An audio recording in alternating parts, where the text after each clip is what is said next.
Hi everyone and welcome back to Final Fantasy XIV. I am your host, Lucia the Panic Burp, and today we'll be continuing on the story of Erenvel's no good, very bad day. I hope you are all doing well today. I am, of course, Lucia the Panic Burb.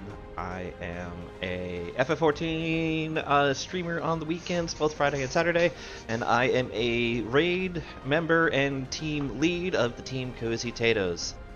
We will be here continuing on with the story as it stands, but I'm in the wrong outfit. I was doing a little bit of stuff earlier, and I was looking at some possible gear for my Astro. So, cosmetic gear, of course, not actual gear, because I'm not there yet. Yes, today I'm actually using my Sisters of Battle outfit I've been meaning to use for a while. Yesterday I used my Bretonian Knight outfit by accident. Which kind of does fit the fantasy feel of FF14 for the most part, but considering we're dealing with sci-fi space shit and some fucking bullshit Halo fuckery, I feel like I am okay running my Sisters of Battle outfit today. Yeah, I hope everyone's well. Hope everyone's doing okay. I'm looking forward to painting my sisters soon. I gotta finish my custos, and then basically I'm going to either work on my Imperial Guard or my Sisters of Battle next. Hi, sweetheart. Their lightning appears to be drawn to the pulse-shaped structures over yonder. The design suggests some sort of lightning rod. Let's go take a closer look. No.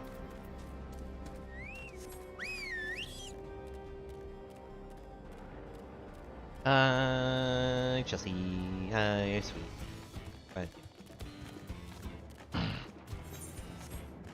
I think it goes from dark, ominous music to the upbeat Dawn Trail, like, fight music.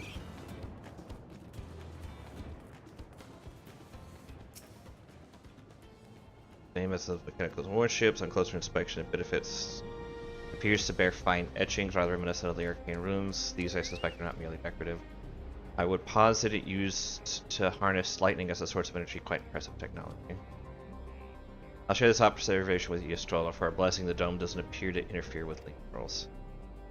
Thanks for accompanying me. Let's head to the village and find the others. Thank you for the subscription, Bagels. I hope you're doing some fine. I would always appreciate some money.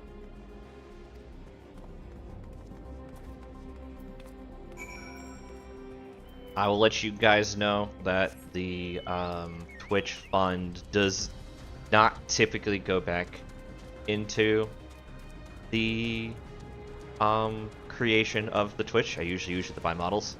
But in this case, the last Twitch fund went into buying the new art pieces for Lucia, including this outfit, and this outfit. So.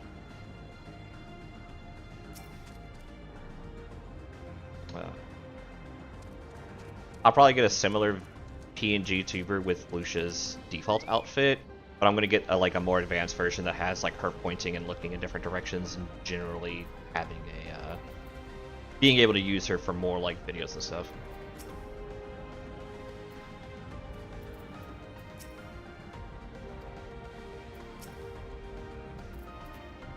All right, let's continue Erenvel's bad time. I hope this is voiced. I don't think it's going to be.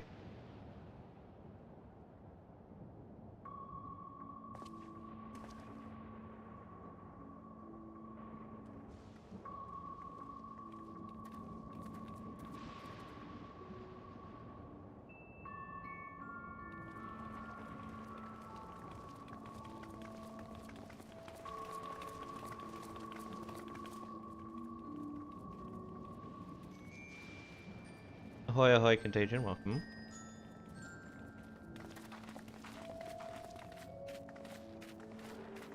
I think we found Erenvel's home. Looks a little old. My home. Oh, it is voiced.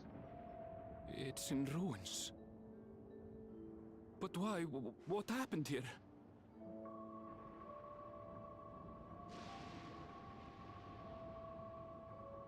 And where is everyone? I had a look in a few of the other houses. but they had clearly been abandoned. Damn it all. None of this makes sense. It does if you don't think of time as a linear line. It's in fact made of circles. Are you looking for someone?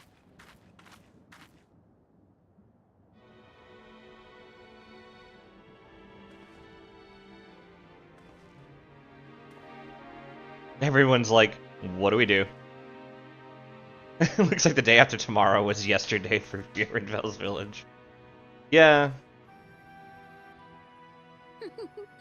This is probably going to be our token good girl. I apologize for giving you a fright.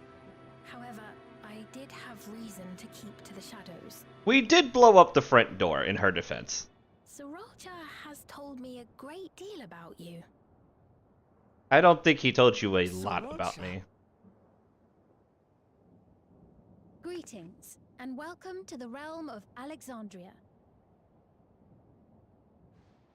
I am Sphene, the Queen of Reason. He created his own resolve and reason. If you are the Queen of Reason, is there perhaps Yes, if you mean to ask if there is a King of Resolve. Sorolja holds that title, and together do we reign. I actually kind of hear it. Then you are both behind the attack on Tulihiola. And I doubt you're here to offer us a warm reception.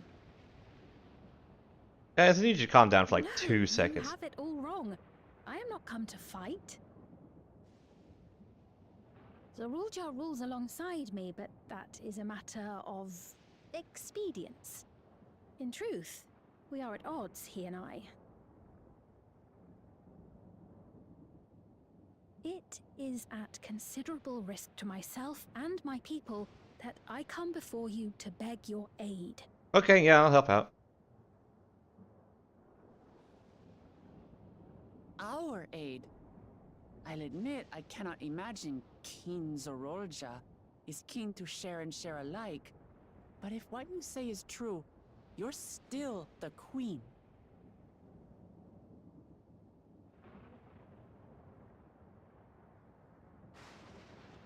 Indeed. But I was once the sole ruler of Alexandria. Until one day, he appeared, bent on conquest. In my weakness, I feared his power. So I persuaded him to forego violence and strike a bargain. I would remain queen, and he would receive technology that would empower him to achieve even loftier ambitions. Ah, okay. I want the Gulu Jaja, like, sword. A gamble, to be sure, but if it might spare my people... I'm wondering if the Dark Knight sword from that dungeon is Gulu Jaja's sword. That would be cool. If I may, the dome surrounding these lands was erected but recently. How is it he was able to not only invade, but instate a new system of leadership in a mere matter of days?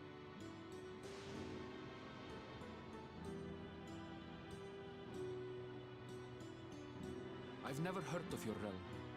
And this place is, or at least was, Yasolani. The house I grew up in is still here. But 3 years ago, that tower and these strange contrivances weren't. Nor was our village in ruins. Where did you come from? And what happened to the people who lived here? You must know.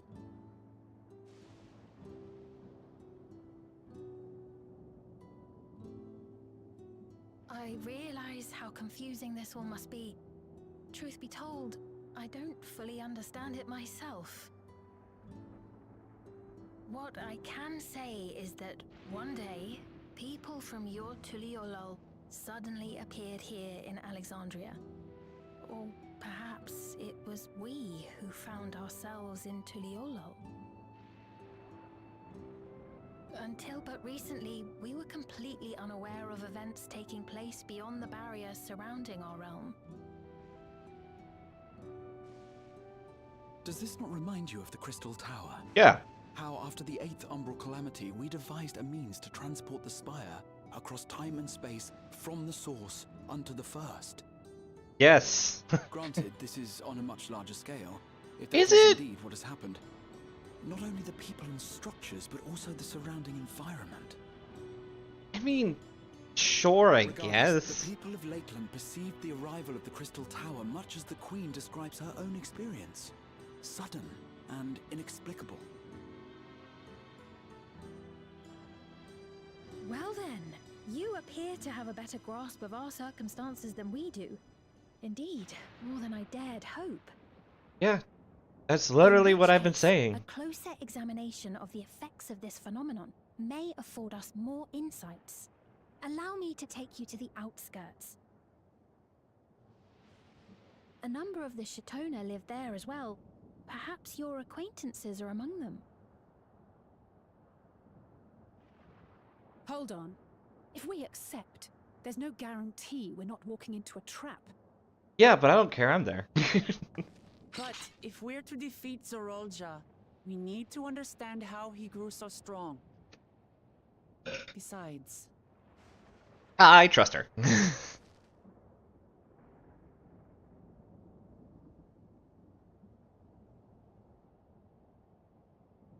You're right. It's okay, Alize. I'll be there. You'll be fine. I mean, what happened? Like, we went to Garlemald and you were fine. Ignore the fact that you were given a shock collar and shocked. This'll be fine. Noble Wuklamart, shall we dispense with the formalities? I'll not deny the soldiers and airships that attacked your people are products of Alexandria. But it was Zorolja, not we, who fashioned them into weapons of war and laid siege to Tuliolol. so he alone is to blame. No, I may not have prosecuted this war, but I nevertheless bear responsibility for it. Perhaps. I know next to nothing about you, let alone what you've been through. So by all means, show us around. I think we'll learn a lot from meeting your people.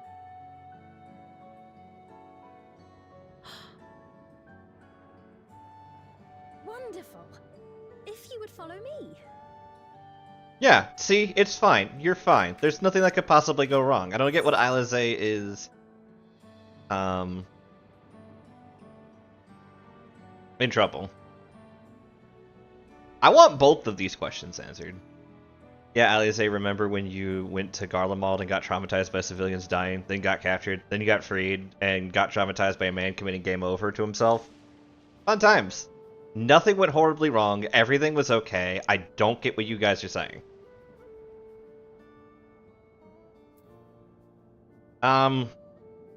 I guess for Lucia, it would be more this question than that one. She really doesn't care if Zoraljaw gets mad because she still is convinced that she can solo him. Isn't it weird for a queen to be wandering around on her own? Is that concern or suspicion? Yes. If things should take a turn for the worse, Does she have a magical girl transformation? might I call upon your aid?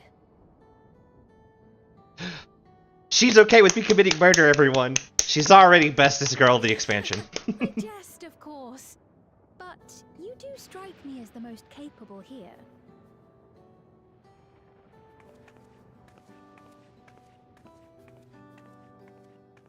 She's also not incorrect.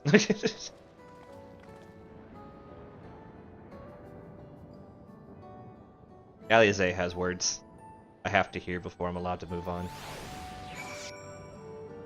I mean, actually, yes, though. I was not incorrect. Alize has words I have to hear before I can move on. I think it goes without saying, but we're not going to trust her just like that, right? Any way you look at it, a mysterious girl who appears out of nowhere proclaiming herself queen is suspicious. I am literally a small potato of a woman, Alize, who has gone to the edge of space. This isn't even the third strangest thing we've dealt with. I mean, there was that one time Graha showed up wearing a hood trying to pretend like he wasn't Graha Tia while he kidnapped, like, everybody to a different universe. And by universe, I mean reflection. And that was like 6 different events. So all 6 of them are ahead of this one. Just saying. Well, having established that we should be wary, we could use more information. So let's head to this place, the outskirts, see what we can learn perhaps about Sphene as well.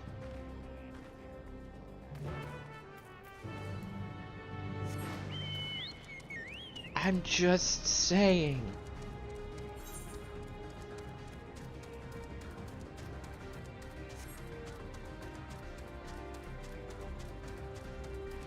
I'm just saying. See, Miss Lucia, what you don't know is that I'm not alone. I have a team of highly trained snipers that have been aiming at you since you came into the barrier. God, I hope their bullets work.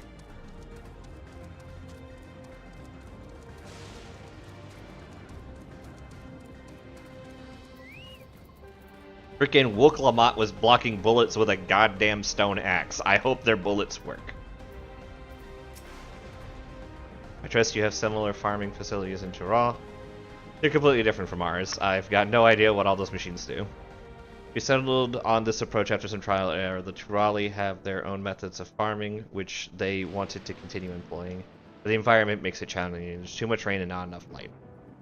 Thankfully, the use of the electrope has allowed us to fortify the buildings here, as well as provide what nature cannot. Electro what? Electrope. It's a material we use for the myriad devices and applications. A topic for another time, perhaps. If you would follow me, we're nearly to the outskirts.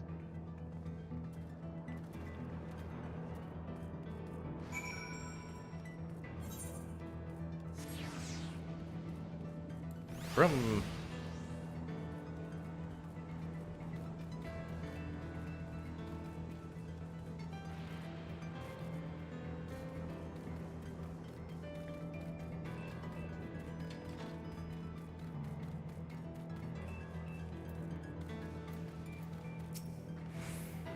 I couldn't ask for a better job, fresh air, and I could spend most of my days with these online Roni. Alright, that was not what I was expecting. Oh, you have an interest in our family? I'll tell you anything you want to know. Tell me about yourself. Oh, you want to know about me? There's not much to say, but that's the name. I've always had a fondness for growing things, and I've been quite good at cooking various topics. I can also tell how fresh vegetables are by looking at them. Neat. This is not kind of the response I would be expecting from people. I'm being honest.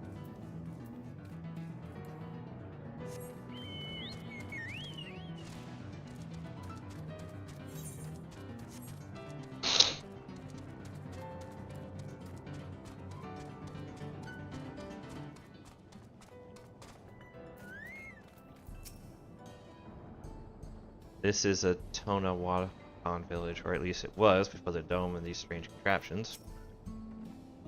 It's a relief to see people here. Well, hopefully the same can be said for everyone in Yuthalani. A rather lively settlement, isn't it? A defiance of the ceaseless gloom almost. I'll admit, I've seen nothing particularly suspicious yet. It's fascinating how they've combined traditional bricklaying with electrope-based engineering, a curious blending of two cultures. I mean, depending on how much time has passed. Oh hey, Final Fantasy IX music. Here we are. Though you'll doubtless Actually, find thinking much about it, the of name this Alexandria is found also the strange. name of the first nation The you deal with in traditional FF14, so, or agriculture FF9, practiced so on this village at least that should doesn't be surprise me. familiar.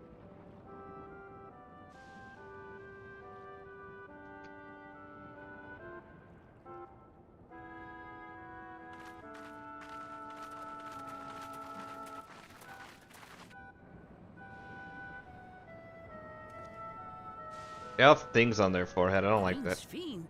What business brings her here, I wonder? The queen has come!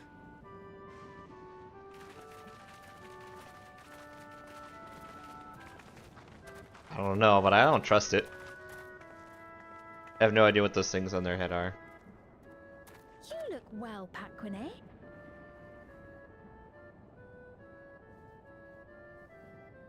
And Catogne, I see you've already taken to your new position.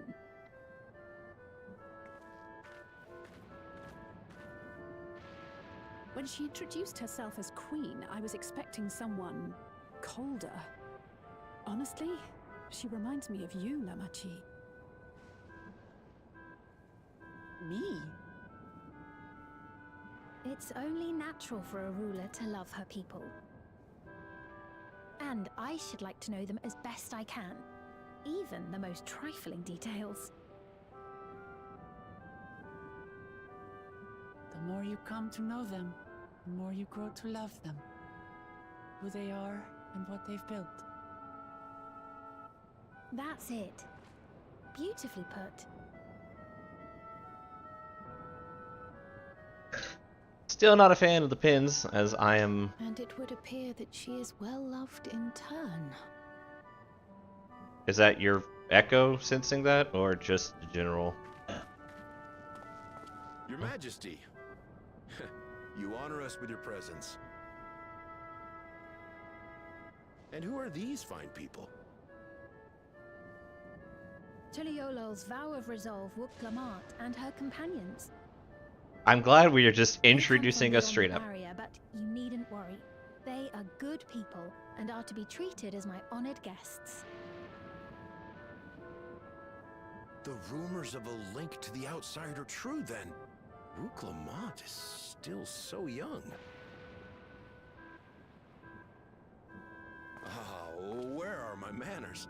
I am Popone, a leader of sorts of the people living out here. Papone? That is a Tonawautan ring to it. Right you are. I take it you hail from this region as well? Teshpiani, perhaps? Yes, I do. I don't suppose you know a woman by the name of Kafkiwa? Kafkiwa?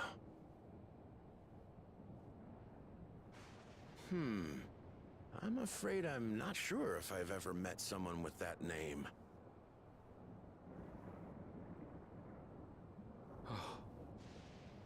Mother isn't here. But it's a relief to know at least some of the people of Yasulani are alive and well. Your mother, you say? Now that you mention it, I do see the resemblance. Yeah, I was expecting that one. You know my mother? I do. Yes. Well, that doesn't sound very happy to know that. Then tell me, please. Where is she? In prison.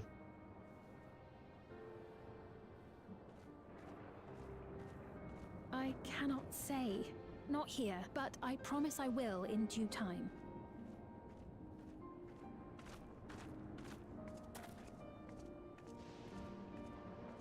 I have a question, Pepone. Do you recall what happened the day the dome first appeared? And here comes the big reveal. It's been like The 100 barrier? years. Well, I remember fixing a shelf that had collapsed after a terrible earthquake. Then the ground began to tremble. There was a brilliant flash of light. And then...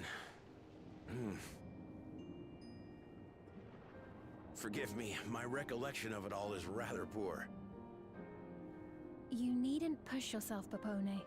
After 30 years, no one could blame you for not remembering.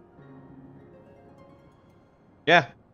Lucia, why are you acting surprised? As in 30 years in the past? We literally watched the cat boy next to you jump something like 100 into the The past. joining of our lands occurred 30 years ago. Which is not to say I understand why our perceptions of the intervening time are so radically different.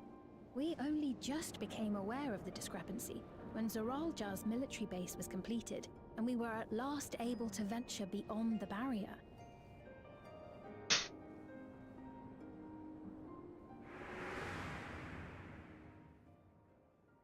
I believed you long dead. To have the chance to kill you myself is an unforeseen blessing. Right. Lucia, you saw Thancred take a nap for 4 days and found out he'd been doing shit for 4 years. 30 years. Little wonder Zorolja assumed our father had already... Lucia, passed you away. already understand that time is not linear for you. It's not unlike how time passes differently in the First and the Source. The fluctuating space of the rift between them disrupting temporal equivalence. Yet he said. Perhaps the same holds true here, and time flowed faster within the dome. We literally know that time flows differently between the reflections.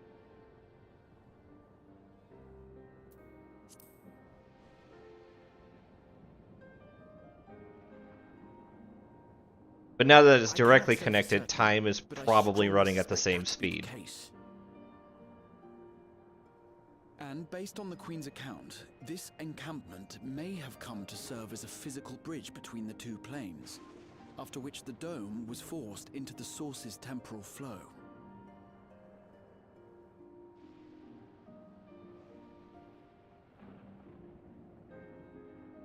If we're to be certain of anything, we need more information.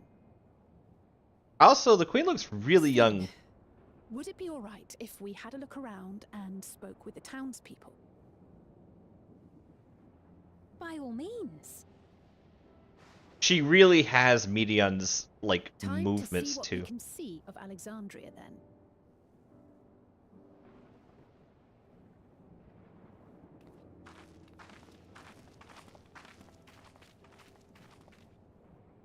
And its people. I may yet find familiar faces among the survivors from Yasolani. Even if I don't understand the half of it, I would learn more of this place before we confront Zorolja. It would likely be really hard for Perhaps you anybody care to see adapt. how we make our living. Though we have Sorry. always prided ourselves on the use of traditional Tonawatan farming methods, the use of electro-fueled technologies has led to countless agricultural innovations. I would join you as well. Ma'am, please, you needn't trouble yourself. It's no trouble at all. And I promise not to cause any manner of distraction. Reassuring words, or they would be had I not heard them countless times before. Very well, but do be careful. Oh, Kano's gonna rip this place apart once he can actually get into it.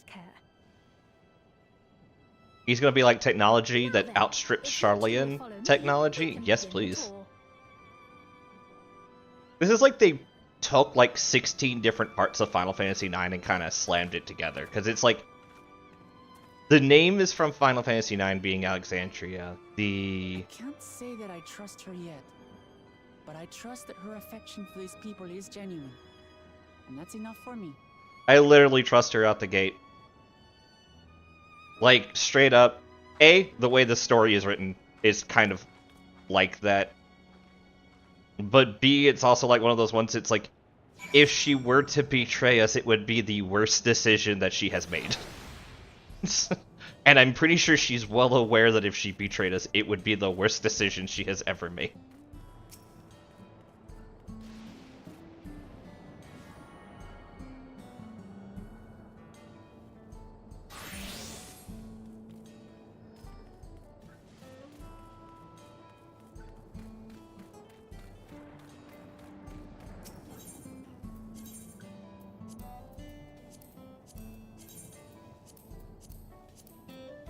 Doing some repairs.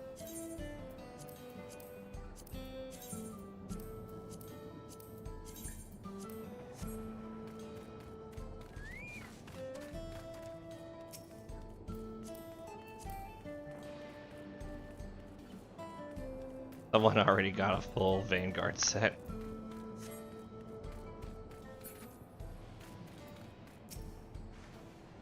Electrope has done much to improve the efficiency of their farming, but it hasn't replaced everything. The people who wanted to preserve their old way of life, and we did not want to force ours upon them. We went to such lengths so that our cultures could coexist, even going so far as to learn our tongue. I'm sure everyone appreciated that. Communication was thankfully not an issue, for the Terali tongue is surprisingly similar to Alexandrian. Of course, there are words and phrases for which there's no equivalent, but those can be taught with minimal effort. For mutual respect, understanding, and patience, we Alexandrians and Terali have learned a great deal from one another.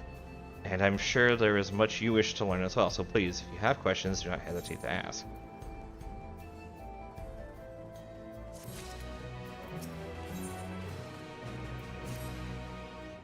Rather than bore you with lengthy explanations, let's head back to the farm we passed earlier. You hopes Halo. Nate'll be hilarious. It is called. We can speak with one of the farmers there when we arrive. Guess we're off to that location.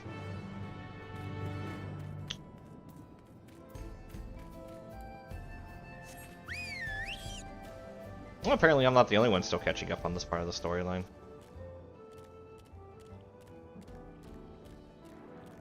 Ugh.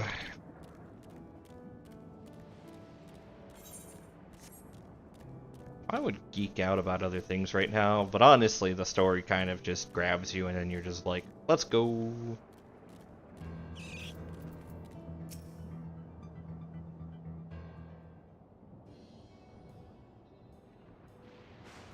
They introduce you to Mawahazi, one of the most experienced farmhands in Alexandria. She's well versed in myriad farming techniques. Indeed, the wealth of knowledge she has shared with other farmers is what has allowed this place to flourish. Being to what's why the sun shower of praise. My apologies for the interruption. I come with guests from beyond the barrier.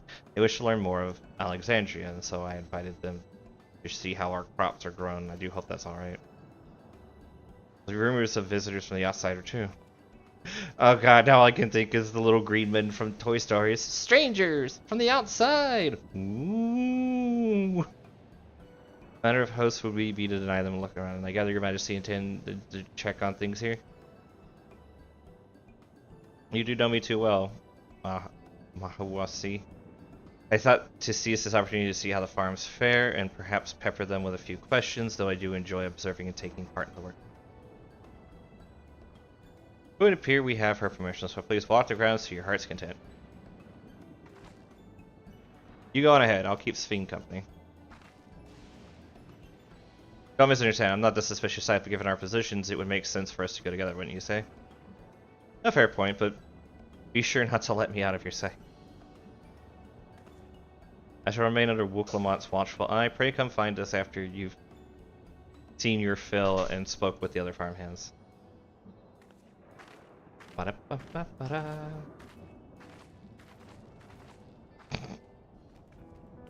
Good, excellent, 10 out of 10.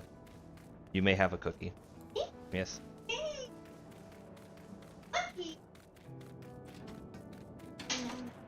Yeah.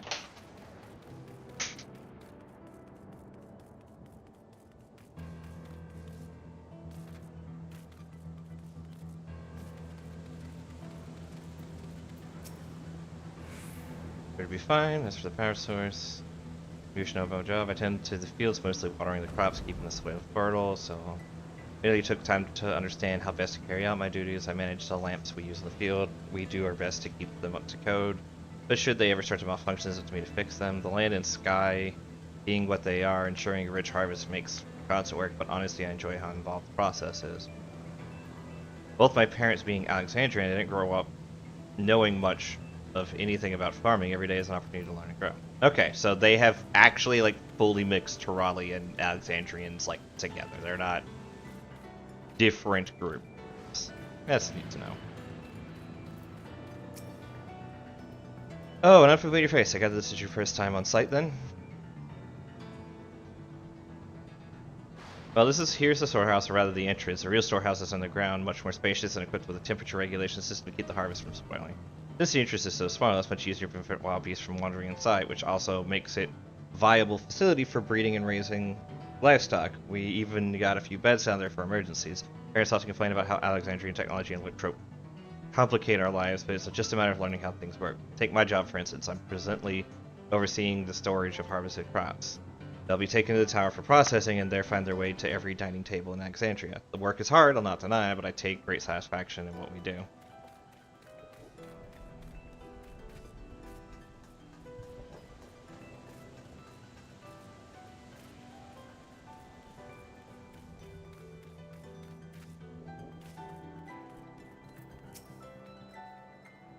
They're saying you and yours are visitors from the other area, is that true? Strangers from the outside! So it is, which means we're connected to the outside world again. Not that I desire to leave, mind you, I'm quite content with my life here in Alexandria. But setting that aside, you're here to observe our work. As you can see, I'm in charge of livestock here at UUP's Halo. We produce not only fruit and vegetables, but also meat, poultry, and eggs. In the animals is an absolute joy, but I have to be careful not to grow attached. It's always a little sad when they're shipped off, but a job is a job. I need to get back to it, but it was nice talking to you. Please give my regards to the Queen. Yeah. I'm actually, speaking of just Warhammer, because we were talking about it yesterday, I'm actually having a bit of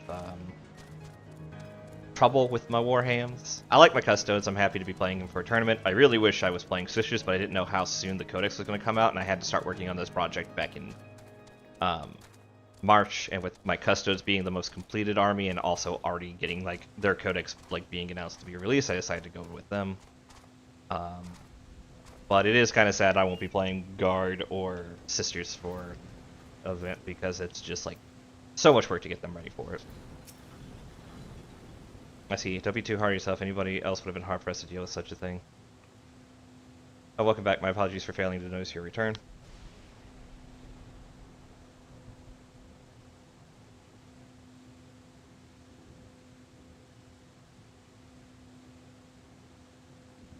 And welcome back. My apologies for not noticing your return. I gather you've had your fill of speaking with the farmers and let us return to Mahawasi.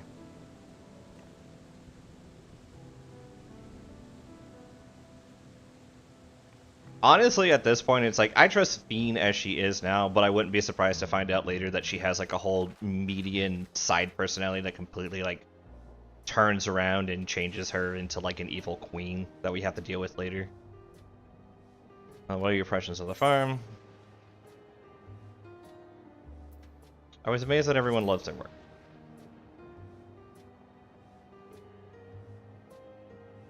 A curious observation. Do you not love your own work? Oh, but I jest. It's true that people on the outskirts seem the most fulfilled. Always take to their duties with good cheer. What do you think of our little turtle Lamati? What did you call me? Was that inappropriate? My apologies. I heard the others call you by that name and I thought... No, it's fine. As you said before, there's no need for titles or formalities.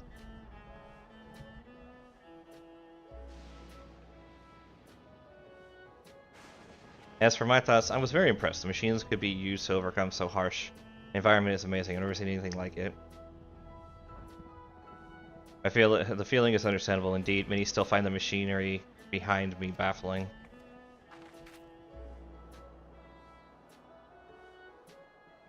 It's a system that controls the distribution of water from the fields and livestock. It's been acting up lately, though. Acting up, you say? You needn't worry, my queen. It happens fairly often. Put simply, it takes in water that had a strong lightning charge. We think some creatures have become charged up with the energy, and they're releasing it into the river we use as a source. The system would return to normal if the creatures were dealt with, but I'm reluctant to beg of the army. Sure, I can help, I guess. You can take care of it for you if you like.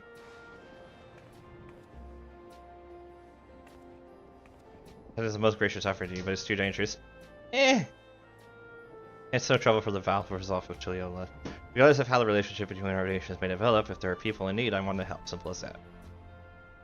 And Lucia's even stronger than I am. It shouldn't take us long at all. Then very well, I gracefully accept, but please take care. It's ought to go even faster if you and I search for lightning charge fiends on our own. Good hunting.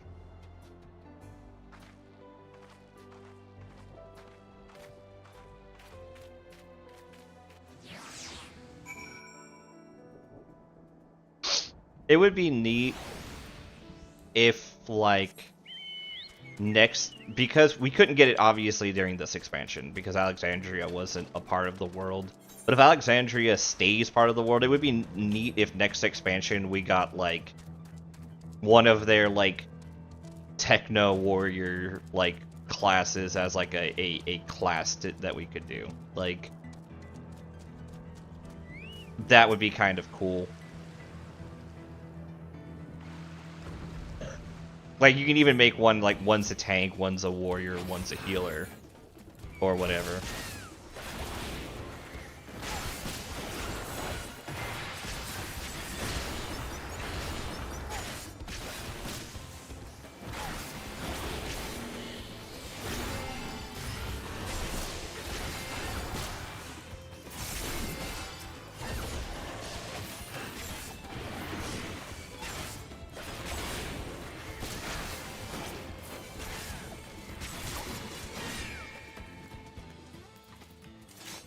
I was doing PvP earlier, I keep hitting Shift R to do, like, movement.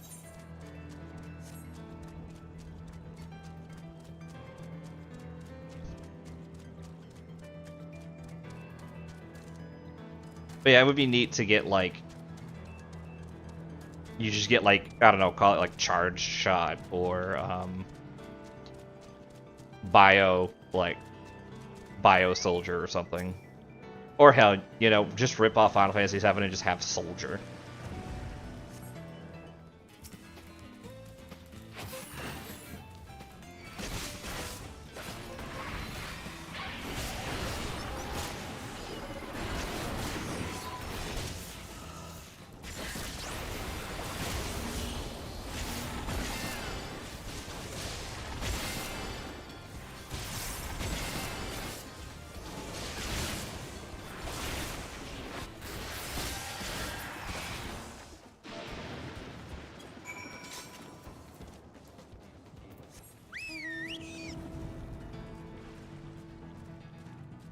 I don't think there's just... yeah, I'm also surprised we straight up haven't gotten Soldier as a job yet. I think part of it is like, they needed something like this to happen, where we got, like, like, because Soldiers are enhanced players, or, like, humans mostly, so you would need something like a class to show up like this to get that. Though, noting them, they would probably also just straight up put Cloud in the storyline, and he would be, like, the faction leader or whatever, which is dumb. So maybe I am happy that they haven't done it yet. You need to worry so much. We barely broke a sweat dealing with the fiends. They're all gone now. Of course I was worried, you're my dear guests, but thank you, we truly appreciate this. Indeed, with this, we won't have to ask Zorljaw's machines for help. He's been making a concerted effort to bolster his forces, sparing but a fraction for the people's protection. He thinks nothing of our safety, unlike Queen's Fiend. That's enough, Mahawasi. If you have grievances, I will hear them later, but to speak of the king now... No, she's right. He's everyone want to look after his people. Anyway, thanks for letting us tour the farm. The folks here are delightful, and it was a pleasure to meet them. You couldn't have favored us more with more uplifting words. My people are my pride and joy. And you never fail to let us know, nor how much you care. Of course, you're my precious family, all of you. It literally is a mini Wooklamot. You seem a good sport, Scene, I'll admit, but you'll forgive me if I'm not ready to lower my guard for the enemy queen just yet. For you to be called that, I dread to imagine what villainy your majesty has committed. Come now, this is a laughing matter.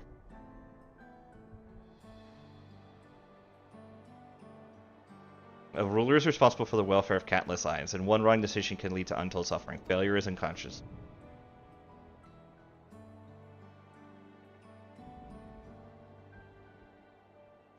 Well, I believe we're done with the farm. Let's move on, shall we?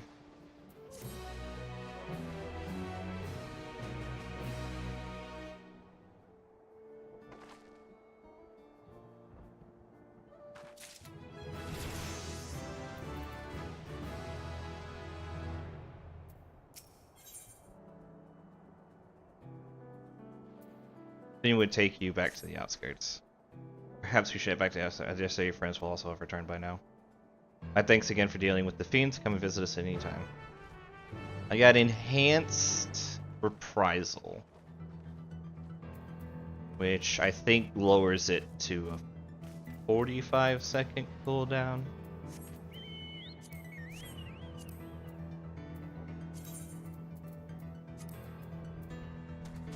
Oh, it extends the duration from 10 to 15. Okay. To be honest, there's a couple times I've used it. I wish it was 15 seconds. I also wish that trait would stay that way for like the entire time. Enough with the blonde boy. Give me my black-haired best boy. Oh, Zach. Okay. I had to, like, translate that for a bit. Because I'm like, are you talking about, like, you're done with Wooklamont and you want Arenville back? Alright. Do you hear that? Nope. Just got here. Alize has gotten into trouble, hasn't she?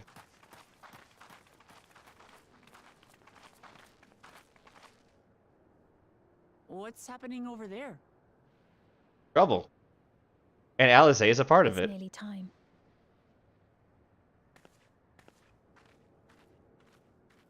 That doesn't sound too fucking ominous.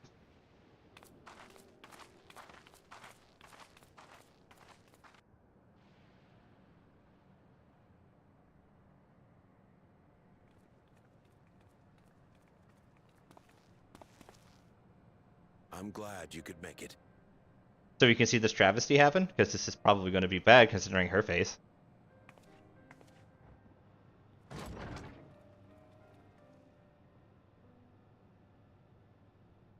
Oh, no, someone's dying.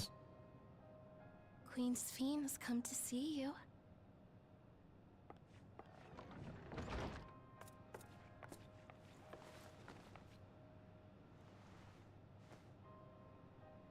We're here, Namika. Everything is going to be all right.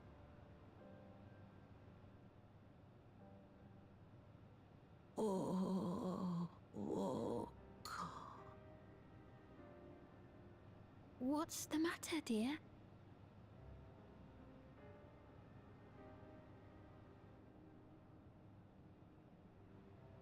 It's been 30 years and she was already old. It can't be. I'm not wrong. It's literally the lady who was That's the basically people I gave to Wooklamant's Namika. grandma. You know her? Mm-hmm. Of course I know her. She was like a mother to me. I see. She was always willing to lend a kindly ear to others, but rarely did she ever speak of herself. Is it really you? She must have arrived shortly before the barrier manifested. For us, it was perhaps days, but for her... It's been 80 Namika, years. It's me, Wooklamant. Well, 30 years.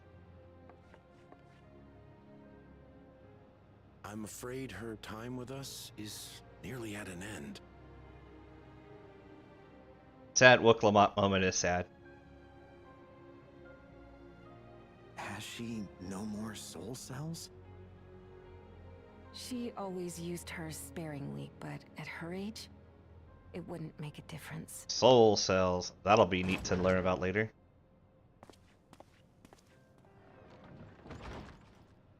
Hey, look, Ma'am, it's an asshole. The ushers have arrived.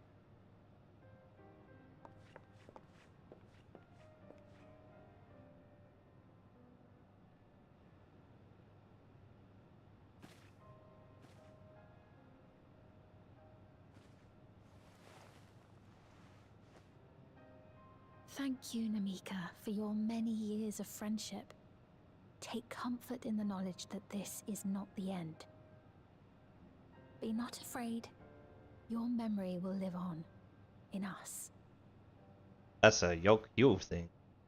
Though I have a feeling that this is going to be more more literal, less figurative.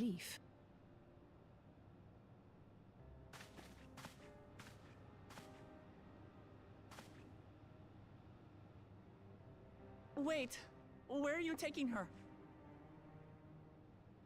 Worry not. She is being escorted to a medical facility in the tower. Oh, cool. We There euthanize will people now. ease her burden. Or steal her soul, which I'm fully convinced is the thing that's going to I happen, had considering what hoped we're to seeing. make arrangements for her sooner, but she wished to remain here for as long as possible. I could not bring myself to refuse her.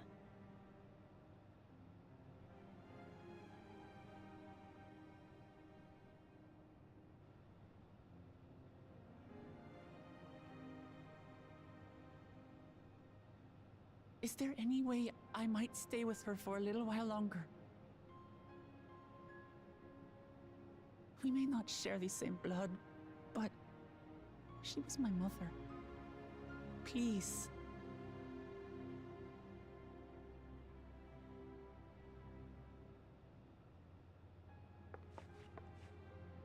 Let us give them some time alone.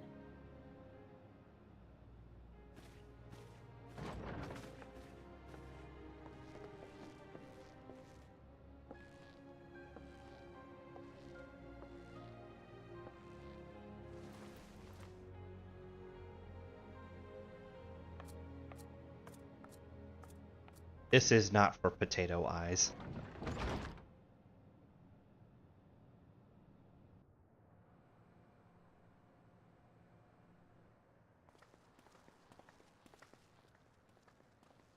She didn't speak, but I'm grateful that I could be with her at the end. Thank you. It's not the end. Hmm? Oh, nothing. I was just thinking that we have much to discuss. Where shall we begin? That's the part where I get to What we can commit be a murder. reasonably certain of, perhaps.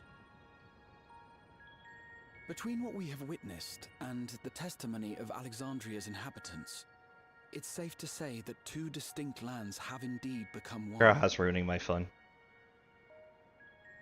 What's more, having met Namika, there is no denying the divergence in the passage of time. Taken together, these phenomena strongly suggest that some manner of cross-rift displacement has occurred.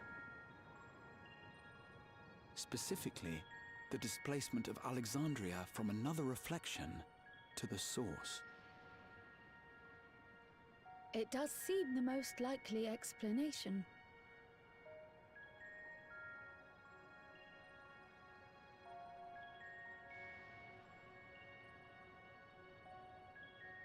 What perplexes me, however, is the scale of said displacement. It far exceeds what could conceivably be achieved with a Void Gate, or even with the Crystal Tower. In essence, we are dealing with a localized instance of dimensional compression. The Ascians would no doubt liken it to a rejoining. Which invites the question, how was such a feat accomplished? I wish that I had an answer for you, but this talk of reflections and dimensions is well beyond my understanding. I can only tell you that we lived peacefully under the barrier's protection for many, many years, until the day that peace was suddenly broken. If I may clarify, the barrier predates Alexandria's displacement. By several hundred years, yes. To when the continent we call home was ravaged by a devastating cataclysm. The barrier was erected to isolate us from the surrounding land's innocuous influence. I see. And it was only later that it was whisked away, along with its contents, by means unknown. In other words, Sphyn's as lost as the rest of us, right? The Alexandrians didn't mean to end up in Tural. If anything, this sounds more like this might have come from a broken reflection or a destroyed reflection.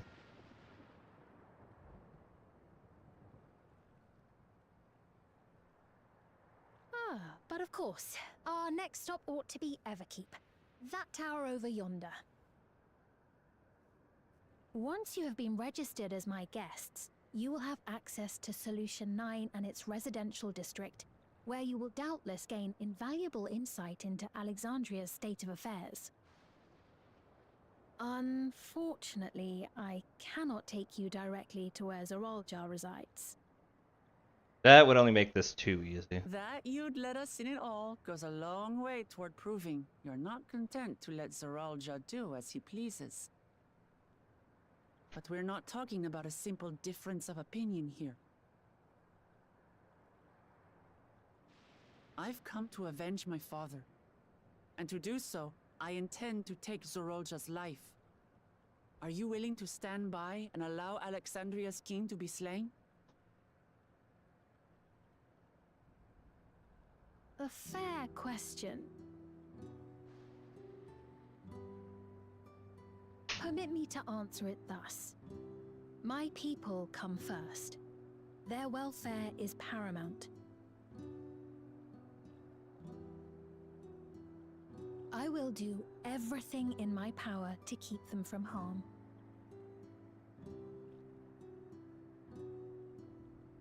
It is a ruler's duty.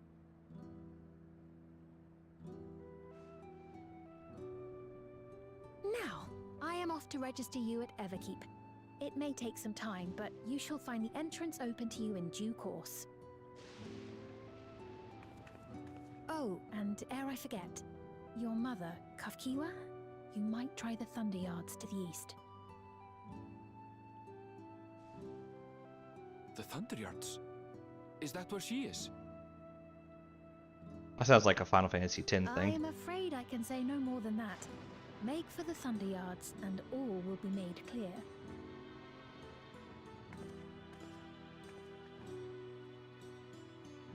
Yeah, because to Avira, 30 years would be kind of nothing.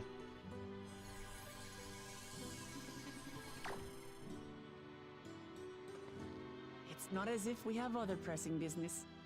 Not until we can get into this Everkeep anyway. Zorolja is keeping tabs on us. Thank you for earlier. And for being a friend to Namika these past 30 years. It means a lot to me.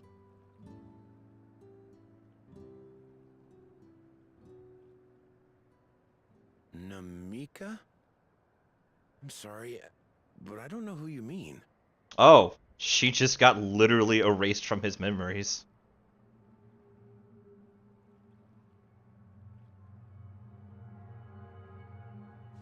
Lucia, well, that happened.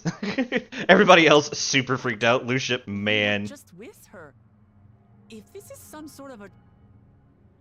I don't mean to give offense, but I honestly have no idea who you are talking about. Lucia being like, I just saw his thing do a thing. This only makes sense to me. How can you not know who you're in charge here? Then in all likelihood, my memories of her have been stored in the cloud. Yeah. Yep. I like Lucia's the only one not panicking. She's like, alright, it's that thing. Got it. Without reason is probably there, in the cloud. Oh, I really must be getting back to work. If you'll excuse me.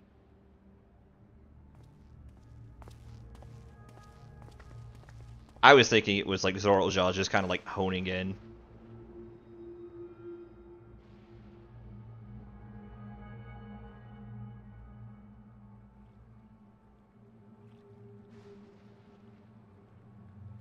Also, I still could have murder hoboed the bandits and gotten back Namika's like weapon. It's totally like legit.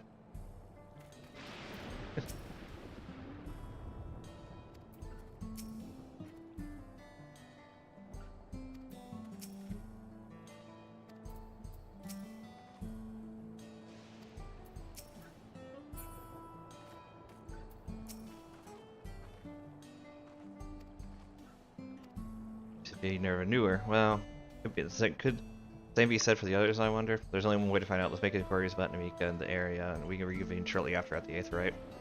I know what I'm going to find out. Basically, all of... like, nobody's going to recall her, but okay, we'll just do that real quick. Lucia, her response... Guys, it is a waste of time, and if I had to bet, what he said is just straightforward and should just be taken as thus. He's not being mean. He is not being evil. They probably be quite literal when they meant that they are never forgotten, because those memories are stored elsewhere. But okay, I'll go talk to Dorian.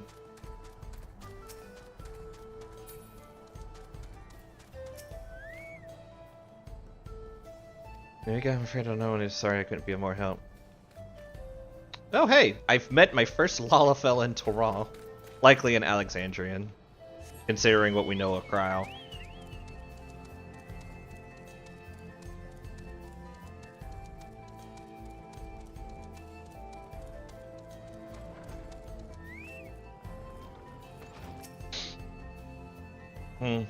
I do not recall caring for someone until recently, and you say that it was named Namika?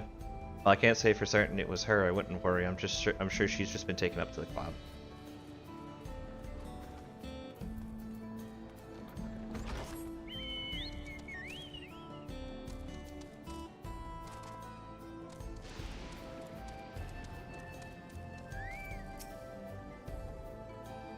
What's that? Do I know Namika? I never met anybody but that name, and I've worked in the outskirts for a good while now. If she spent time here, I would remember.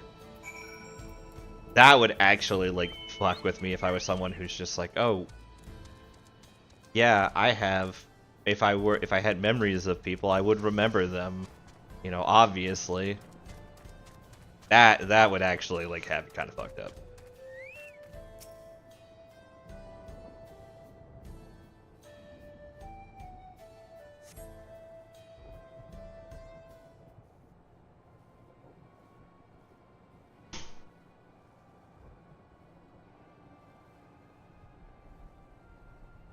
Yeah, no one remembers her. So it's the same for everyone. A single person remembers Namika. It's as if her memory of them has been purged from their minds. While such things might be done with magic, to alter memories of so many at once would be a tremendous undertaking, which would have felt a surge of aether response to the act, and I sensed none of that in the moment. Neither did I, but I didn't know something else. Right before Papone seemingly forgot, a light on the device on his head began to blink. Did there be a connection? Someone also said something about soul cells. But who might we ask about this? If we continue making such inquiries, I expect we would only cause confusion. Indeed, if we can't readily solve this mystery about Namika, perhaps we could search for Kasui instead. Fiend said to try the Thunder Yards. It should be in that direction.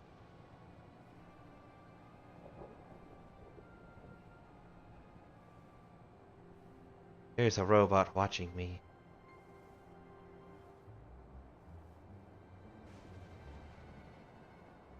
It even looks angry.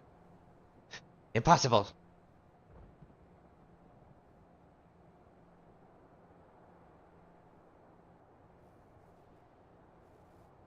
Tell me to go break it. They're kind of mechanical soldier. It looks dangerous. We better destroy it. Summon my chocobo. We're going after it.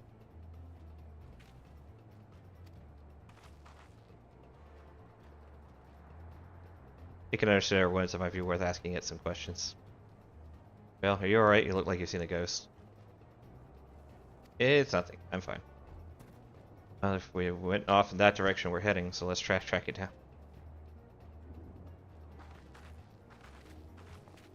Yes, we're gonna track down a thing that is obviously running away at walk pace. This is a good idea.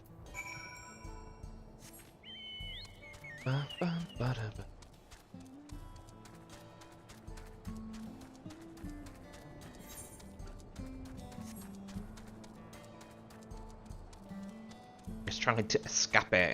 It's funny. Not an awful lot like escape.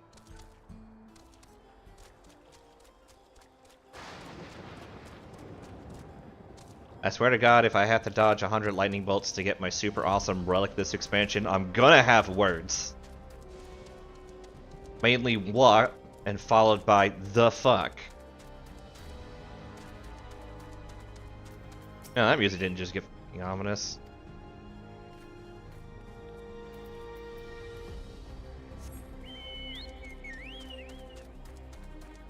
Well, without hearing a voice, I don't know who it could be.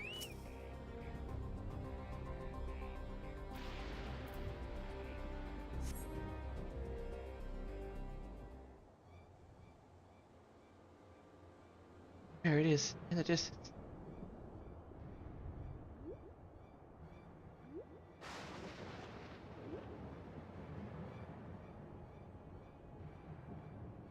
Lucia stands out because of her tiny ass ears, like glow.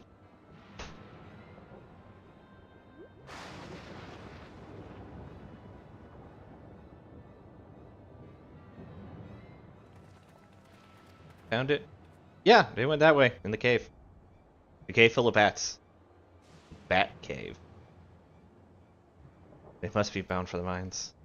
Come on, then. Could well be a trap. Let's not rush in too quickly. Yep, we'll go at walk pace. Because rather than rush in quickly, we'll walk slowly inside.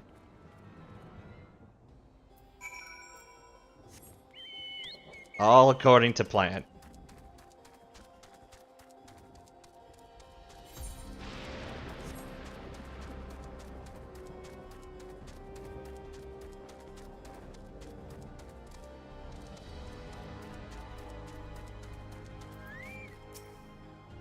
Well, coal mine appears to have been long since abandoned. It's like so many places around here. I think it's safe to assume it went to the mines. Those stones in the crates could be turquoise.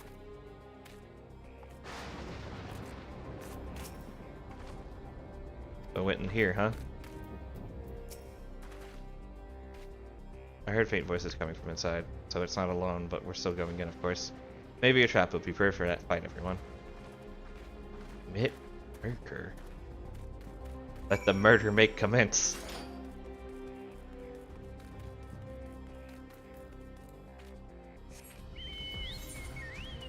I'm going to go fight Alexandrian's version of Titan. See? It has a bat. This is a bat cave.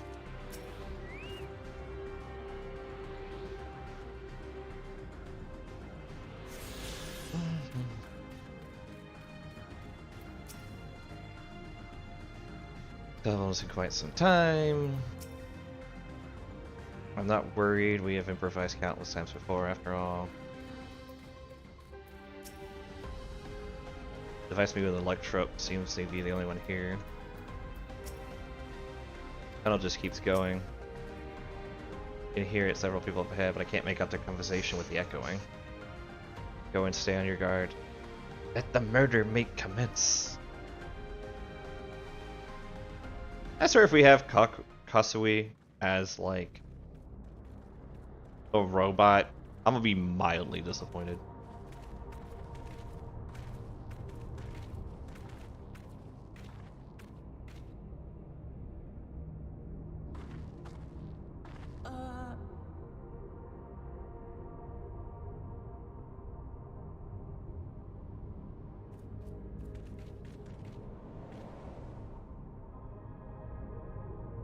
Still looks angry. What is this? Ironville!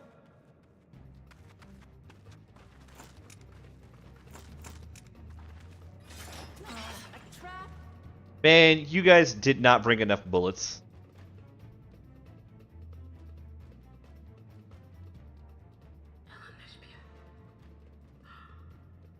It really is you!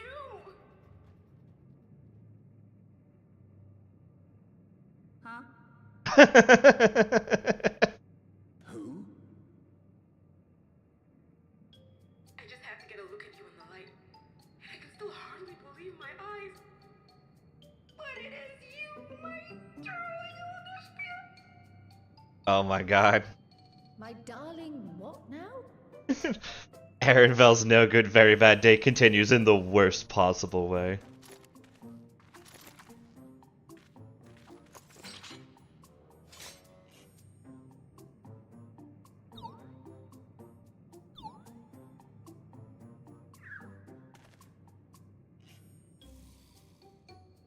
Oh, it's so good to see you, my fussy little bun bun. But what are you doing here? What brings you all this way?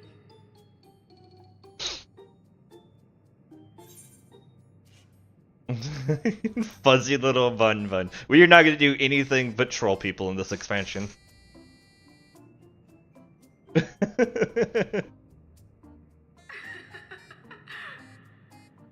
the long face? Aren't you happy to see me after all this time? I'd know that laugh anywhere. Mother? Wait. Since when was your mother a weird floating thing? I don't know, he just got here. And what have we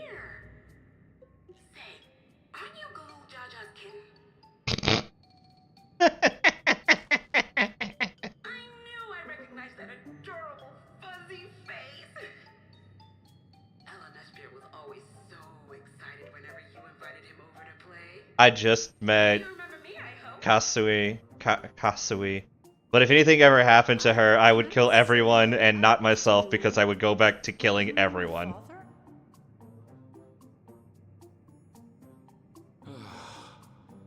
And Arenville's no good, very bad day has continued. It would seem this is my mother, Kafkiwa. Kefkiwa. I just met Kefkiwa, but if anything happened to her, I would kill everyone, including the Science of the Seventh Son. Won't do. Come in. Come in. Friends of my LNSP are always welcome. Yeah, she got shoved into a robot. It's fine. Souls. Is a little forewarning, but no. I don't think your little robot friend even knew she was coming. Or he was coming. We were coming. Yeah, my bet is... Just when I thought I was starting to get a handle on this place. How are things still? So there was something that was introduced while you were away called soul spheres. I'm fully convinced his mother's soul was shoved into that jar.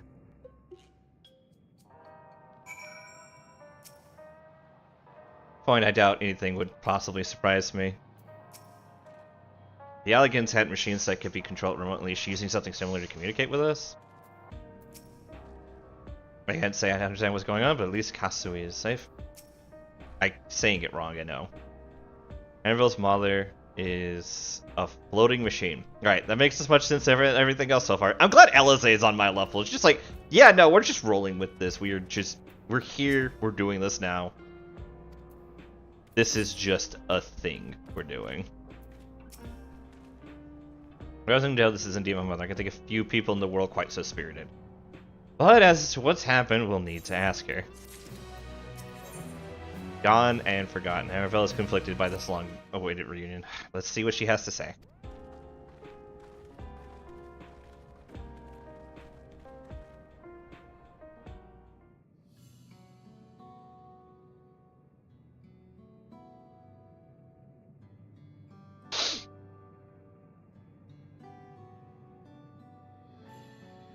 It's so wonderful to meet you all.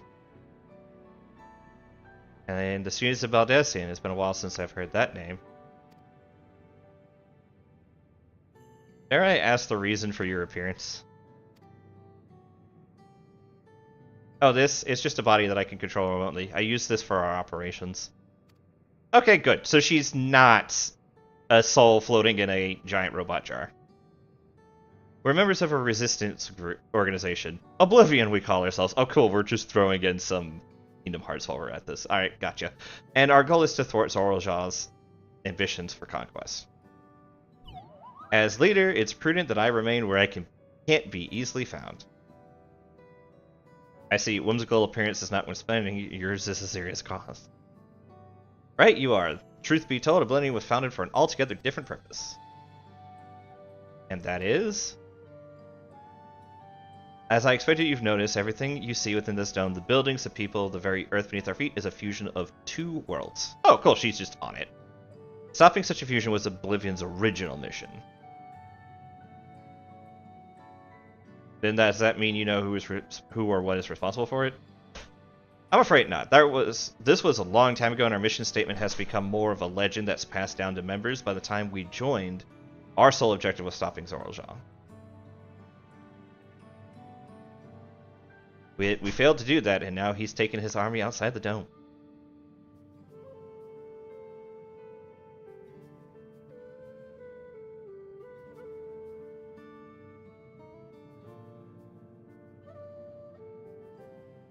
None of you wear those strange devices on your head. Does that have something to do with your work?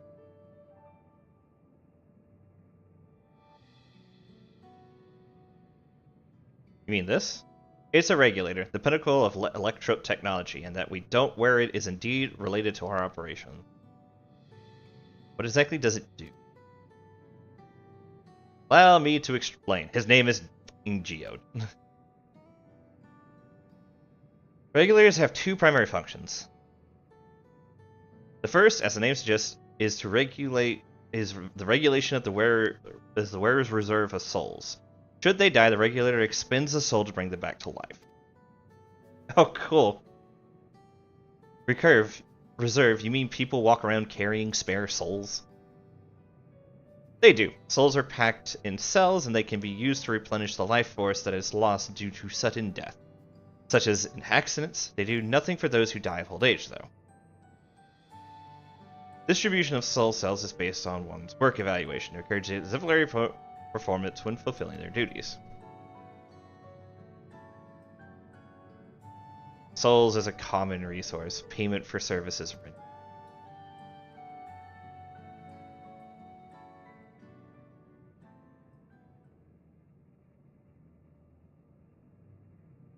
The void-sent practice of consuming others for their aether comes to mind, and similarly I expect the act comes with some risk.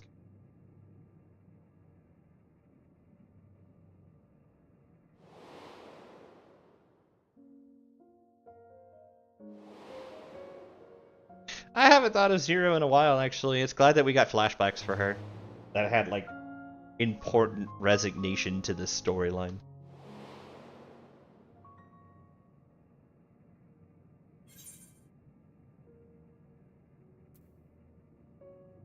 Wouldn't the consciousness of others corrupt your own?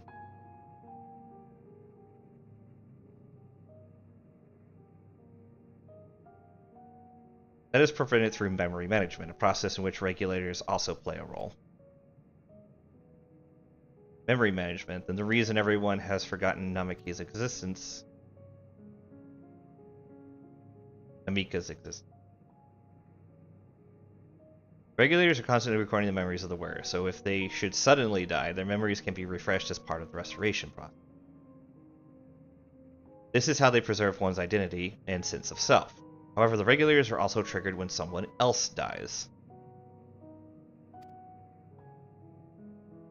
Reason being is that regulators forcibly extract memories related to the deceased from anyone wearing one. Why would they do such a thing? It's a kindness bestowed upon the people by Everkeep's core system, so that no one has to suffer the pain of loss.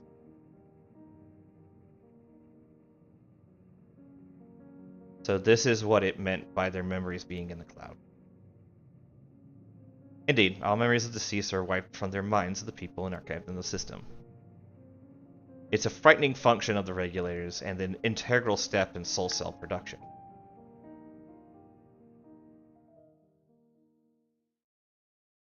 So what we saw earlier was people stealing people's souls. They're the bad guys stealing people's souls. You see, when a person dies of natural causes, their soul is temporarily housed within the regulator.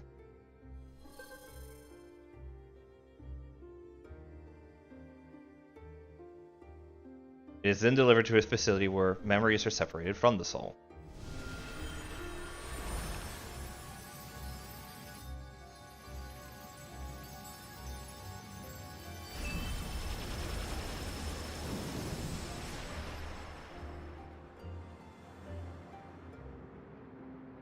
The result is a fresh soul cell, free of impurities, ready for distribution and consumption.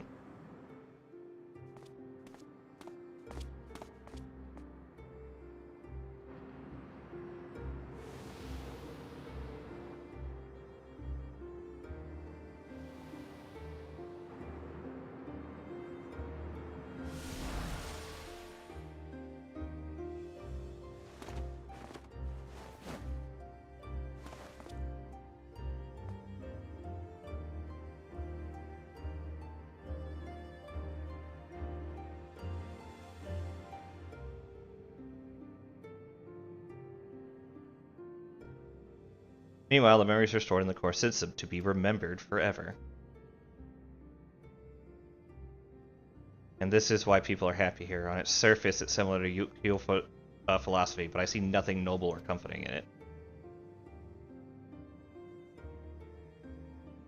Well, it doesn't seem so terrible to me personally. All comes down to what you're used to, I suppose. Like the barrier encasing Alexandria, this system was created to overcome the calamity that transformed the world hundreds of years ago.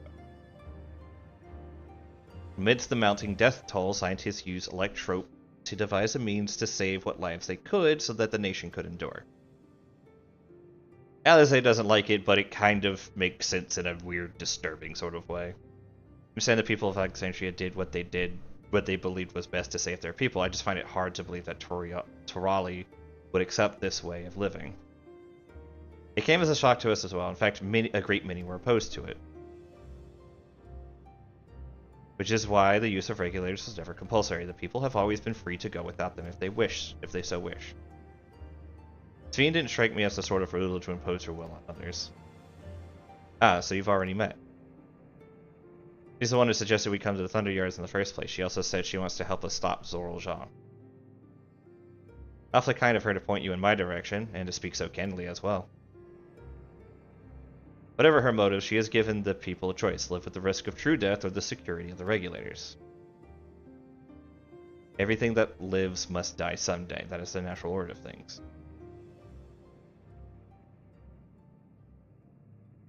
Quite right, but however you feel about them, it would be easier to understand what the regulators are capable of if you saw it for yourself. I know just the person to show you, and as luck would have it, they should be starting work right about now. Who are we going to see exactly? Go with me and you'll find out.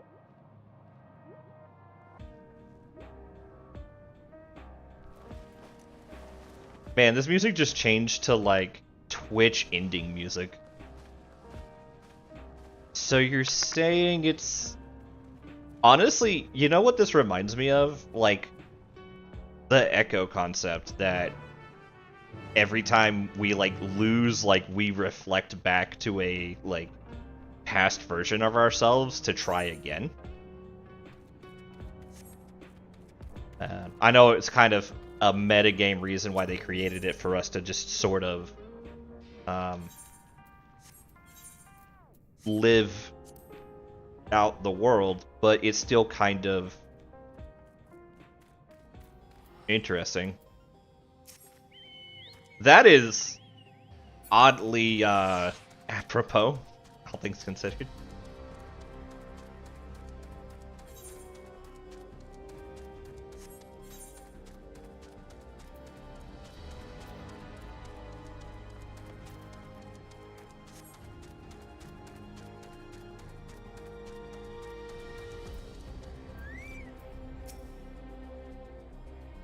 This unit to show us alternate memories of Hawkers with such precision as feet. Like, yes, until you think about it like a computer scientist would. Good. It is the responsibility of the Thunder Yards hunters to fell any fiends found wandering in the area. If you meet an acquaintance of mine, strike one of the hunters. Oh, poo, she already died. Oh, look, she got back up. I'm guessing the big trigger is, while you can consume souls to come back, you can only consume... Like, the device can only contain so many souls at once.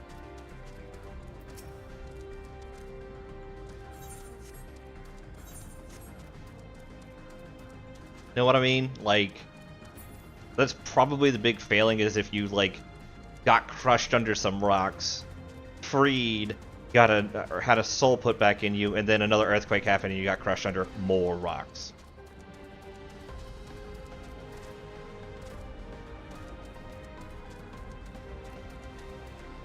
They don't lose them if they die, so you just need another soul.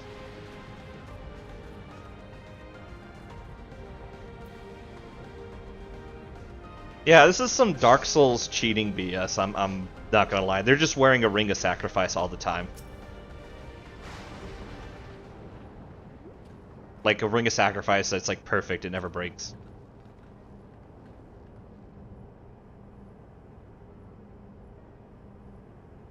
And Elizin! Okay, so we've met Lalafell and Elizin. What are you doing here, and with so many friends? I'll just in the other restaurant. I was hoping they might observe you at work. Hunting, you mean? That's fine, I guess. Hold on, I assumed they were wearing special regulators like Queen Sven's crown, but they aren't wearing anything at all. It's much too dangerous to be here with that one, and if they're struck by lightning or attacked by beasts, I can assure you they're all quite capable of looking after themselves. If anything should go amiss, I will take full responsibility. Well, don't say I didn't warn you. Dangerous side, there isn't really much to see. Guess we said you're a hunter, but wouldn't it be easier for one of those mechanical soldiers to guard this place? It would, if not for the fact that they're weak to lightning. The Thunder Yard being what it is, they've all been ordered to steer clear. Some good they are, eh? But these facilities are vital to upkeeping of Alexandria's infrastructure, so it falls to hunters like me to deal with any fiends. Given the danger, we're well compensated for our work. It is a difficult profession for anyone looking to build up savings. The special selection of souls for hunters isn't terrible either. I brought this lot here to see this danger you speak of, if it's not too much trouble to ask.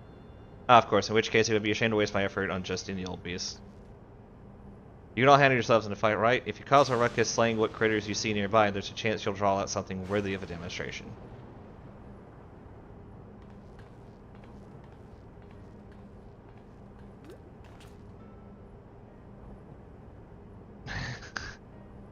Not sure I understand, but I suppose we should each slay what we can.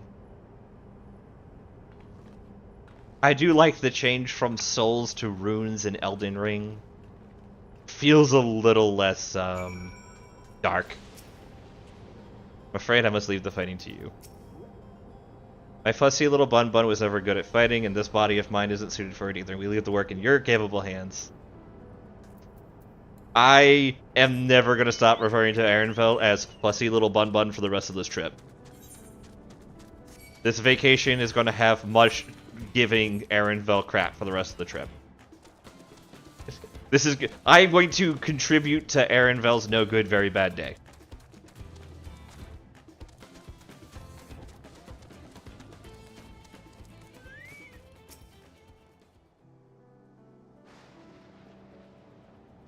I'll fully admit, when I saw the robot, I'm like, it's going to be one of two things. It's either going to be Ehrenfeld's mom, which turns out it was going to be that one, or it's going to be Ehrenfeld's, or it's going to be Namika. Like she was already put in a different body, and it's like, oh shit.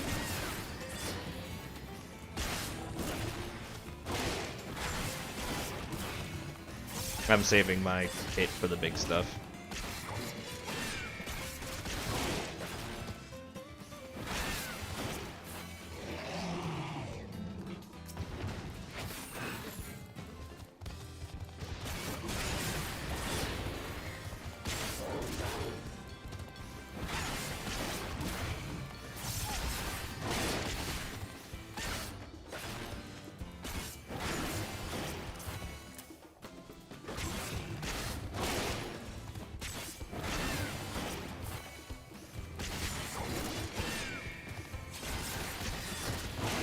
I am also still bitter about that, and it's been a week and a half since I've had to deal with it.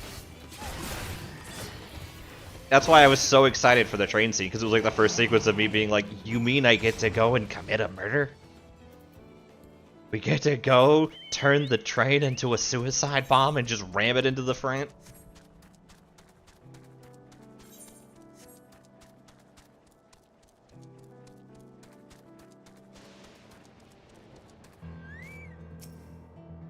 Give me something big to fight. Oh.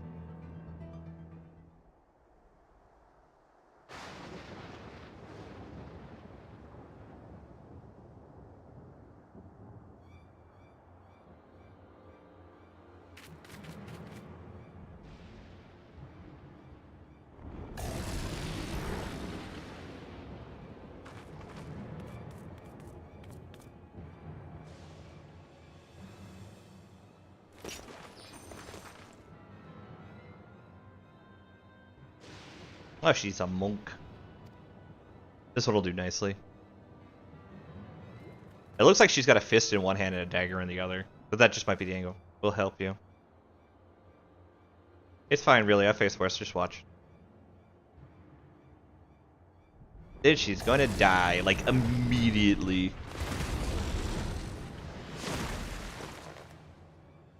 I don't care what this looks like. Let us help.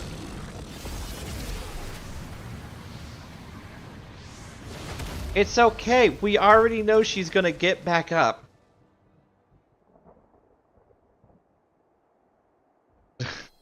Why are you all surprised? This is like the 4th time we've seen this.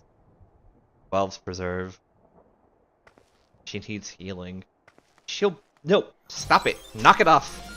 Quit it, Alize.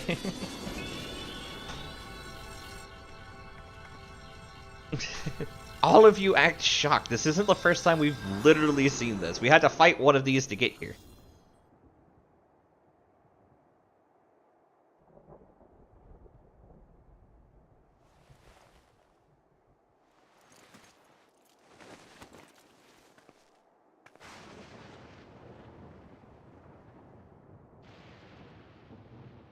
Again, guys, we've seen this before.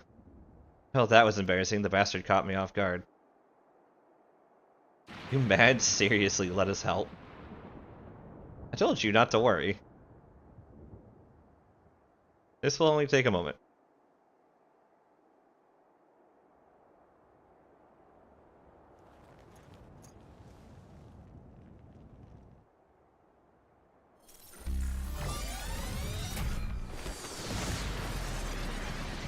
Oh hey, I've seen people do that. You know what? Actually, this reminds me of, like, the Echo, kind of. Again, like, we also get, like, buffs from, like, being Mama Heidelin's chosen.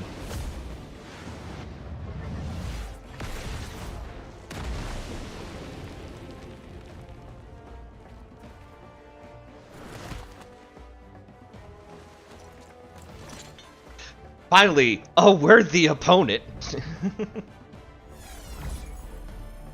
You only get cool eyes if you're a Dark Knight or a warrior, to be fair. Just like Zoraljaw. Come on, let's get out of here. You're not going to steal its soul? I was here to watch you take its soul. That's also a function of the regulator?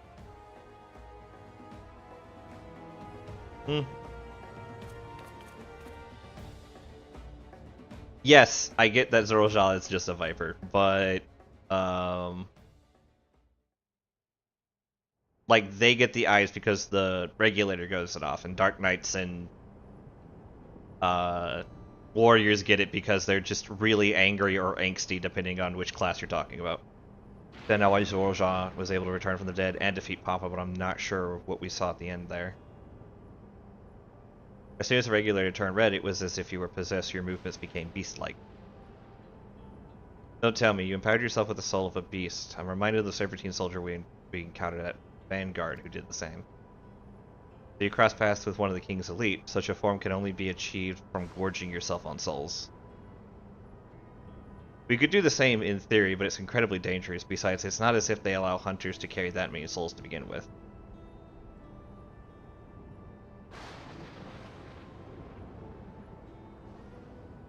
I mean, you could make a class. Now that I've gotten this far, you could make it a. Yeah, no, I was about to say I did that. I did that in PvP earlier today because my melee class of choice in PvP has been Monk lately, and I literally did that to kill like several people who got caught out. It's like, oh, you got caught out. Here, I'm about to LB you so that you get killed by the other 20 people beside me. The fact that it killed a paladin was hilarious to me. He went from full to nothing. To return to work, take care. Lucia, I think I can do that too, but it's a little weirder. And there you have it. Regulators can be loaded with two kinds of souls, those of people and those of beasts. The souls of people can be used to grant the user preternatural strength. Naturally, they can also be used to ensure no one suffers an untimely death. What about the souls of beasts? They work much in the same fashion, imbuing you the strength of the chosen animal. If, for example, you use the soul of the wolf, you would go more agile and feral, as you saw with Strika. Using several of the same type at once, however, could result in physical changes. Your teeth might become fangs, your nails claws, too many, and you'll become more beast than man. Jing one's formed through the souls of other beings, it's become more and more reminiscent of Void Scent.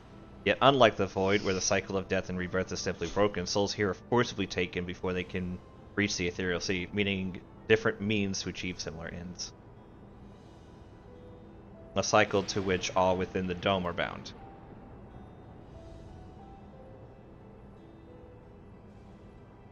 This is wrong. This is all wrong. It's hard to accept, being so far removed from our own beliefs. Perhaps more shocking is the technology to achieve this was developed hundreds of years ago. The civilization and reflections are surprising indeed. Eh.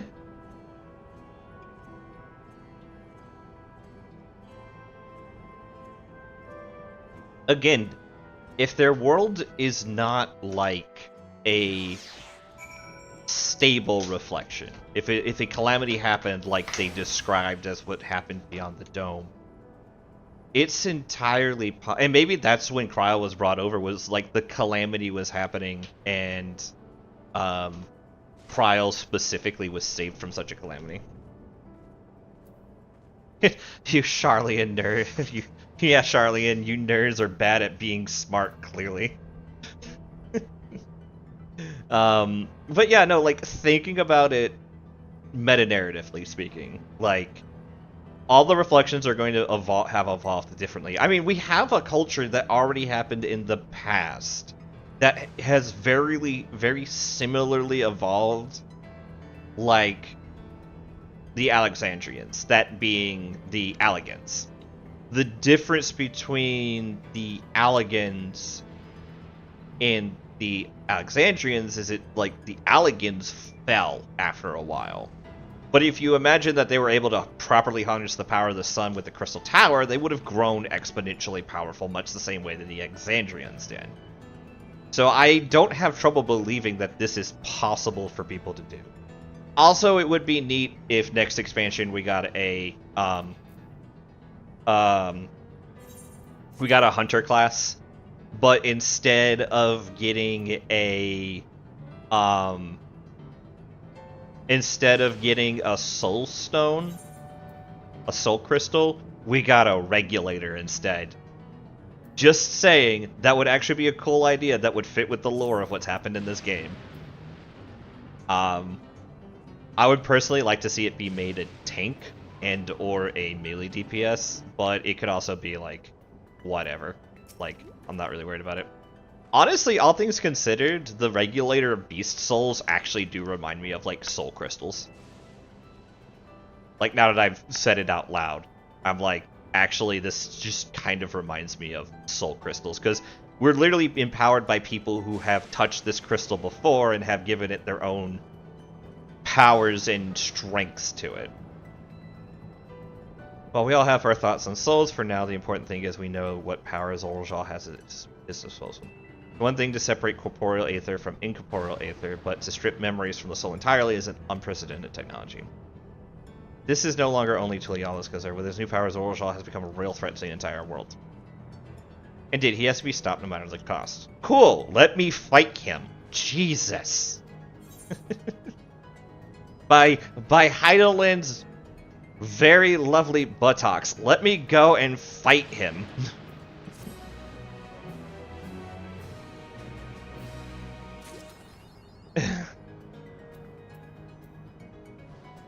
Zero has been added to the Unending Codex. Souls has been added to the Unending Codex. The Void has been added to the Unending Codex. Gives Zoraal rightful advantage, and that's just one of the devices he has on hand. We have to have a chance at divinity. We need to learn all about the technology he has at his disposal.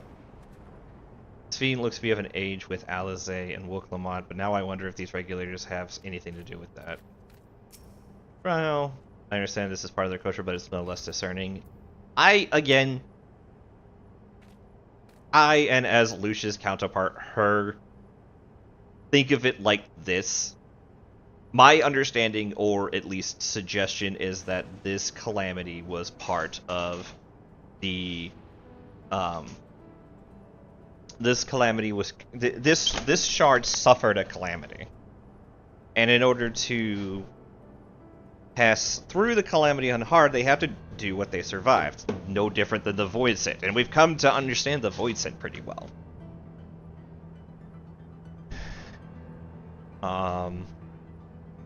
So how they manage to move on and continue on through their struggles is consuming the souls of other people. This is dangerous. And that's kind of the start and end of it, to be honest. Like, they had to do what they must to survive, and I can't really fault them for it, considering that we have just killed and deposed several people that we probably shouldn't have in order to prevent our own home from being destroyed.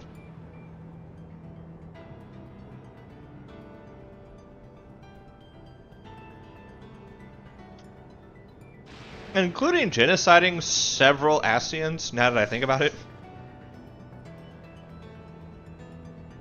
Like, we've killed a lot of Asians.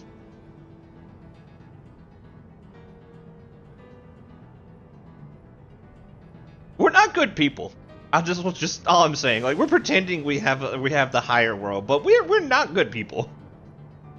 We'll have a little bit of pizza real quick, and then we'll continue the story.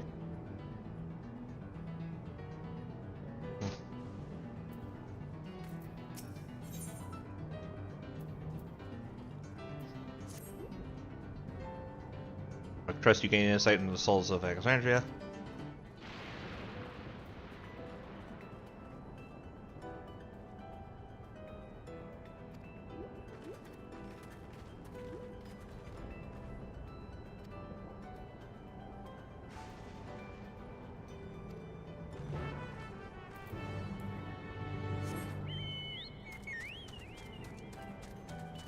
Yeah, we are single-handedly responsible for wiping out a whole race of people. In case you thought the Warrior for Light was a good person, you're not. This is why Lucia's actually more chaotic, like neutral / chaotic good. Her intentions are in the right place, but she ultimately is here to just fight and get stronger. She does care about the people around her, but her ultimate goal is actually just fighting strong people for the sake of growing stronger herself.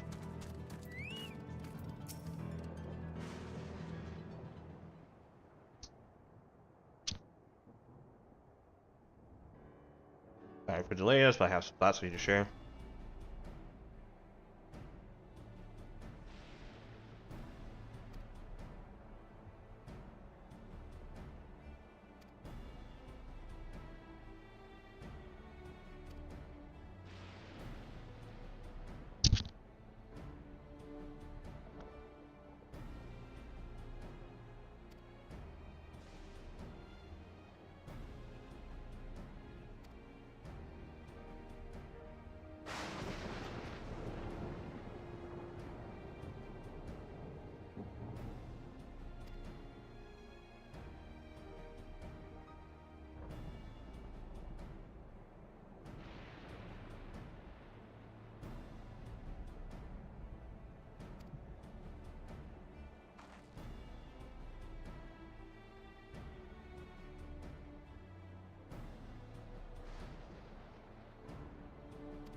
What if I'm wrong? What if sentiment is clouding my judgment?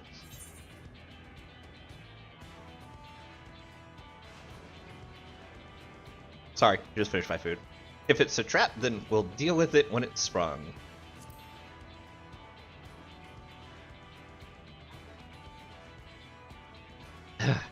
That's always the way of it with you. Yeah, and it works.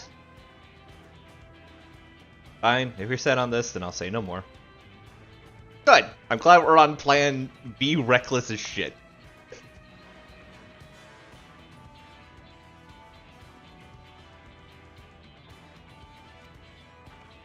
Let's head inside and secure ourselves some new allies. Lucia always on team, let's get in trouble. Let's fuck around and ostensibly find out. Oh, that's the Valentine's Day outfit.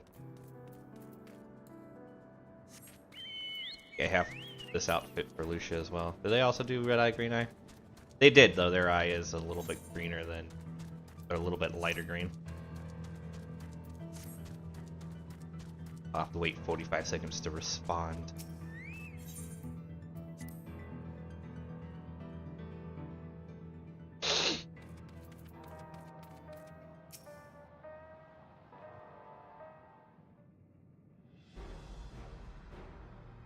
Welcome back.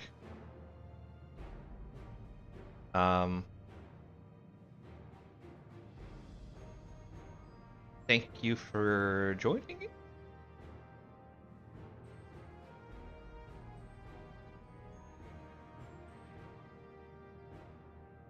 Apparently watching me can get you a story. I'm actually enjoying the story a bit better than my ranting from yesterday. I'm actually excited to be proactively doing things.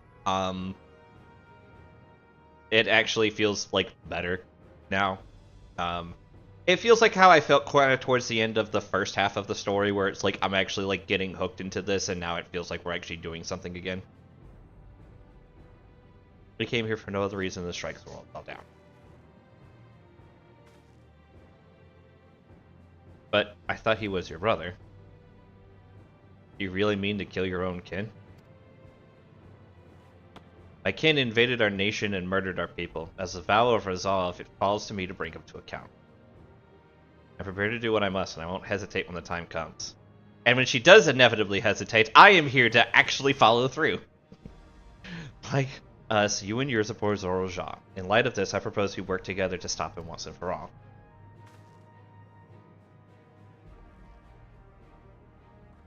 I realize that this is sudden, that it's a gamble to trust someone you've only just met. But I would trust the conviction of anyone who shares my goals, so fight with me, I beg you.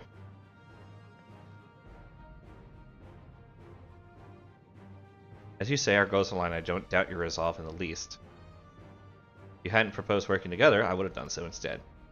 Truth be told, it's going to be tough going at it alone. While we've got ample intelligence, we don't have the strength to take decisive action. Besides, how could we not trust you? My only son is with you, my fussy little Bun Bun. He's all the reason I need. Aw, adorable Fuzzy Bun Bun is here. Change his name. We're changing his name in the descriptor going forward. It's just Fuzzy Little Bun Bun. Decided, here's to a fruitful collaboration.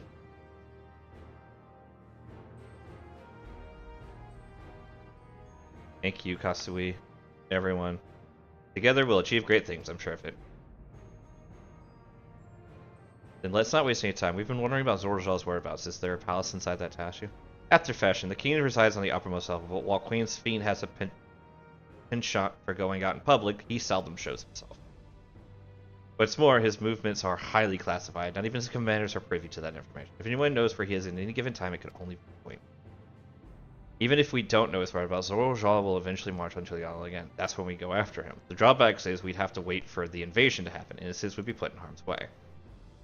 There's also the possibility that he'll leave everything to his minions and not command the army in person. Nah, that doesn't seem his style. Like, legitimately, that doesn't seem his style. No, he'll take the field. What makes you so certain? My brother has always yearned to surpass our father. That's why he attacked Loyola. After waiting for 30 years, the first thing he wanted to do was demonstrate his newfound strength. But killing Papa didn't satisfy him, so he's built on proving himself stronger than me and Kona, who bested him in the right of succession. He challenged me to strike him down. He wants a duel to show everyone that he's superior to the Dawn Servant, and he won't let his minions deprive him of this pleasure. That's why he hasn't... Then why hasn't he appeared and given you your chance? Surely he's aware of our presence here. At that, I can only guess. Perhaps he wants to dazzle us with his wondrous round, but if he won't deign to appear, then we'll force him to do so. That's a great idea. Lucia being like, even as we gather times, we make no move to attack him. Show absolutely no interest in a confrontation. Knowing him, he'll tire of waiting and turn his attention to Kona instead. He'll attack Tuyola again, like he said he would. I see. If you believe this is the best approach, then we have no objection. Any campaign against Tuliyola requires the Zoraljaw to lead his forces through Vanguard. We'll have lookouts to keep an eye on it day and night. Such a strategy is certainly viable if we're proceeding with it, though we should warn the outside. Indeed, they'll need time to prepare defenses. I should be glad to coordinate our efforts. I'm already in regular combat with Y'shtola, and we'll make sure to keep our comrades appraised of developments. You can leave Vanguard to us. We'll send word of the first sign of movement. It seems we have a plan. While we wait for Zoraljaw to move, you do well to prepare for battle. It begins with familiarizing yourselves with the technology that empowers him. To that end, I'll show you to Oblivion's main headquarters. Oh, I thought this place was it. You'll be impressed to know that we're located right inside that tower, in the residential district of Solution 9. Hiding a tree in the forest, as it were. The only question is how to get you through the checkpoint. About that, Sphene said that she'd make it so we can enter without issue. She did. Curious. She's not supposed to have such authority over the centuries. If I recall correctly, her words were she would register us as guests. I see. Then perhaps we're in the clear. When you're ready, come and meet me at the tower's entrance.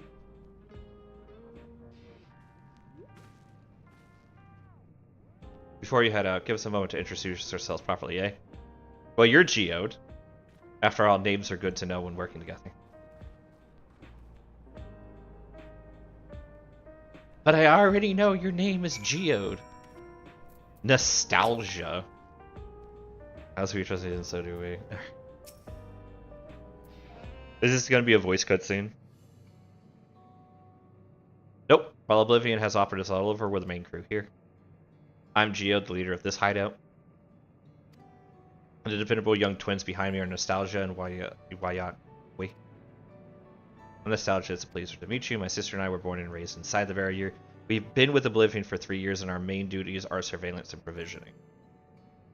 Twins, eh? That explains our resemblance. Wakua is a Watoni name, unless I'm mistaken. That's right, our mother is Tuliolan and our father is Alexandrian. They wanted to honor both cultures. They're beautiful names. Thank you. Though I have no memories of my mother, I'd like to think I carry a part of her with me. So what made you decide to join Oblivion? Your mother died. We wanted to avenge our father. Ambrose was his name, and years ago he was taken away after a scuffle with a soldier over a disagreement. It was a minor incident, so at first we clung to the hope that he'd be released, but when months went by with no word about him, we made the decision to remove our regulators. We had already lost memories of our father, we didn't want to lose those of our father as well. They've all forgotten about him now, everyone who had known him.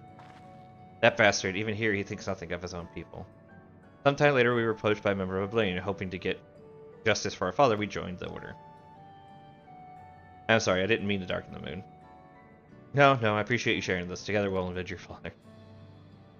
I'll avenge a lot of people, because avenging just sounds like a really good way of saying murder. Theme of the story, Lucia is just a contracted hit woman. She's actually not good at all. It tells me you have what it takes. You introduce yourself too, go on. It's pretty much the same story for me. And while my name is the Tawanta name, I haven't the faintest idea about how things are outside the border. It's my dream to go and see it for my own minds, our mother's homeland. Once peace is restored, you must come and visit. The wilds are beautiful, the food delicious, and everyone's so nice, you'll love it. And that says here, you'll meet others in the back room. That's our headquarters. Some of them are a little eccentric, but they have good hearts and all. Ellen shipped by. One last thing. It's exactly my place to say, but thank you for seeking out Kasui. She talks about you so much, it's clear how important you are to her. That's all. Be good to your mother while you still can, eh? Aw, he smiled. The little fuzzy bun smiled. I'm so happy. Well, we'll let you go for now. Feel free to use this as a hideout as you like. If you gave me a goddamn Azurite, I would.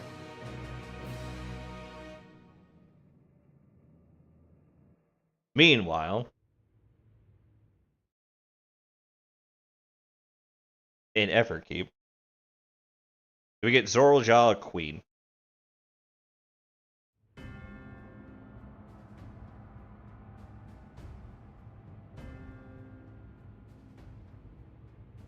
Oh, both.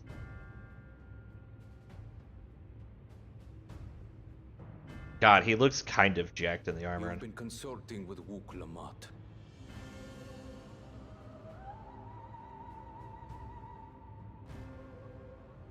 No matter.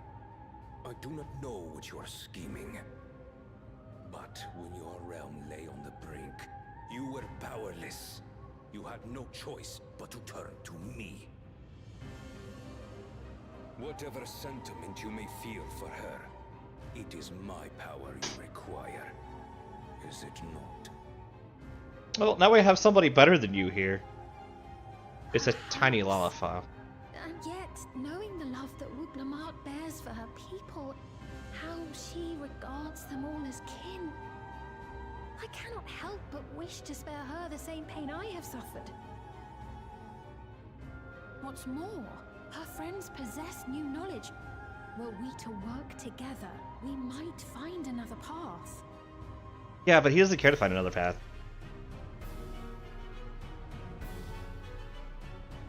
I know you're loath to consider it, but is there no hope for peace with Tuliyola? Is there no hope for peace? What we've already done may be unforgivable, but it needn't continue. You needn't kill your brother and sister. I slew my only flesh and blood. Yet you attempt to sway me with an appeal to family. Oh, it's gonna be so good, actually, like, killing you. And again, I still don't see him as a threat. Memory of my father's final moment. I still know how these things work, and I still don't see him as a threat. Age came for him before I did. For long years, I sought to prove the miracle. And weak as he was, defeating him achieved nothing. To kill them is my only recourse. Wuk Lamat and Kona, who bested him as he was in his prime. They are still your siblings, even if not by blood. That such bonds should mean so little to you. I am bound to no one. Serve none save myself. I made that clear when first you spoke to me in the Golden City. Remember, I can easily kill your beloved family. If you would protect them, cast aside any foolish notions. Your wisdom and abilities are valuable insofar as our goals align. So think well before you act, Queen of Reason.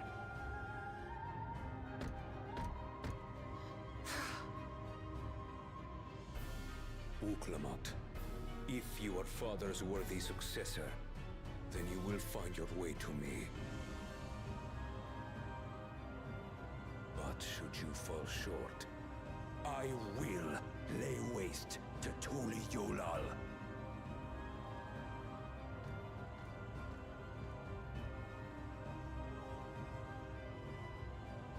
What now?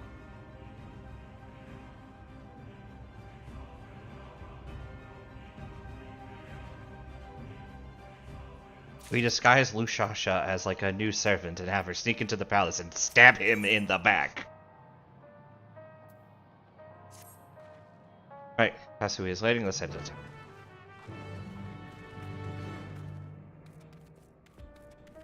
I'm just saying, Lucia is a Lalafell. There are Lalafells in Alexandria. There are more Alexandrians peoples than others. I am curious to think that perhaps when Kryl came to the shard of the source, it was right as the calamity was happening. Just a theory. A game theory.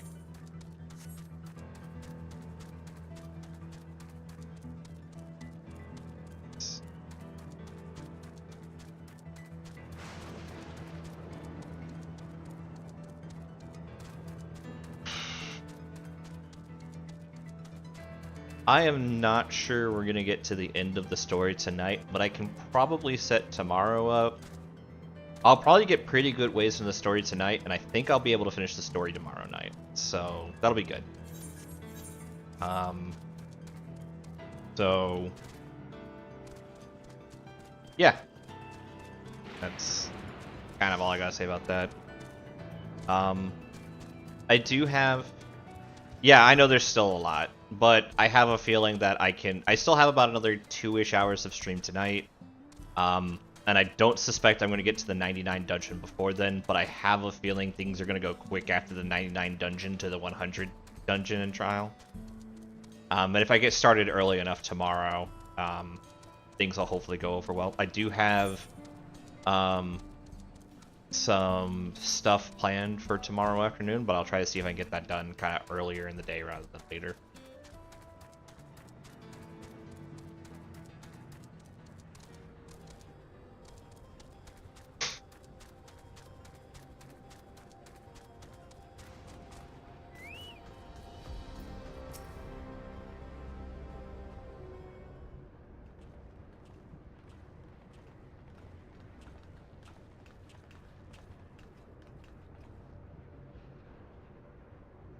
Ah, there you are. Queen Safina's ready to, she should be able to march right on in. I mean, if she hasn't, then you may be sworn by Zoralja's minions to do.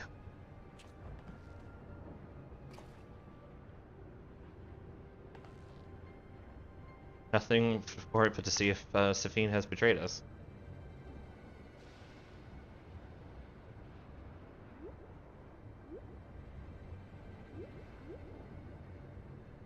Thank you for your diligent service, friends. My companions and I would like to pass if you'd be so kind. Outrunner guide unit identified. Registration number verified. 6 accompanying civilians identified, verifying credentials. Please tell me he's referred to as Fuzzy Little Bun Bun.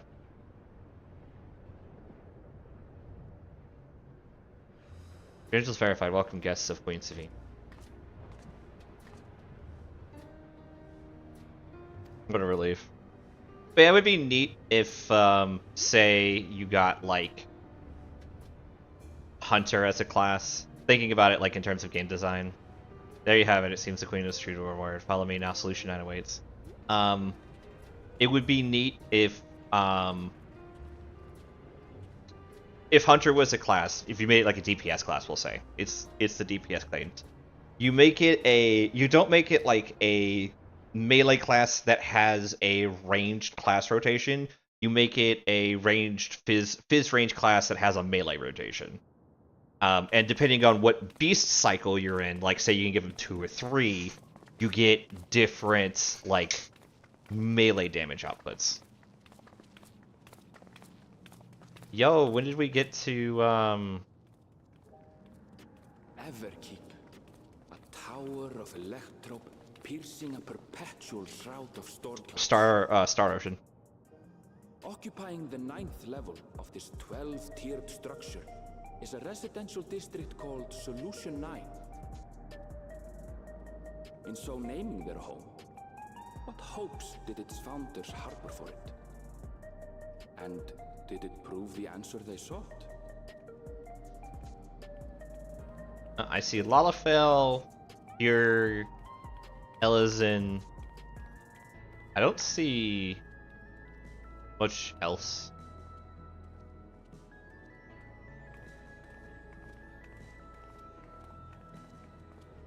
This really gives me like Star Ocean / Fantasy Star vibes. More Star Ocean than anything. Spectacular, isn't it? There are more districts throughout the tower, including industrial ones, but Solution 9 is the largest. Just being here makes my head spin. Perfectly natural reaction. A city of shimmering electrope, replete with strange technologies that cater to every conceivable need. We never dreamed of the life back home in Tuliolo.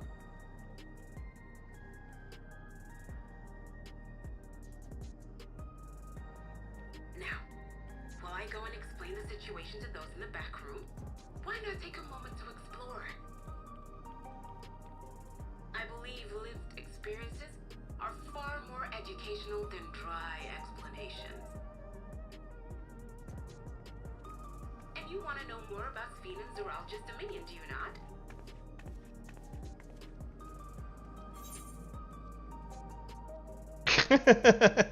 We do need to better understand who and what we are doing this. You had me at explore.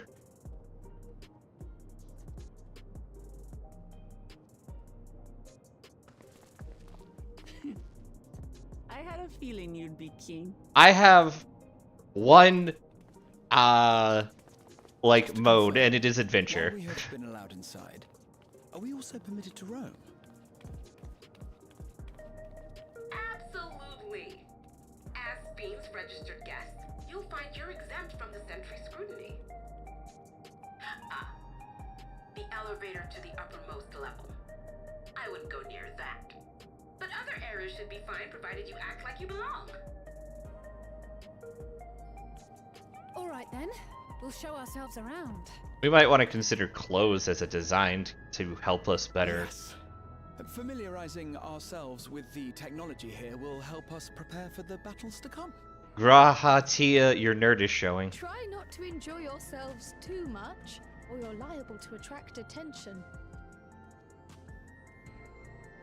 Once you've explored to your satisfaction, come to the entrance to True View in the eastern sector. The way from there is a little complicated, so I'll send someone to guide you. Understood. We'll see you later. I wouldn't be surprised if it's like her, like actually her. I shall speak with the residents. Perhaps one of them will recognize the earring.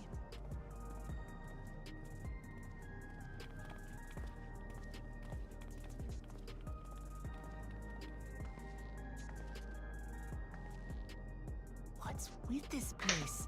How can this all be the inside of a tower? Yeah, space is relative as much as time is. What aren't you telling me? Where are you?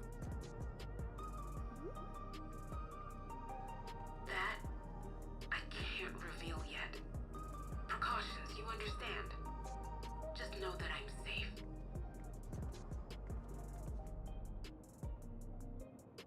But come, tell me about your adventurer friend. You seem to have a great deal of faith in her. I am a walking murder robot. We've been through a lot together.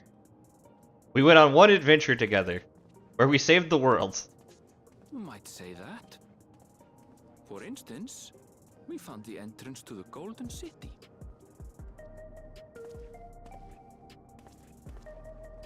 Wait, what?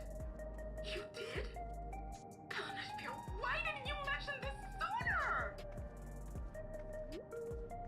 She's so mad at him. You want to explore together? I guess I can have another babysitter. It's not that I'm scared or anything. Everything is just so different from home is all.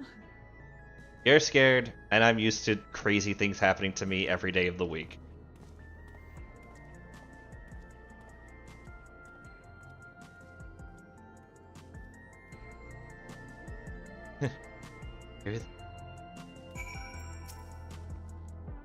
Tower's inside a tower, but I see it, but I still can't believe it.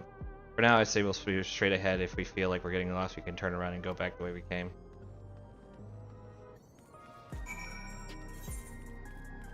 Oh, this is just straight up the like second big city. Okay. Might as well get used to doing these and switch to Dancer. Yeah, I have a feeling I'm going to go around in a big circle. We'll go this way first.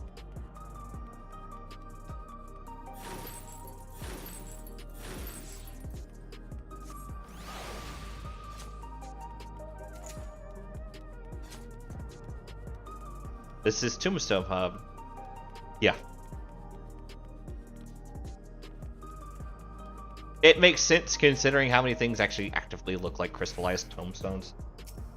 They're not even beating around the bush with it. Ugh, crossroads already. This place is too much. I have no idea where I should go. Anyway, let's head to that building over there. Okay. I'ma just grab this, don't mind me.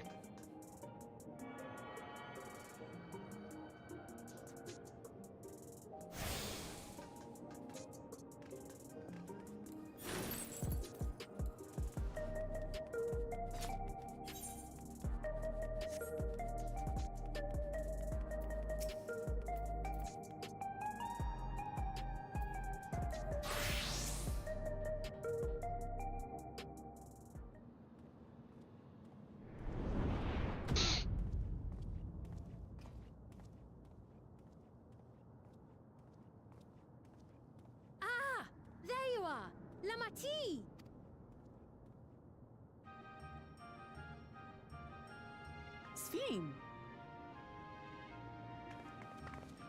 I was worried you might have had trouble at the checkpoint, but I see everything went according to plan. Well, that's thanks to you.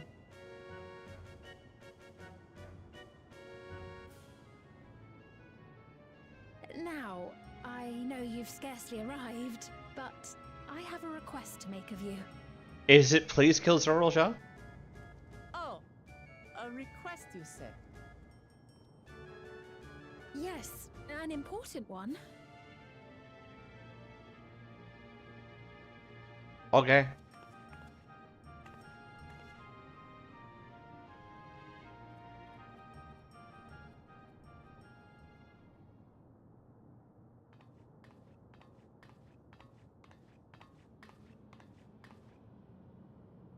I'll say it plain. I want you to make peace with Zoralja. What? I thought you said you weren't on his side. We have come no closer to seeing eye to eye, nor do I condone his methods. Be that as it may, I don't want you to fight him. I don't want you to regret a decision made in anger and haste. Unequipped with regulators as you are, the risk is too great. Oh, I brought my own regulator. It's I called appreciate your Echo. concern, but you asked the impossible. Zoralja murdered our father. His minions slaughtered our countrymen. He will never renounce his war. As vow of resolve, it falls to me to stop him. I know you love your people too, and so you must understand how I feel. Why I cannot, will not back down.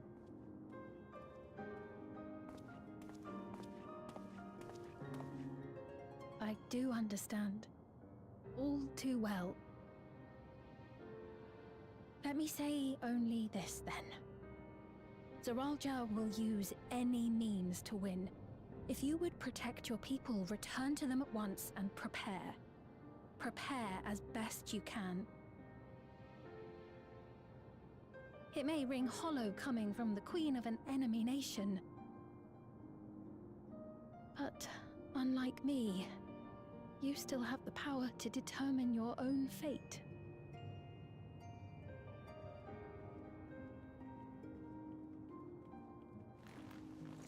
You really are a curious one. Look, you needn't worry for us. We have dependable comrades holding the fort in Tulihyolal. They'll keep everyone safe, so we can devote our attention to affairs here. Please.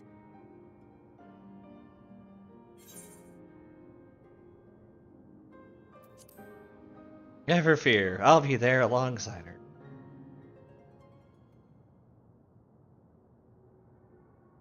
So you have comrades on whom you can rely. I envy you. You know, we'd like to learn more about you. About me? To be frank, we're still not sure whether or not you're trustworthy. So, if you have a moment, would you show us around the district? That way, we can get to know you better. You're asking me, the Queen, to show you around?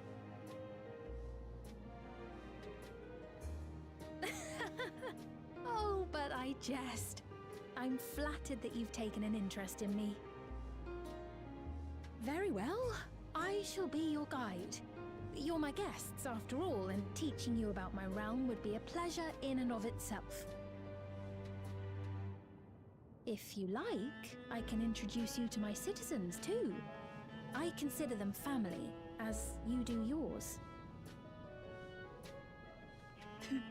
By all means, we're in your capable hands. That you are. This will be an enjoyable and enlightening tour, I promise.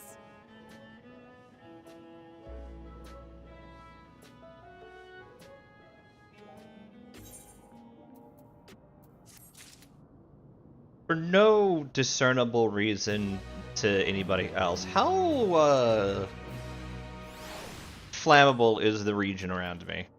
Don't ask questions. I have a plan. The plan involves arson. Let's begin, shall we? Must say I'm really grateful. This place is vast and confusing. I didn't even know where to begin.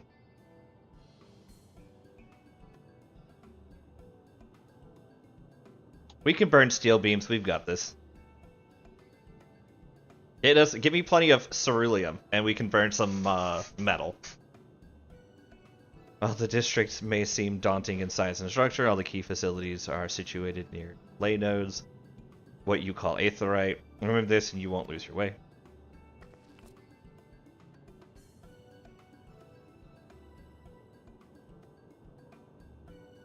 Now then, seeing as it's right here, I will show you the Nexus Arcade first. Please follow me.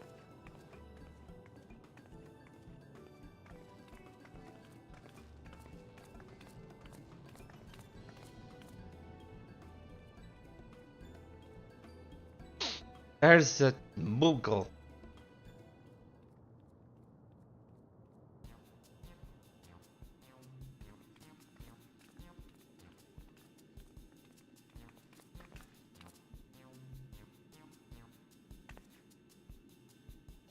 The complex is home to all manners of shops, from food and daily necessities to technological conveniences. You can find everything here. Everkeep's interior is vast, as you've observed. This arcade makes it possible for people to acquire what they need in one centralized location. Amazing. How do you get to the upper levels? I don't see stairs. You see like low-hanging pattern under here? This is an automatic conveyor.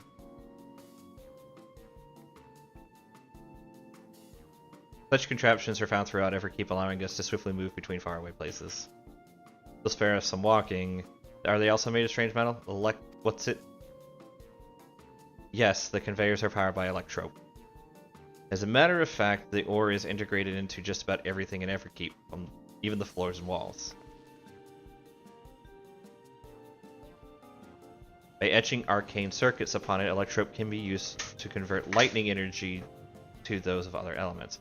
Doing so, we can achieve various effects. For instance, a conversion to wind production produces flotation, which is required for the propulsion of our flying vehicles. A conversion to fire, meanwhile, produces light and heat, which is employed in devices such as street lamps and heaters. There are even self-heating cups that keep your drink warm. Man, I know some people in IRL who would love some of those. Can you make a drink cold if you convert it to ice instead? You certainly can. Many machines do just that. What's more, multiple energies can be combined to produce some clever effects. For instance, by manipulating air with wind while projecting light with lightning, it is possible to alter one's appearance. It's almost scary what you can do with electrope. It's such a wondrous material. It exists in our world. I imagine everyone would be fighting over it.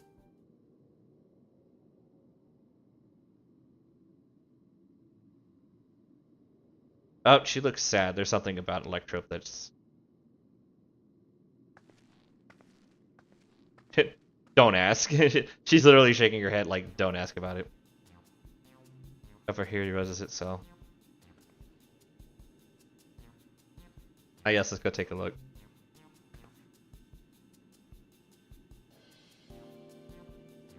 I dare say you will find it interesting.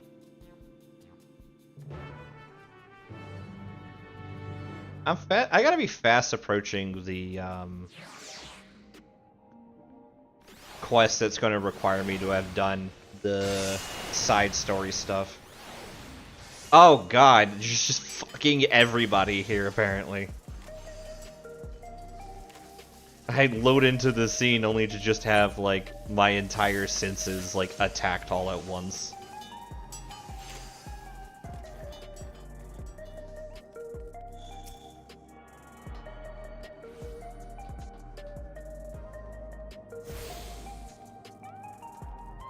Don't burn down Futureland.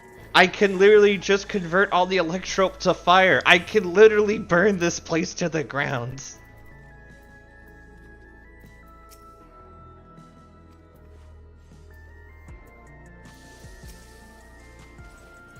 This shop sells food. Those are items on the counter.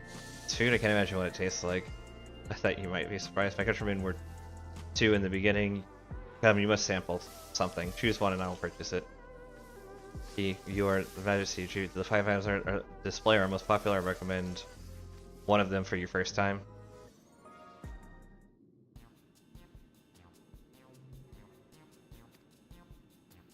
I've got slab of pink hexes, liquid filled pouch, long rectangular bar, hexagon pattern bag, black and yellow tin. It's oh my god, it squapes. Oh my god. I hate that you use that word, Sherm. I can get a tent. The synthetic fruit palette, that's their best approximation of the taste and texture of grapes.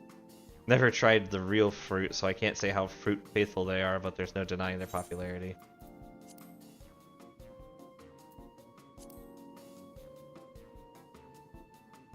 This is a revived tag. I take it you're thirsty. This flavor is a sublime blend of sweet and salty. It stays fresh for over 10 years thanks to the special container. They made sea salt ice cream a liquid in this game. Got it. It's a Snickers. You're not you when you're hungry. Keen on the perfect meal bar, are you? It's all the nutrition.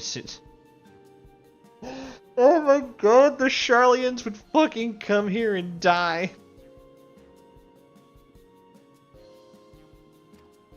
The flavor is formulated to never taste dull, but one bar will satisfy you for a whole day. Many folks prefer this to making multiple meals.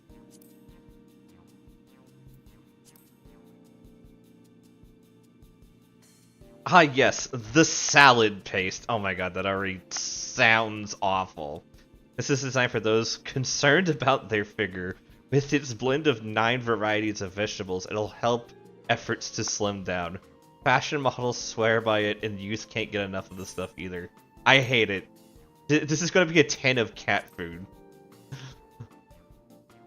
Ah yes, this is cultivated safe. It's not quite the same as the real thing they produce in the outskirts, but it's a slight bit more affordable. This particular product is known as Gold Label, and is a delicious hybrid of beef and chicken grown at the plant on the 4th level. It's mystery meat. It's Impossible Burger. It's an Impossible Steak. I'm gonna go with the pink slabs of hexagons. We'll try the grapes.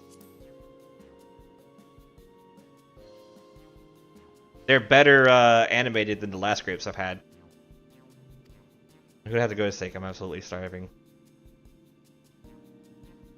Thank you for your custom.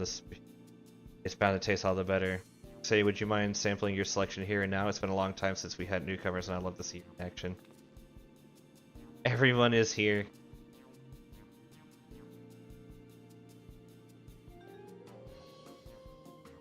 Just learn about Alexandria culture. Let's dig in.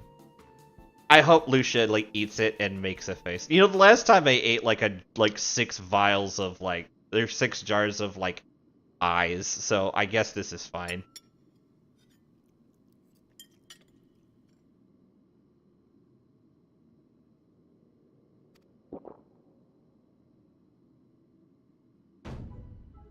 I've never had meat like this before.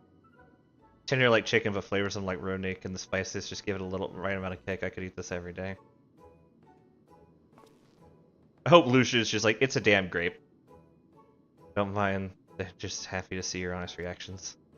Yeah. It's a grape. It's pretty good.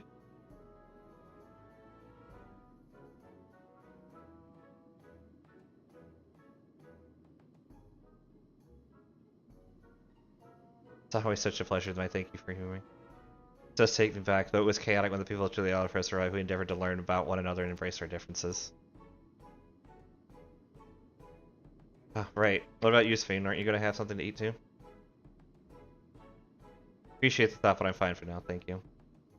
Right, but what's your favorite food, if you don't mind me asking? My favorite food?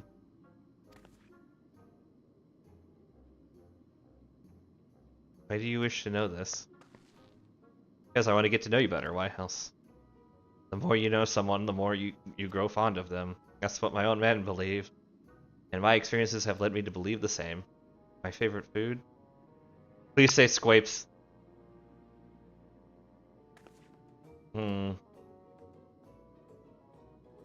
Is it such a difficult question? I don't know. I'm sorry, it's just when I think of those who labor to bring us food, I find I can't settle on one thing. I thought I was this indecisive, but you're something else. Perhaps I am, but you need to laugh.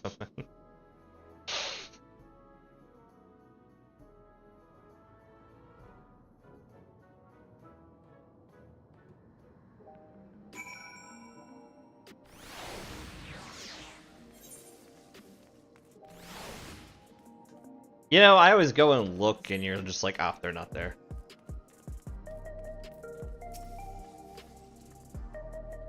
Satisfied, let's keep moving.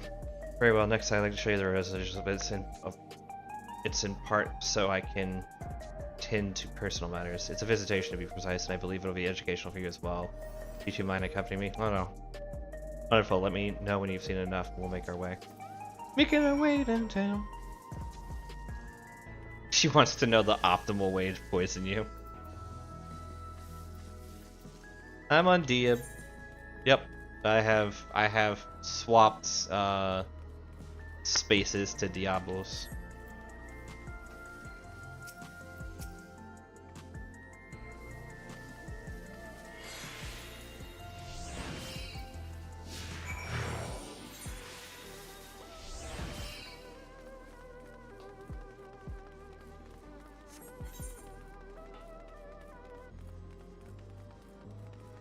I know you're still debating coming over to Diabolos. If you come over at any time, I can basically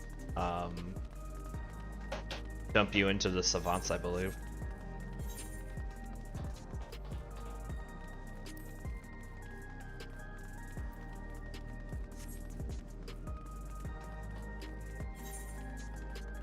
Oh no, I'm not debating.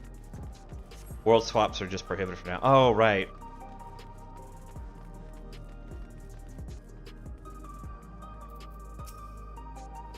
This is Mosaic, a cafe. Here you can buy drinks while you relax. I see together they have a similar statue. Saw some with tea. That seashell in the local tongue. Is there a story behind the mosaic? There is. In our continent, the races are named for stones. There's the hewn who resemble the Tonawanta, tall and graceful Aduit, and the diminutive and affable Milala. When they're all gathered here, they appear as a mosaic of colors. Thus, the founder chooses the name of the calf. That's nice. They serve tacos here, it'd be perfect. Tacos? Traditional Turali dish, one of my favorite foods. You must try it one day. Oh, yes, definitely. She doesn't eat food. She's like, what's her name from Tales of Symphonia? Oh, God.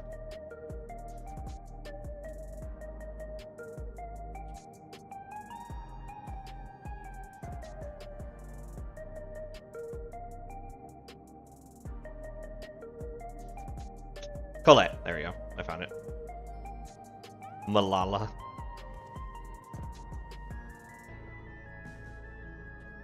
Tips for fitting in, wear a fedora. Gotcha. We'll make it happen once we restore peace to you. Right, let's continue on. I didn't see who saved that one. Booklamont.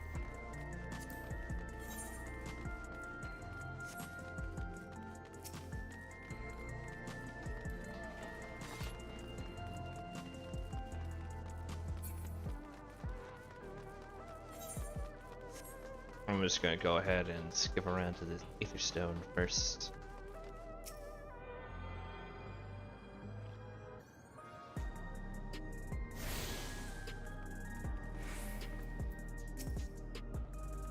Here we are. These buildings are where our citizens live. They're massive. Each one's bigger than the palace. They have to be for just about all Alexandrians have apartments here. Lest you wonder, I'm here to visit some people. Their apartment is in the building on the right here at Residential Radius 914. Residential Radius. That's right. Come, the doors open automatically.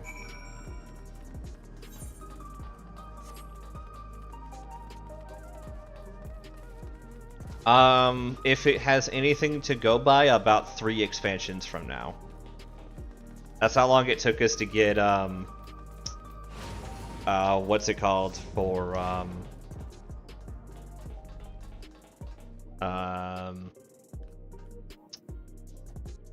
Ishgard. Can anyone live in this place? Naturally, in fact, many of your countrymen make their homes here. No matter your origin or race, occupation, or regulator usage, all Alexandrian citizens are eligible for an apartment. It includes those you met who work at in the outskirts. Taking care of everyone for 30 years, I'm truly grateful. This is the lobby common area for residents. I see, and what does that machine there do? Ah, the concierge, they look after the residents. If you require assistance or have questions, they'd be glad to.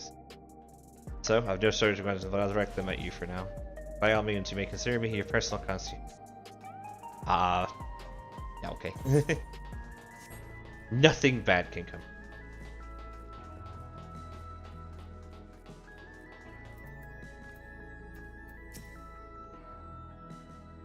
Mother and son live here.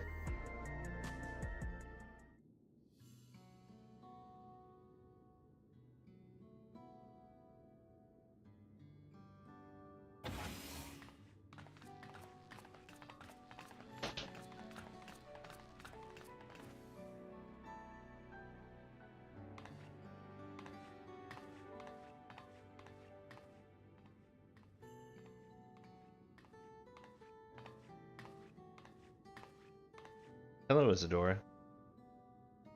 Majesty, you came. Have friends with me today, is that alright?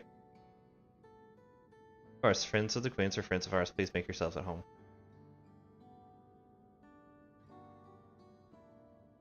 We're gonna have somebody die, and then the mom's gonna immediately forget, like, the son.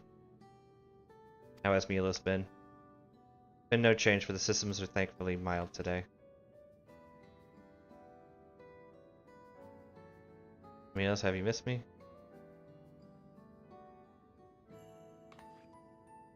My son was born with Levin sickness, a severe aetheric imbalance towards lightning. Result, he suffers from paralysis. He cannot walk and struggles to speak. For a blessing, he still has his hearing, and even on bad days, he can communicate with his eyes. I see Sphene visits often, does she? She does. Milos simply adores her. He sometimes even manages to smile while she's here. What of yourself, Isadora? How are you holding up? You need to worry about me, Your Majesty. You always make time for us, and we have everything we need. Glad to hear that, but you mustn't strain yourself, understood? Nothing you can do for him? Perhaps a treatment with souls, or... Of course, you know, while science can revive those who have met in an accident, they can't reverse the effect of old age and illness. Truth be told, many children are born like Milos. This illness has existed for generations, but we've been unable to find a cure. The cause is quite clear, though. The excess of lightning in the environment. It's no coincidence the number of cases has risen dramatically these past 30 years. So he just needs a balance of aether.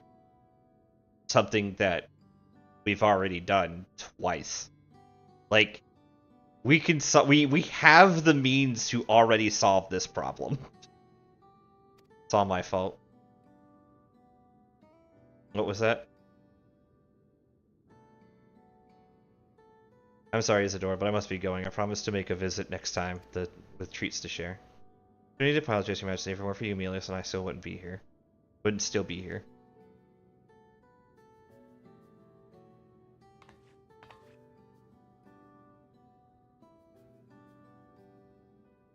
Thank you, Queen Sphene.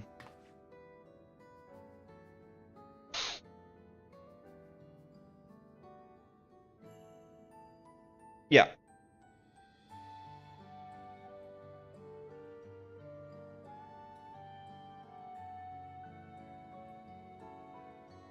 I mean, to be fair... Yeah, I was about to... Kai beat me to it, but to be fair, Sherm... so for those who might not be seeing it, Sherm has said, not the child that has love and imbalance, the environment does, and that scaled up the bouncing required. It's like those people that are allergic to sunlight. Just being where you are is pain. That's horrifying. But Kai kind of beat me to the punch, being like, sounds like we just need to relocate them to a place with balanced lightning. True, true. I can totally see it, like, understandably being believed that the barrier was impenetrable for both sides. I'll be back soon, so be a good boy for your mother. For your mother and for me. Okay, just the second part.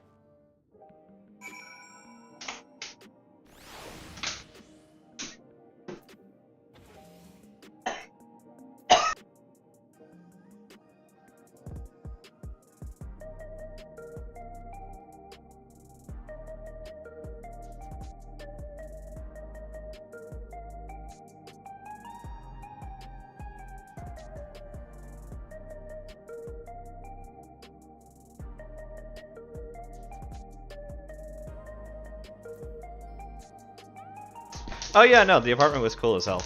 Like, not for nothing, this is kind of a dope-ass apartment.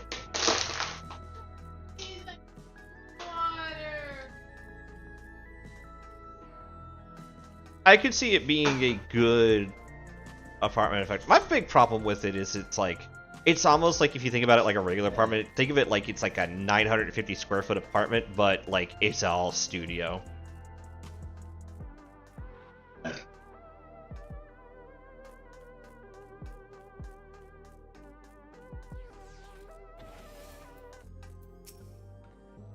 Thanks for accompanying me on the visit. The illness is part of life in Alexandria, and I thought you should know about it.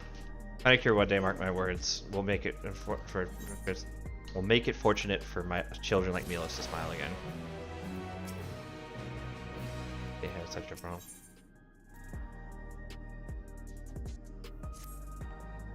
Let's continue the store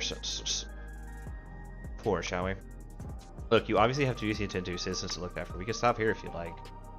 No, I do this because I want to, so please do not worry.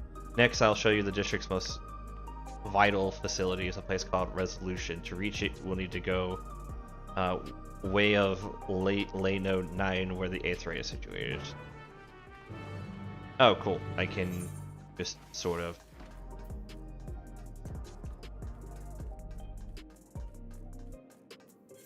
I'll just skip over and send anything.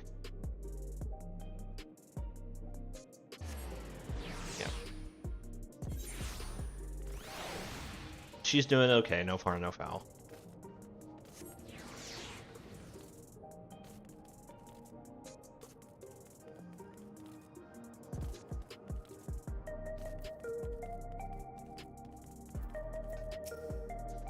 Don't tell me we have to use these now. The conveyor ahead will teleport you to the Governor Center where Resolution is located. The markings on the conveyor indicate its direction, just like there's up here, just like it on the other side. Is it safe? Extremely. There's no need to be afraid. Said I was right. Come on, Lucia. They didn't want to have to animate them going through it. Let's see. Okay. So now we ask the question. Is this the same Lucia that came out the teleporter? Or is this a new Lucia made up of all the constituent parts, but the real Lucia in fact died on her way up the stairs?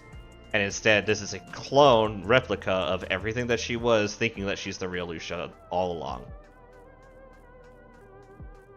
If you take a teleporter, are you in fact killed and reconstituted, and your clone has no idea whether or not it's the real them or just a clone? Rip to Lucia. Rip to every Warrior of Light that just crossed that platform, except your new clone Warrior of Light as a replica.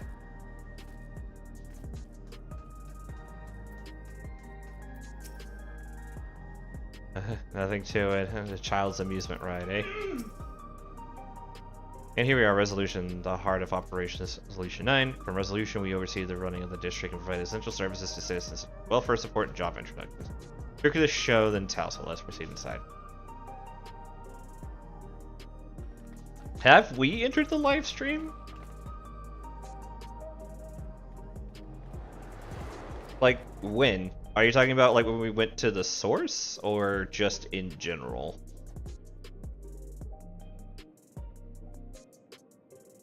Yeah, but we never teleported with Y'shtola. Y'shtola's died like 4 times, by my reckoning.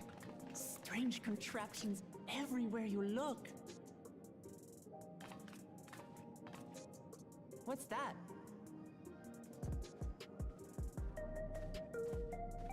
An infusion station. It dispenses souls in exchange for credits. Through hard work, citizens can obtain the peace of mind provided by spare souls. It's the way of life for Alexandrians and has been for quite some time. But I imagine it must be difficult for outsiders to comprehend. That's putting it lightly. To be honest, it sounds disturbing.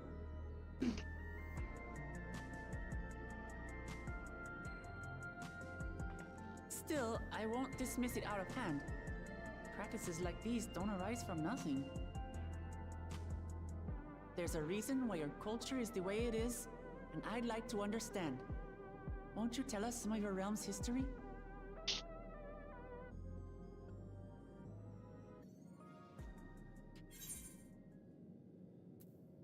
With knowledge comes appreciation.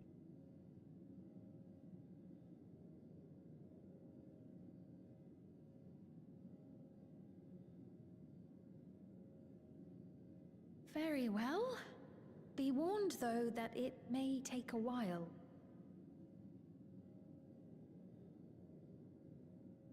In the distant past, over 1,000 years ago it said, lightning energy began to swell in our world. According to ancient records that date back around 8 centuries, the rainy season spanned a quarter of the year, during which time severe thunderstorms ravaged the land. 4 centuries later, this season had lengthened to nearly half the year. The trend continued, with our ancestors spending longer and longer languishing beneath storm clouds. Crops failed and livestock starved.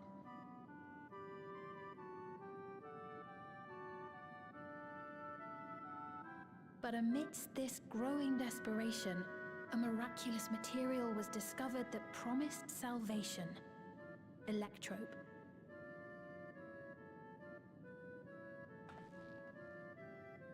The stuff that's used everywhere here.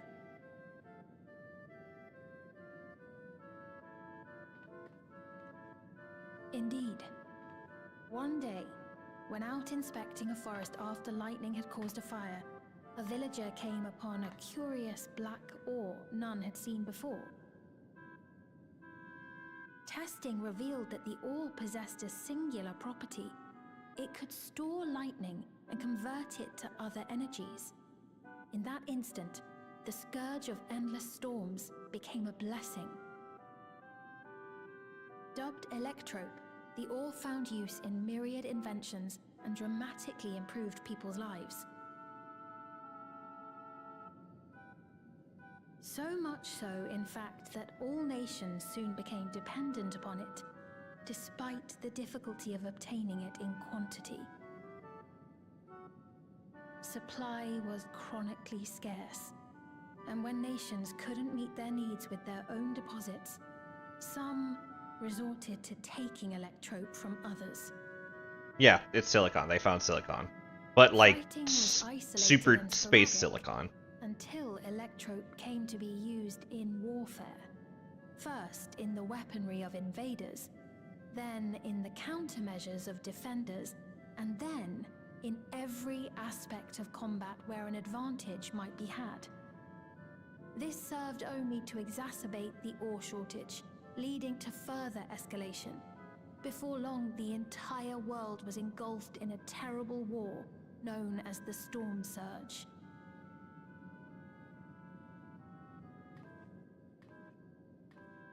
As the war came to a head, Alexandria's neighbor Lindblom committed its stores of electrope to the production of a weapon of mass destruction.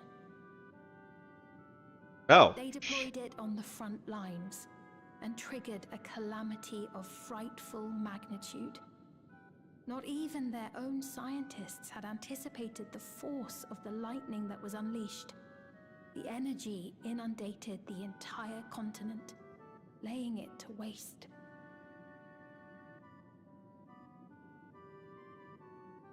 So that's how your world came to be this way. So I was right. There basically was a calamity that happened. Oh, look at Lucia. Damn. I'm put in mind of the flood of light. Yeah. You truly know a great many things that I don't. I should like to learn about you too sometime. Well, this one time I traveled through space-time and ended up on another planet that had basically the same thing yours happened to it, but was just slightly averted. The people of Alexandria had already lost much to the war. I'm pretty sure, 99% sure that electrope was discovered by an Ascian. Those who At the very least, an bore deep Ascian, scars, tormented by the memory of loved ones taken too soon. Though they yet lived, the cruel specter of death was with them always. Okay, so to interrupt, I'm not. Sherm just said I'm 99% sure the electrope was discovered by an Ascian. I would say that I'm more closer to 45% sure that it was discovered by an Ascian, because not all plans are triggered by Ascians, but I will give you that I am 99.999% certain that an Ascian was behind the invention of the lightning bomb that caused the calamity, considering that the amount of times Emmett Suck has talked about how they caused a calamity.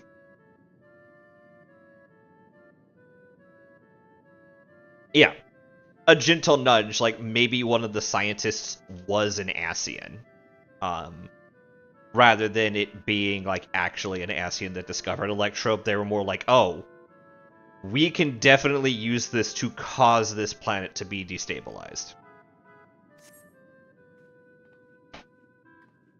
Seeking a solution, our scientists turned once more to electrope, and after extensive research, they developed the means to preserve memory and soul.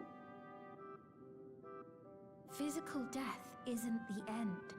So long as our memories endure, we may live on. This belief sustained us then, and it sustains us now, granting us comfort. That's quite a tale.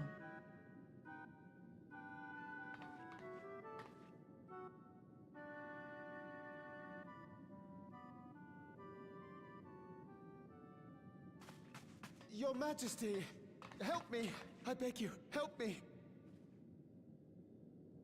What's the matter? I've got no souls left. Not a single one! But the lot at Soul Supply refused to give me any! Please, you must do something! This is where something, My apologies, Your Majesty. This man, he does no work. Instead, he drinks his days away on Trueview. He has only himself to blame if he has no credits for souls. That's not true! I'm a fighter at the Arcadian. Or rather, I was. I haven't been allowed to fight because of the King's decree. It isn't my choice. I see. You're a brave warrior of the arena. I want to help you, I sincerely do. But I cannot give you preferential treatment. Then open up the Arcadian again, so I can fight! I'm sorry, but that's not my decision to make. The king requires feral souls for war. He doesn't wish for them to be expended on amusements. You're useless! A queen in naught but name!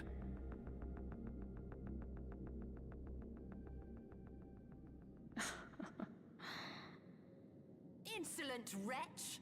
How dare you take that tone with Her Majesty? Give soul, It's please. quite all right. Such things don't bother me, nor do I think ill of this man.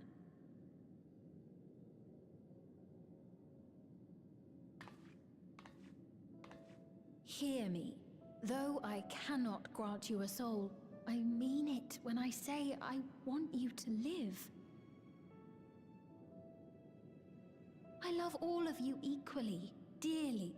You are as family to me, and it pains me to see you deny yourself hope.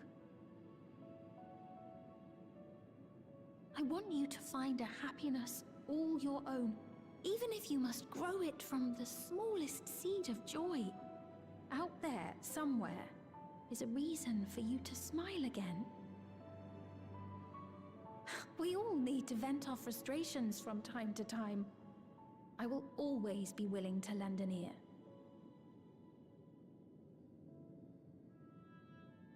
Yes, Mum. Of course. Even without a spare soul, I suppose I'm fine as long as I stay in Solution 9.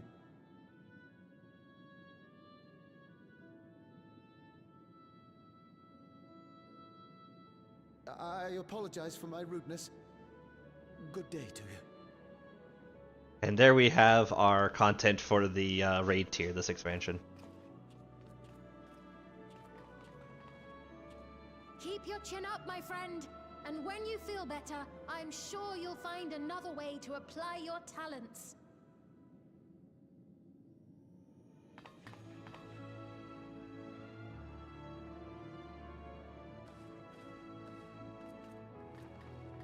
Basically. I'm sorry you had to see that. Let's keep moving, shall we? Yo, can we get, like, the Pokemon Sword and Shield music for the theme? Like, gym music for the theme for all the dungeon fights? I declare our tour concluded. That man from before, does that sort of thing happen often? Somewhat. It's unavoidable. Hardships are a fact of life. Our soul management system has sustained our realm for generations, but it isn't without flaws. Oh, absolutely. It was probably my favorite gym theme music of all time. Without them, they feel vulnerable and anxious. Some claim it may also have contributed to a decline in births.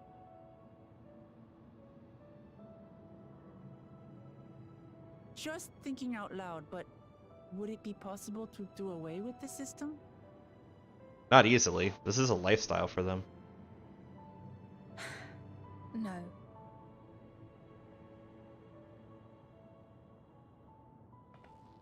I know it isn't easy to change one's beliefs and way of life. The Mamolja had their reasons for their reliance on blessed siblings, much as you have yours for souls. But if we defeated Zorolja, you'd be able to make all the decisions, right? Even then, she still has to make... fix things, restore your realm to where it belongs, and see where we can go from there.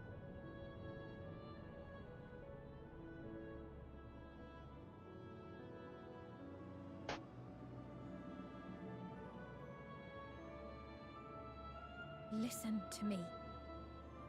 There's something that I need to tell you.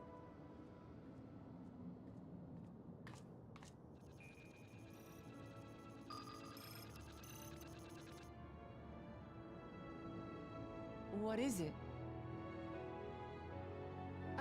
Actually, never mind. It's nothing of import. Well, it was lovely showing you around. This Of course. Of course. this lady can't find a moment to tell us what she wants to tell us and has been trying to tell us for a while. We've learned not only about your realm, but you as well. For now, our priority is Zorolja. But once we've dealt with him, perhaps I can return the favor and show you to Lihiolal. I'd like that very much.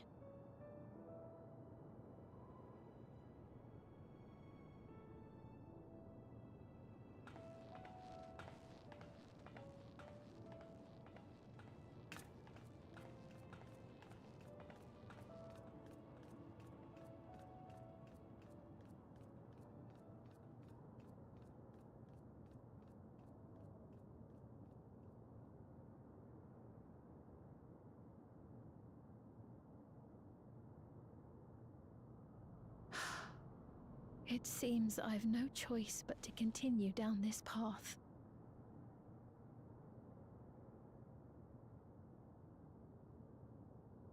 Forgive me, Val Wuklamat, but I must disappoint you.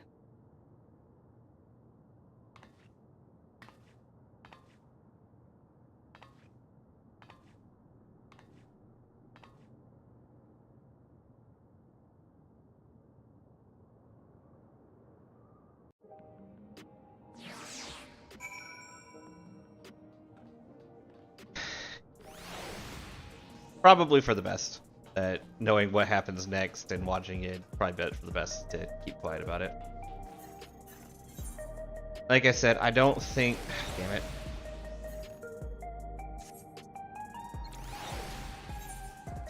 I am prepared for her sudden but inevitable betrayal, because like I said, I'm pretty sure we're going to fight. I'm pretty sure she is the Medion-like villain we're going to have to deal with at the end.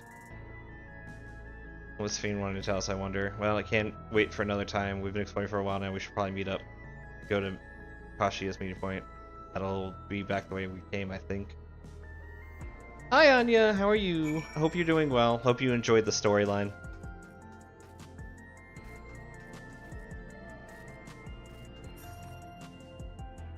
Yes, that is the same implication would be like, please do not talk about the story past this point. I am trying to have this be a first viewing and not an accidental second viewing.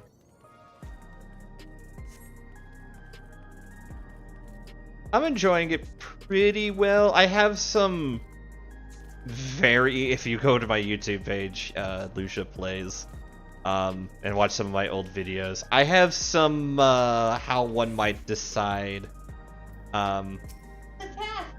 You did the what? Oh, you completed it? I told you could.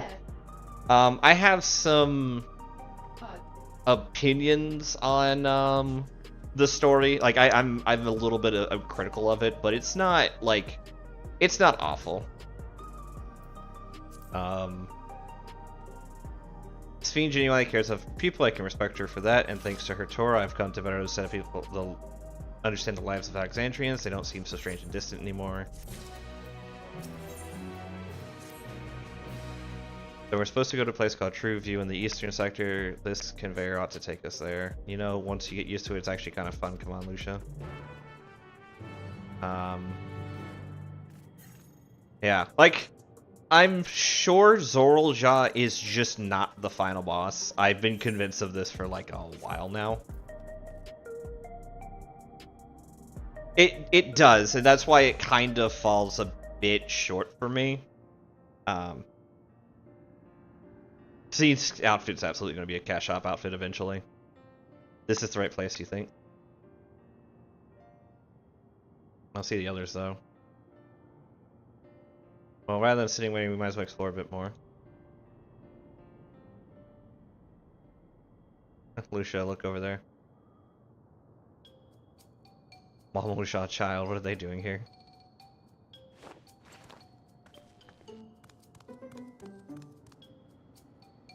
It's a blue Mama Lucia child at that. Peeks back over, we're just like right behind him.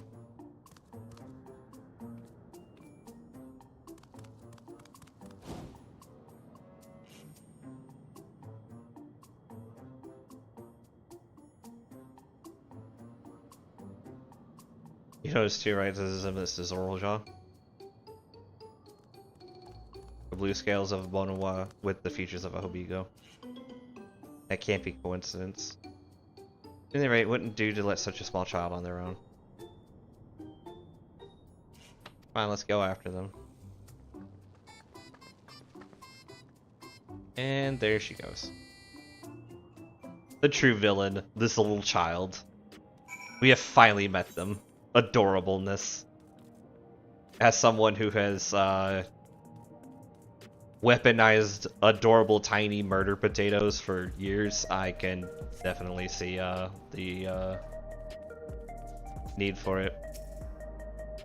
I think they ran this way.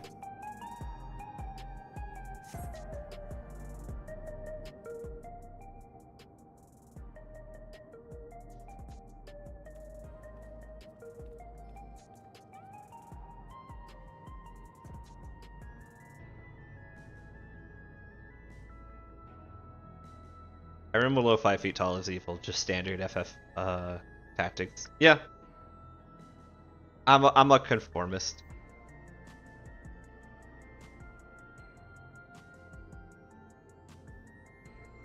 This is review. Not sure what I'm looking at, but it does seem lively. And that Google Drive Nvidia graphics card must be the Arena. Building's just about the only one that isn't lit up, not open for business at all at the moment, I guess.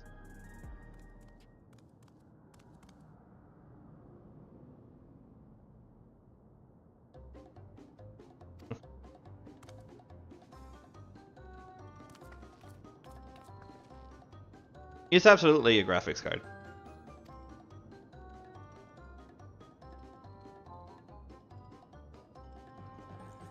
Yeah, we just want to talk. It's a bit odd, don't you think? They run off when we approach, only to suddenly reappear. Take us somewhere.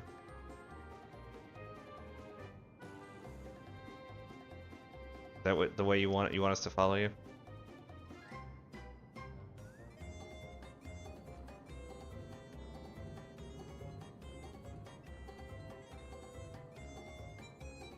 It's the graphics card has 3 tiers to it because it's gonna be the raid tier for those who don't know.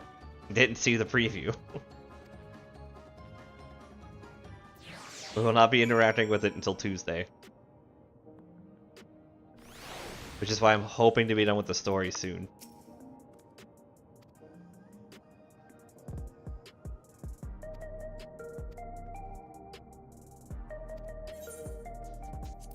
Yeah, please let me get my teleport. Please let me get this one. It's in brackets in the section below.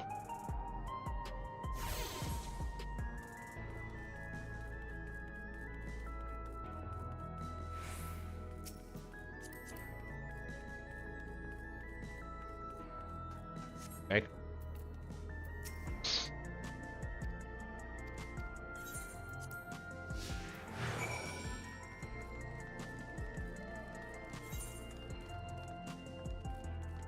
He is small and has tiny legs and therefore can't run.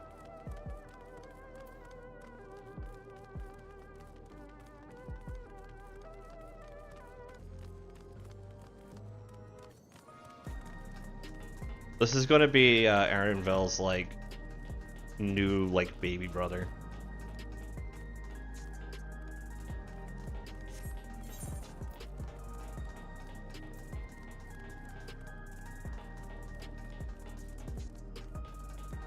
Well, considering that his name is Darth Father, yeah, probably.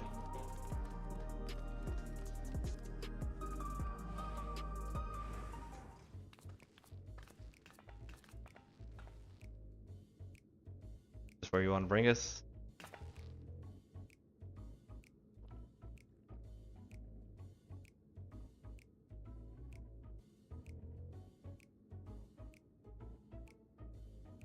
What is this place? If you're meant to relax here, it isn't working for me.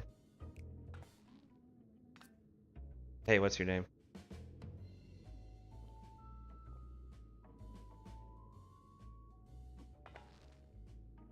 So you're still not inclined to talk? He'll only talk if he's completely comfortable with you. Melancholy. You know him? After a fashion, but never mind that. How about something to wet your whistle? Trouble as you are, it's on the house. I can recommend her special, Her Majesty. I'll prefer 1 liquor for the boy, too.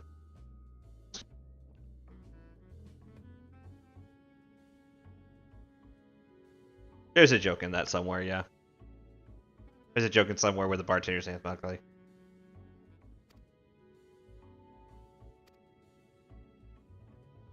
Oh, so you're with Kasui.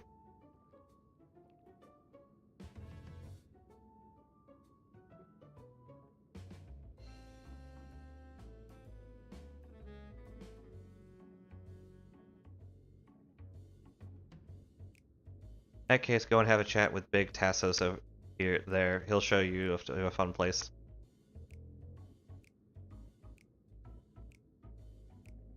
What about him? I don't think he's in the mood to talk, so he can tend the bar with me. This is taking a turn for strange, but you don't think we're walking into a trap, do you? Eh. I'm damned if it doesn't have suspicion written all over it.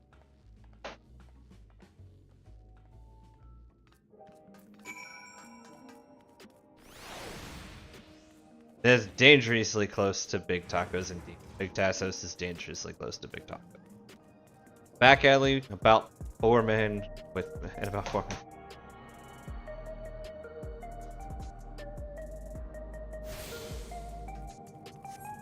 And the Arcadion I'll have to probably grab after we're done with this bit of lore dumping we're gonna get.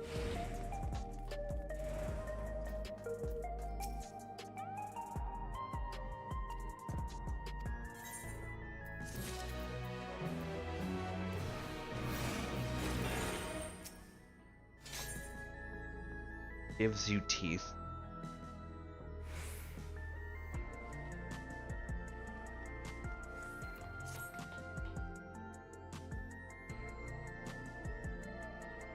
Sorry, so I told us about you. Just follow a quarter and head to the room at the end. Let's go, Lucia. Whatever happens, you won't catch me being surprised. And then we caught her being surprised.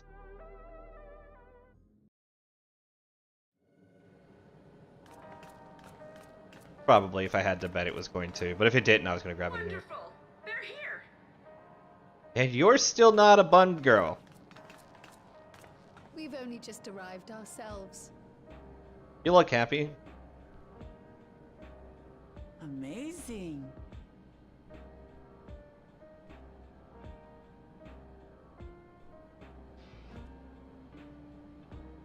Oh yeah, no, Soken added lo-fi, which honestly works for like a futuristic style they're going for. Welcome to the back room. Oblivion's humble headquarters. A hideout tucked behind a drinking hole. Brings back memories, doesn't it? Wouldn't be the first one. Our members here are mainly creators and adapters. That is, scientists and engineers who specialize in electro. They use their skills to provide support to They literally have a noir detective look. Geralt, Shale, be so kind as to give our friends an overview of your duties.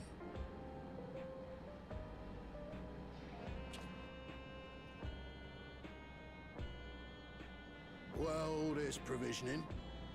Gotta have supplies to fight a good fight, ain't ya? Luckily, we got the tools to craft most of what we need. Gathering intelligence is another vital aspect of our work.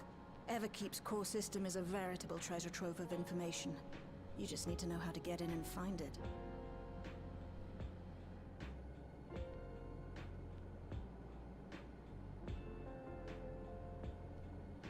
We also handle surveillance and communications, watching the enemy's movements and coordinating our own, that sort of thing. And among all our activities, we spend a fair bit of effort investigating preservation. The organization credited with laying the foundations of electrope technology. From the soul management system to Everkeep's design, they're behind just about everything you see here. It'd be no exaggeration to say they made this realm what it is.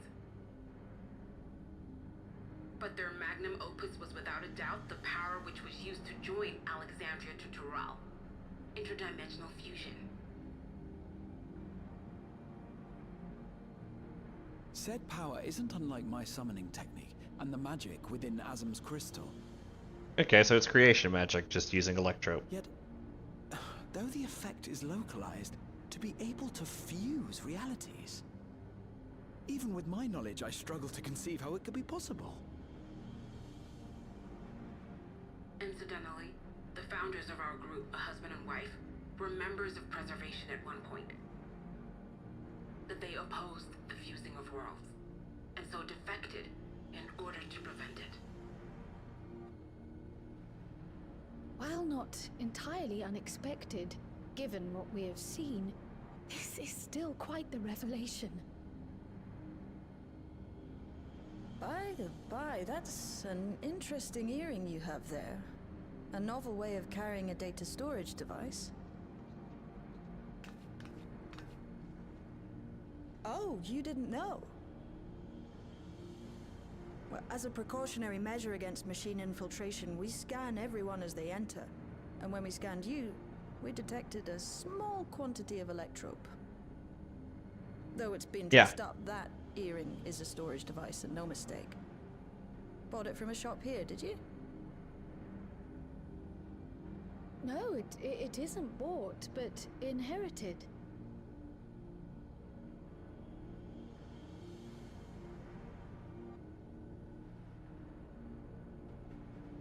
So these people sent you through the portal along with the earring? Do you know aught of them?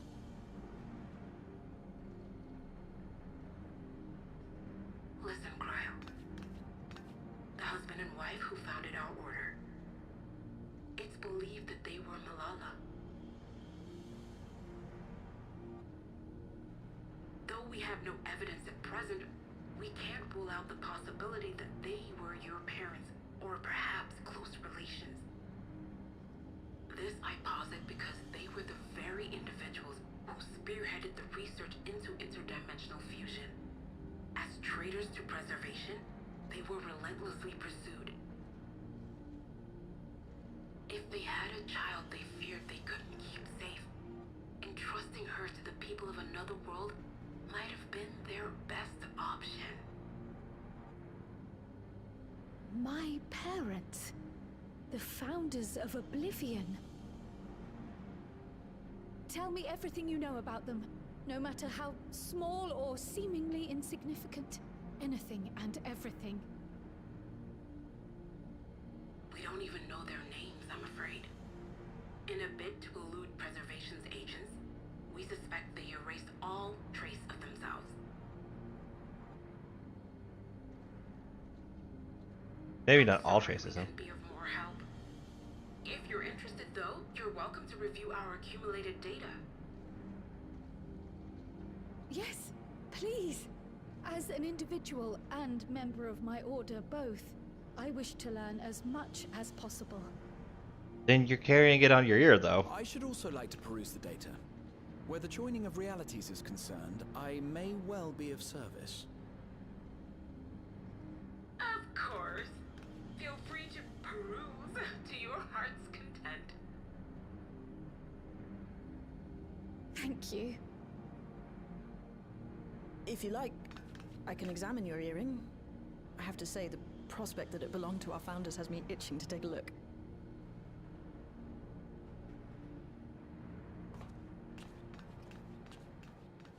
I'm something of a reality joiner myself. I dare say we have enough eyes probably. to pore over your records. Is there any other way we might be productive? Not right now. We're still waiting for Zoralja to make the next move. They have a 3D printer in the background. In that case, Alice, would you mind accompanying me? Gladly.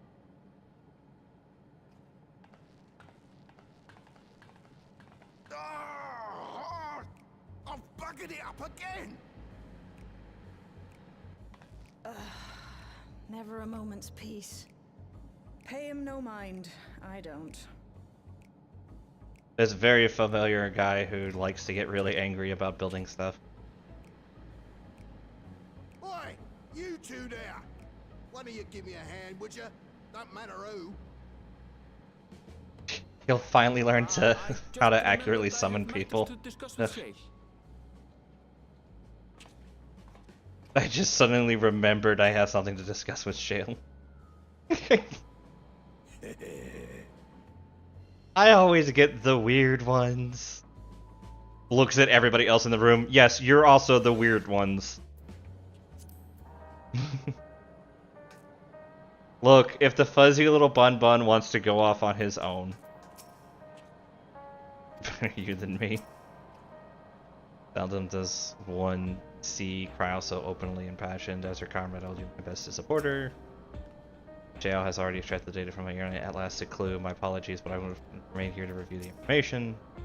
Feel for you, while Gnalt is a brilliant adapter. It's as if he's stuck on full volume. It's all I can do to put up with this clamor. By the by, you didn't know him before, did you? Don't see how you could, but for a moment you look like you've seen a ghost. I've seen lots of ghosts all the time.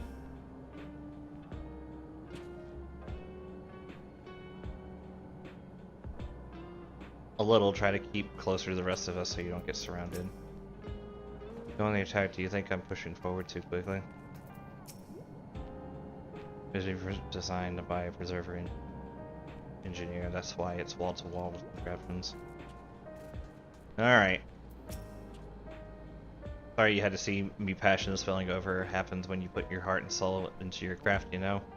And not to be weird or nothing, but I felt a sense of kinship when I saw ye, as if you met in another life. Any road, as I was saying, I need someone to lend me a hand. I haven't slept 2 nights in a row, not a single week, and I'm ready to collapse. Can't afford to, though. Got folks relying on me, but if I keep at it, I need you to fetch me my favorite energy tonic.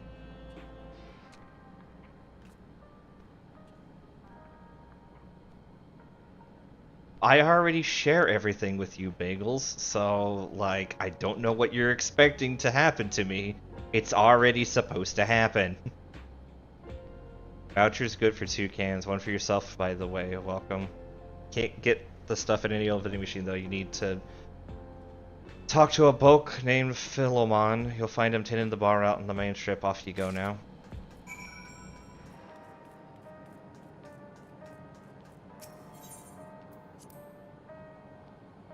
My man's addicted to Red Bull. Yeah.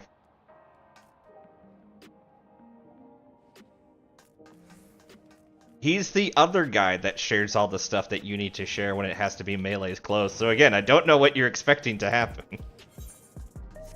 Okay, yeah, it just put me vaguely down. Gives you teeth. Oh my god, fuck this. I want wings. It should just be named Give Me Wings.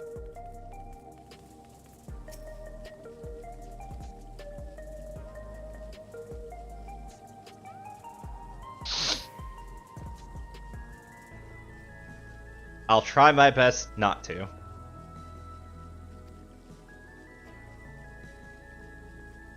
Got a voucher? Slip it to me then, nice and subtle.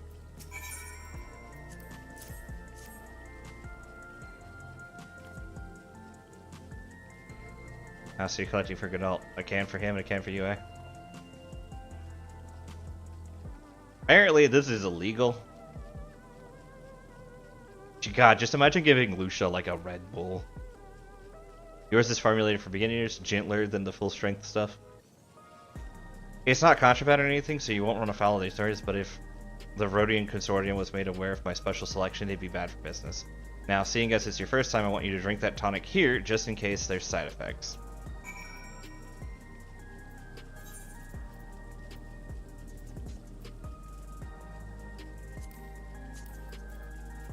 I think that's how you do it.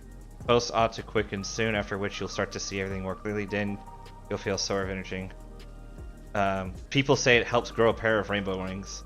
Well, you haven't gone up and carked it, so hurry along it. Give Gnalt his tonic. He tends to leave it to the last moment, and I expect he's about to kill over. I have gone the Rainbow Super Saiyan. I can smell the sun!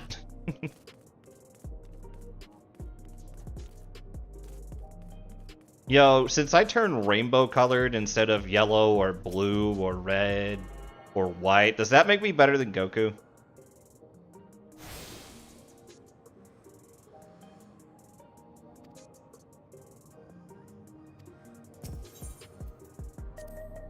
Neat.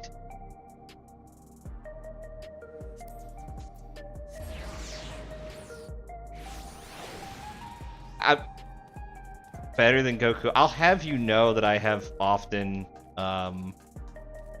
like, compared Lucius' drive for strength and power to that of Goku's.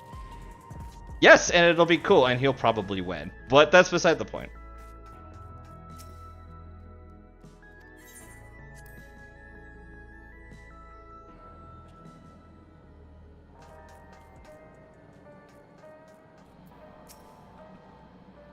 about regulators at the moment. How's your errand coming along? You think of the crew here, an interesting bunch, personally recruited Janalt and Shale. Just me, or are there rainbows in your eyes? I'm disappointed there's not. I can't beat people with the power of my naked body, so no, I'm not better than Goku. Area moment goes by without Janalt moaning and grunting. I presume it's how he expresses his passion for his work. Feel for you can also grant, so if you suck at full volume, that's all I can do. You didn't know him before, did you? Okay, this is just more of the same. All right.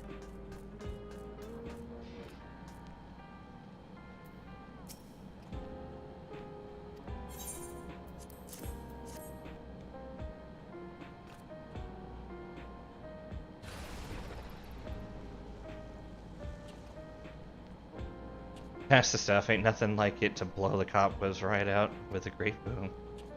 Wakens something feral in me. It does transforms me into a remorseless beast that won't stop till it's done and what it was born to do. Bro, sorry for sending you off on an errand like that. I just can't concentrate without me tonic, you know? And the pile of work only ever gets bigger. Speaking of which, I better get back to it. Those weapons and tools ain't gonna enhance themselves.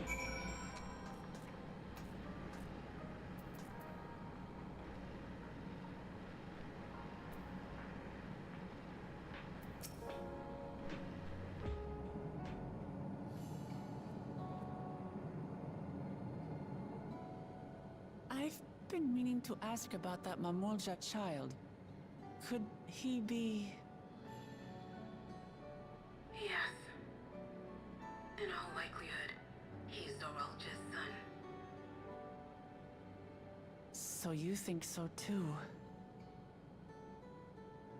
But what is he doing here? He was abandoned, the poor dear. We found him in the Drift Downs a few years ago. To think he'd cast aside his child. We can't say for certain who he was born to, or why he was on his own.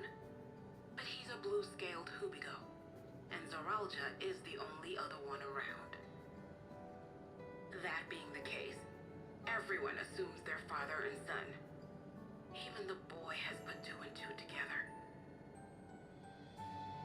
This all happened when he was very little, so he has no recollection of his parents. It breaks my heart to think of it. What's his name? Gulja. It was my hope that he'd grow up to be a man of principle, like his grandfather. It's a fine name. Delusion. I should mention that the boy is a little unusual.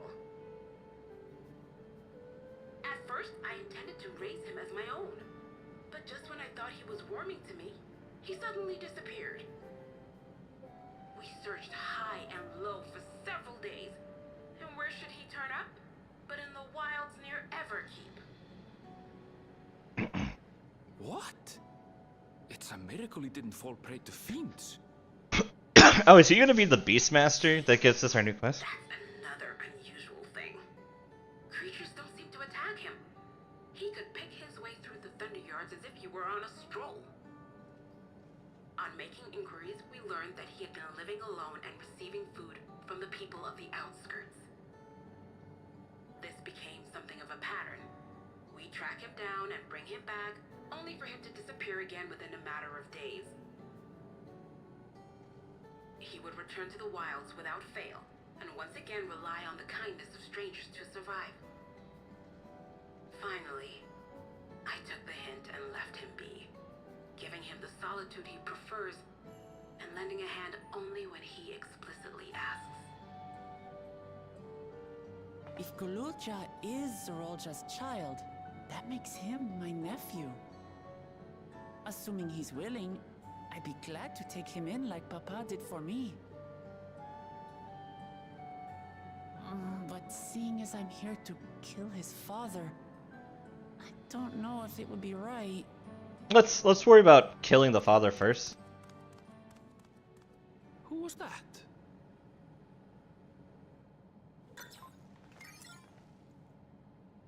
Oh dear.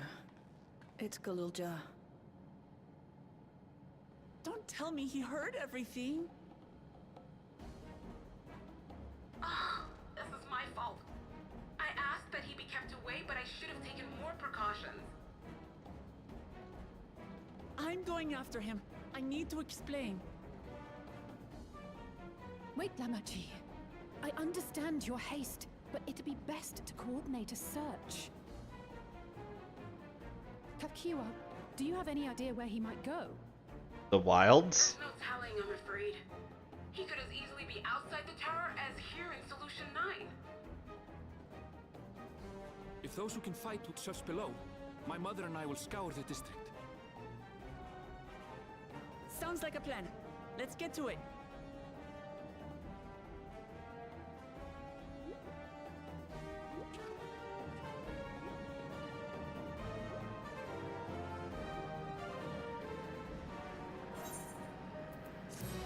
I know I'm in possession of pants.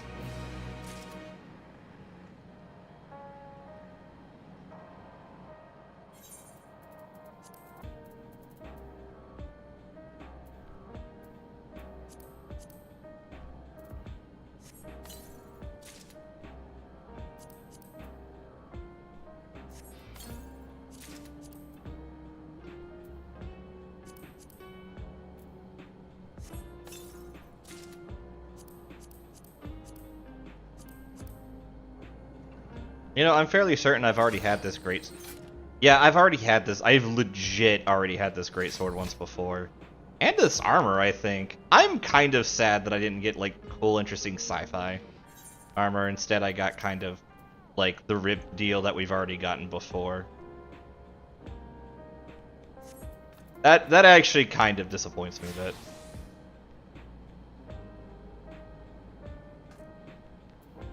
Before I get the quest or afterwards?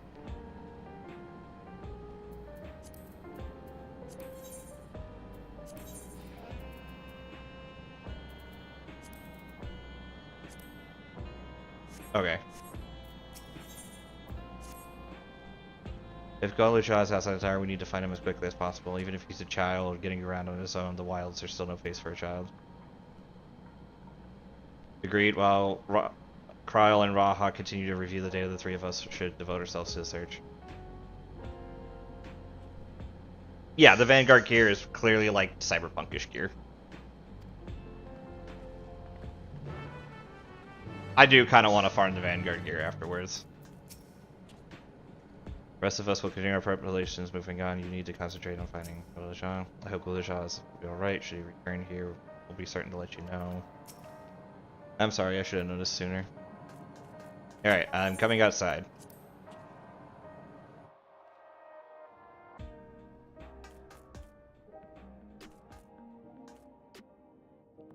I'm back on Diabolos if I should be seeing you.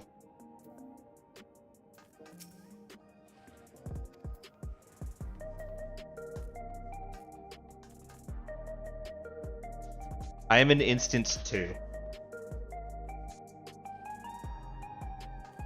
I can wait here for you.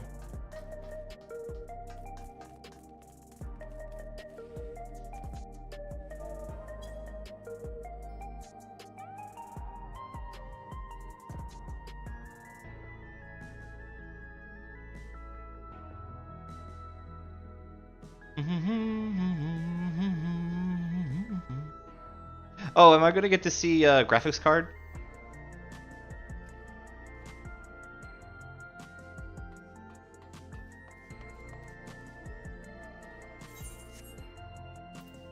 Wait, you can come to... I thought world travel was different, but yeah, this is the full set for the Vanguard stuff.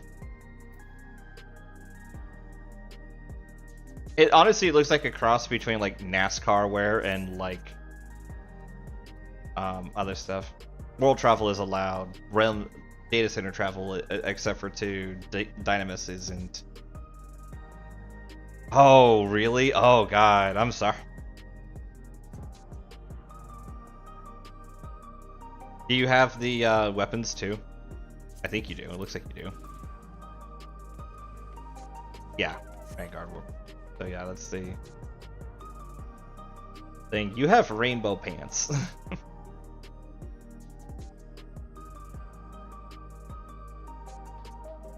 The tanking and maiming Vanguard set is the guard armor. Like the robot guard armor, or just like the guy we fought at the end armor. Thank you for showing off the outfit, Bongos.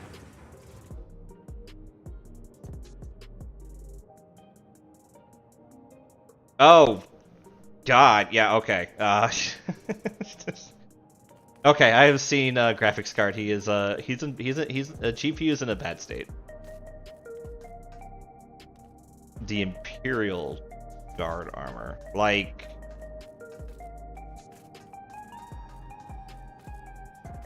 Oh, okay. Oh, okay. It's Cadian armor. Gotcha. That's... I have to have it, but I'm mildly disappointed.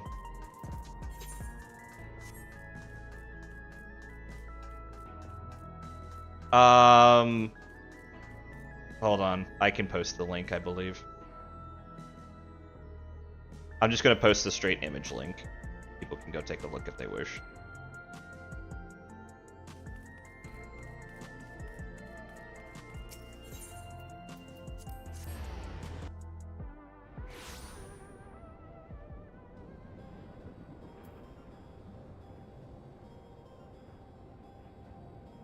Oh, so it's the Sentry armor.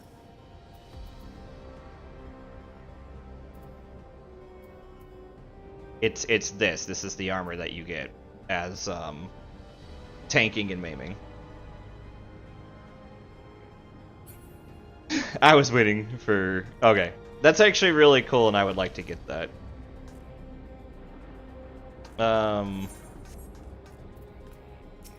Maiming is Reaper, right? Not that I would actually use it on my Reaper. I have the Crypt Lurker set for Reaper. Has a Cyber Oni mask. Oh, I should take a look. Okay, let's make inquiries nearby. Good idea. Do you handle the escorts? I would head beyond that big wall. Oh, hey, I get to finally go to the second half of the region. Okay, yeah. I could see myself using that armor on Dragoon. I couldn't see myself using that armor on Reaper just because, like, I go, like, hardcore on the, like, Bloodborne, Dark Souls, like, aesthetic.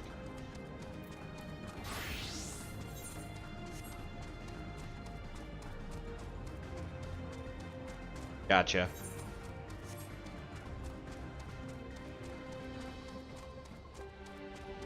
Yo, is that a crashed ship over there and, like, the edges of, like, a castle?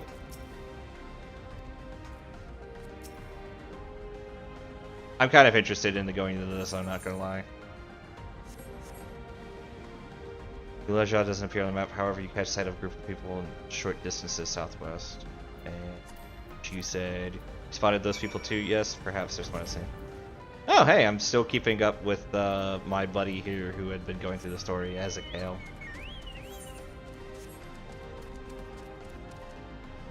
Azzy Kyle.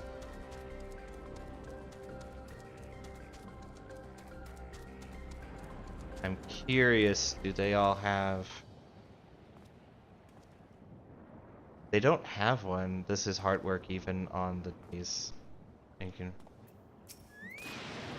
can tell you've a good eye, but I'm not talking about your ocular capabilities. What I mean is you seem well suited to finding lost valuables, useful resources, and the like.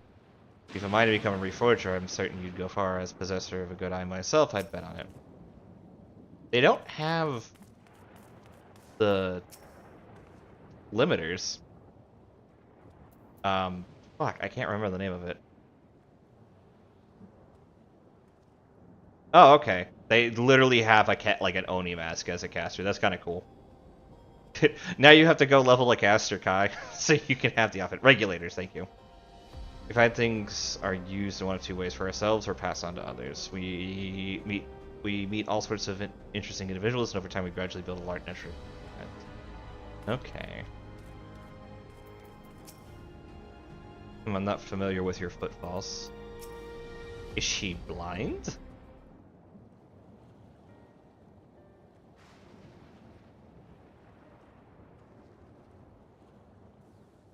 Yeah, looks like some sort of well, let's ask after.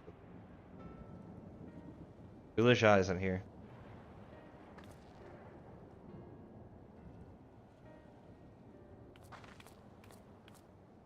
That's fine. You know the boy? Have you seen him? It's also the easiest caster to play still, from what I've seen. Oh, they really mess with her eyes. Oh, forgive me, I didn't know you were... No offense taken. My name is Tapu. My eyes may be useless, but my ears are sharper for it. Recognize people by their footfalls, including Galuja. If you didn't come this way, when the road would he be? I do not know your voices. Who are you to Galuja, and why do you search for him? I'm family, though we're not related by blood. His father is my brother. I've only just met Galuja, and we haven't had a chance to talk properly. But I'm about to explain something that will make him hate me, and I wanted a chance to explain. I'm about to do something that will make him hate me, and I wanted a chance to explain.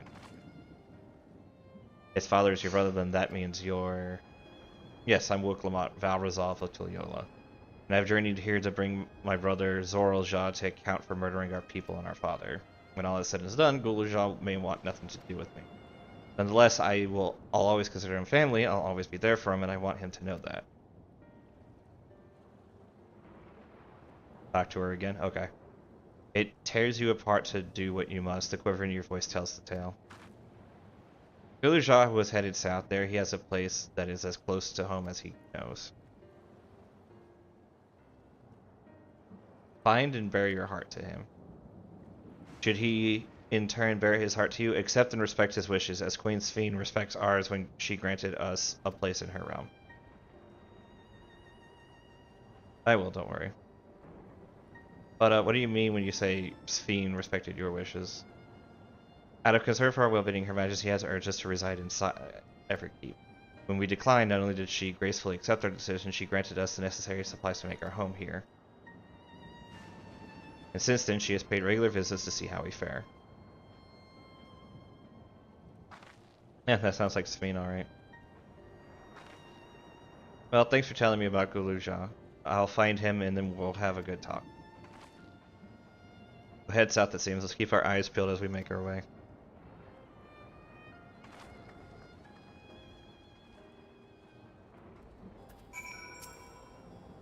Galuja appears to prefer solitude, but deep down he is lonely. Small wonder given his abandonment. Take good care of him, will you? I'm quite fond of the boy. That's sweet.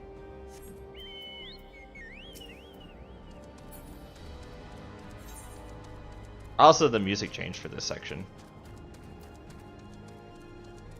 Got my eyes set on you.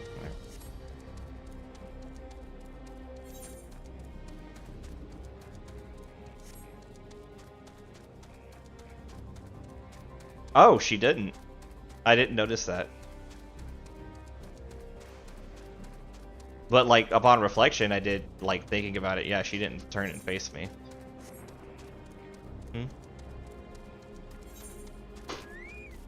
Oh, shite. I wonder if that's where the bomb went off.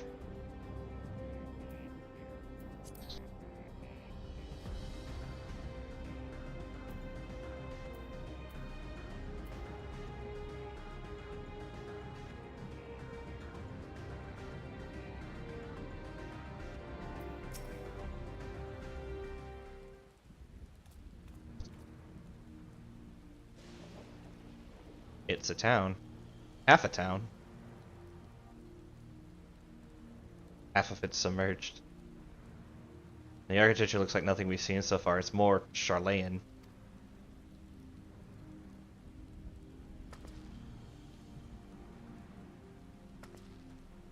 Yeah, I can tell you it's almost an exact replica of the Alexandria town from Final Fantasy IX.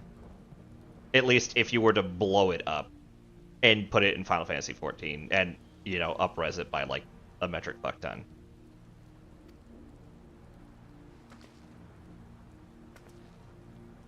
I only caught a glimpse, but there's no mistaking that tiny, so let's hurry after him. It'd be a disaster if a building collapsed while he's inside. I doubt that's likely to happen, given the nature of what we've dealt with so far, but I can see your concern. She's fierce.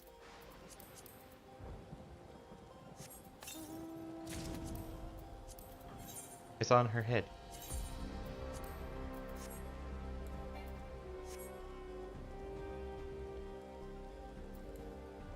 Oh, well, it's not when the umbrella's out.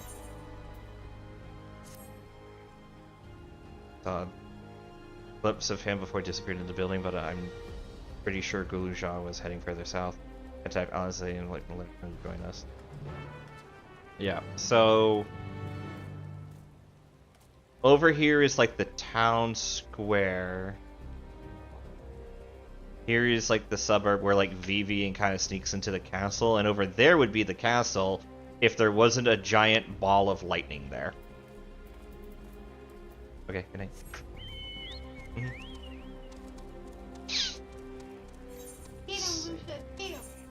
Are we on? Yeah, 98 quests. Okay, we're on 98 quests.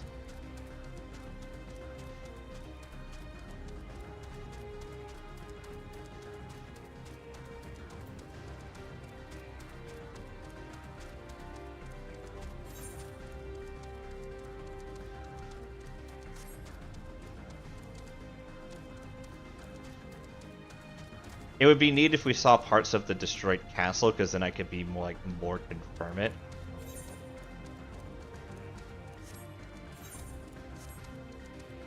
I love the music. This expansion does really good music. She's heading to bed, but I appreciate you guys' sentiment on giving her night. I highly recommend anybody who hasn't played Final Fantasy IX, go play it. Also, prepare yourself for like a huge amount of misery, because it's a tragedy disguised as a very like childish and not kid friendly, but it's like it looks like it should be a kiddie game, and then you play it and you're like, this is a tragedy. That was Garuda. The area of the channels and the debris make it hard to get a good view. Let's split up and search. You can head into the channels. I'll make my way through streets. When we find Golusha, let's watch from a distance until he gets to his destination. Wouldn't want to start on him and cause an accident. No.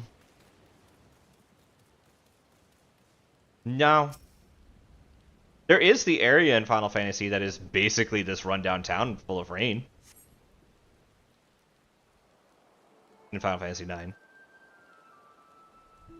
Oh, I forgot to re-equip my stuff so that I didn't have that gauntlet. We have to do the hide quest. I know what you're asking, and I'll do it later. I always do all those like at the end after the game is done. Like that way I don't have to record it or get sidetracked. It takes a lot of time to go and find all the Aether Currents.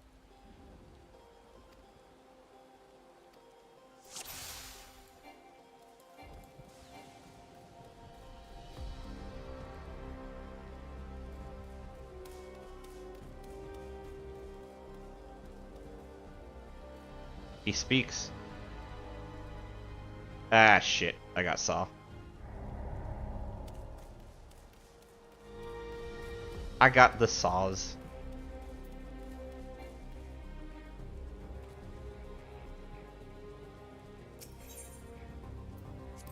Usually, but usually I miss them in the moment. And I just prefer to do them all at the end anyways. I tend to just make an afternoon of it. I put like either a tutorial video on or something I want to watch.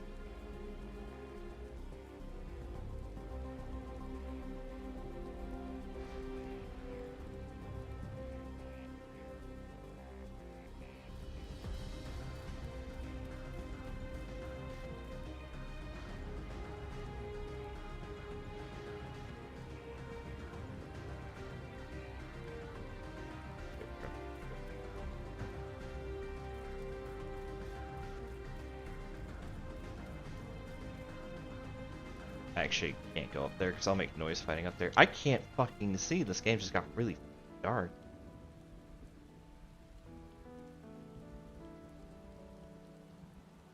It would be neat if you went as ninja and you could use like stealth to not be seen.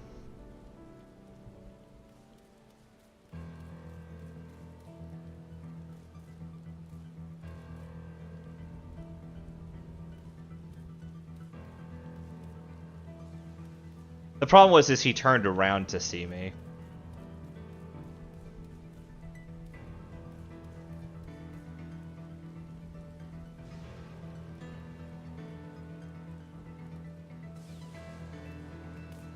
Here's someone fighting over here. I hear a fate. Hey, Mikasa is Mikasa. Okay, let's get over here.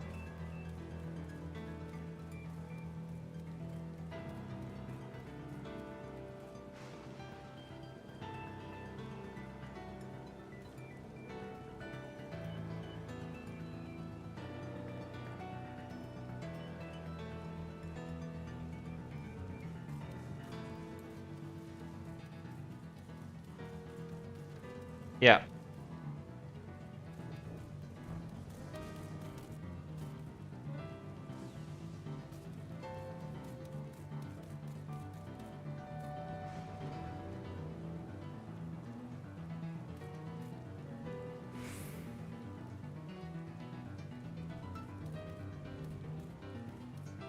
There's bongos.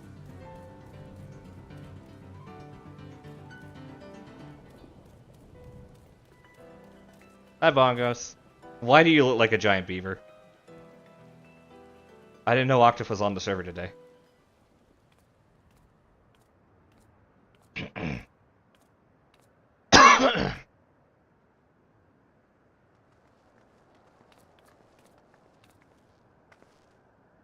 He's come a long way on such short legs. It's a relief he didn't get hurt. What's here, I wonder?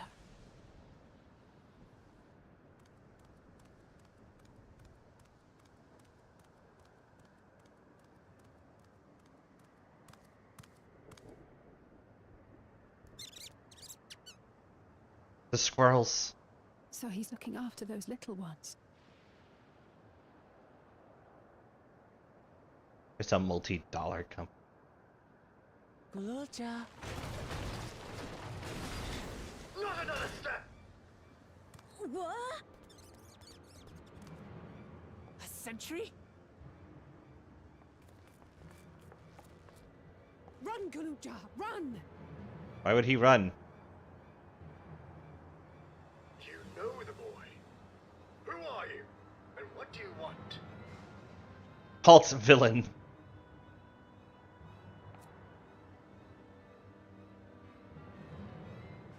My name is Wuklamat, and I've come to talk to Gululja. Is that so? I'm sorry if I scared you. I want to get to know you better. That's all.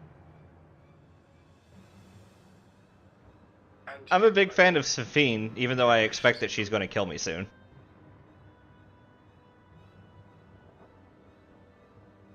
I heard them talking. She said she's going to kill my father. Villains! I will deal with them forthwith.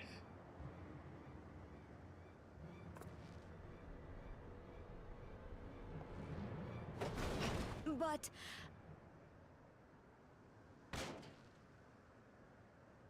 Wait for it.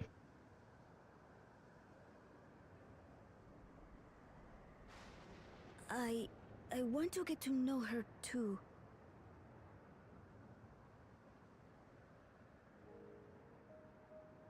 Look, Lamont looks so happy. I see. If that is your desire, then I shall stand aside. For now.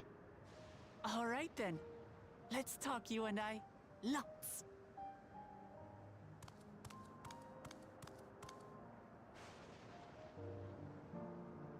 But, who Who's the ancient-looking and articulate machine? If I look ancient, it is because I am. This has been my vessel for no less than 380 years. Vessel? Otis is my friend. When I was hungry and sad, he came and looked after me. He cooks for me and teaches me all kinds of things. Like how to read and write and not be noticed by dangerous creatures. This machine cooks for you?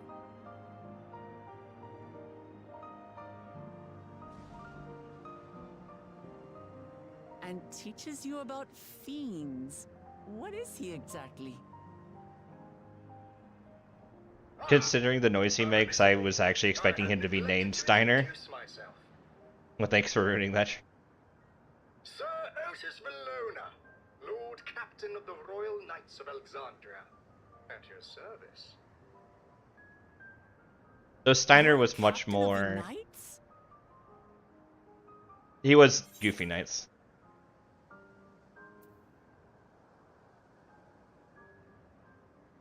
You seem different from the other machines. What's your story? As far as Lucia knows, these guys have no, like, set lifespan. They could live for 400 years. Viera do regularly. And there I thought it was Kululja with whom you wish to speak. Not that I'm averse to taking a walk down memory lane. But ere I regale you, we must take our repast. A meal. Here. I hate to turn down food, but I'd prefer to have this conversation in the back room.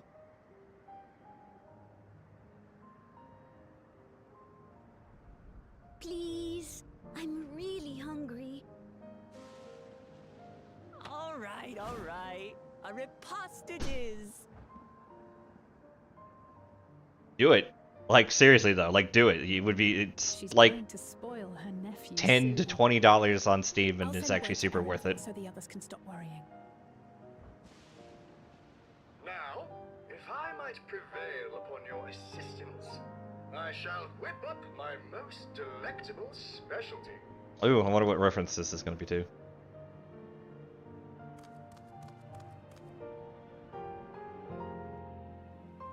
Oh shit, that's right, it did come out on Switch. Man, I should've got that over Dark Souls. Oh well. Book Lamont's absolutely the aunt that spoils kids, but it actually comes as like zero surprise. This has been around for as long as he claims, perhaps he knows things not even Oblivion is aware of. Otis cooks best food. He spoke to us, Guluja actually spoke to us. So, my new friends, I enlist your aid in procuring ingredients for our request. After all, the most enjoyable meals are made when we make together. We're happy to pitch in, of course, what ingredients you have in mind. First of all, some yam and pumpkin. The people of the outskirts should be willing to share their harvest if you and Galusha went to speak to them. Sure, I'll ask for the cast-offs too, as usual.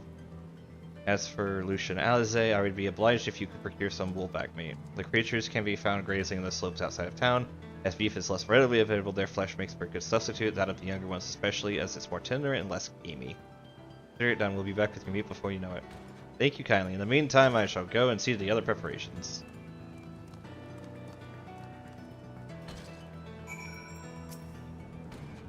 Yeah, there's nothing, so it's finding a meal with friends old and new. Absolutely, like, Wook Lamont gives off big Mama Bear energy. I suspect, Kona would also be the kind of uncle that would, like, secretly really want to spoil his nephew, but, like, the nephew never wants to talk to him. Hi, Torn. The storyline's going fine. I'm actually enjoying it now in comparison to the complaints I had yesterday. So that's good. I'm enjoying the second half of the storyline better. I like So coming into mind with the first half of the story, you being a mentor to Luke Lamont actually made the story kind of interesting, if a little difficult at parts.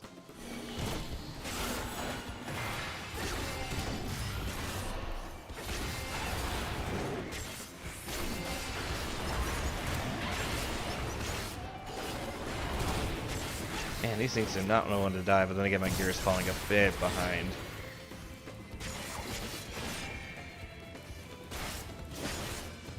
Yeah. I'm sadly not looking forward to the sudden and inevitable betrayal that will be, you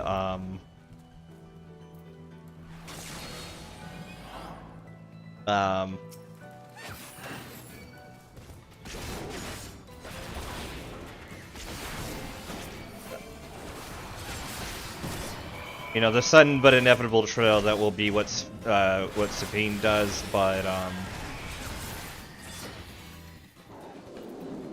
like, I have a feeling that Sphene, like, the problem that Sphene has is that to return her realm back to the state it was before would be the death of her people.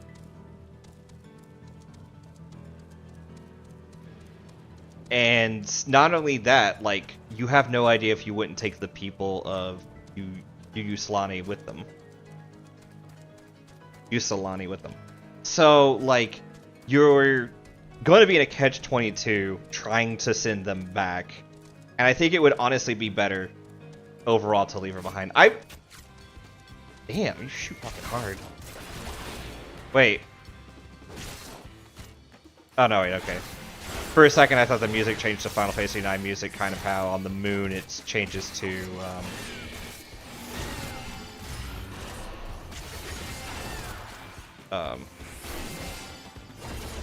God, I wish that was... I just had that combo all the time.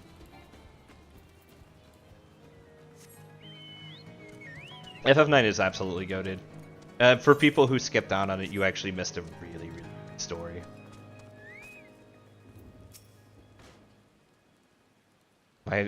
What's this? Am I to understand you already have... Here's the meat. Here's the meat.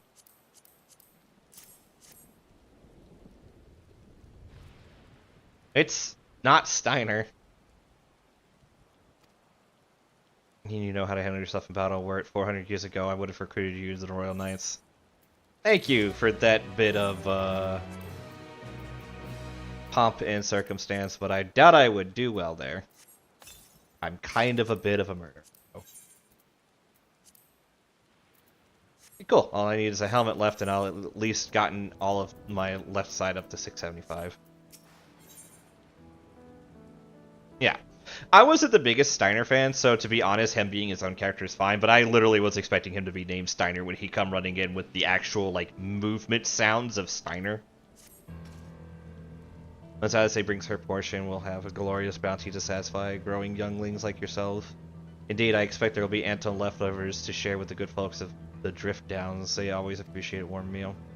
I think as you have completed your task so quickly, I have another request to make of you. We've exhausted our supplies of kindling electrope. I should be grateful if you could search the houses yonder for more.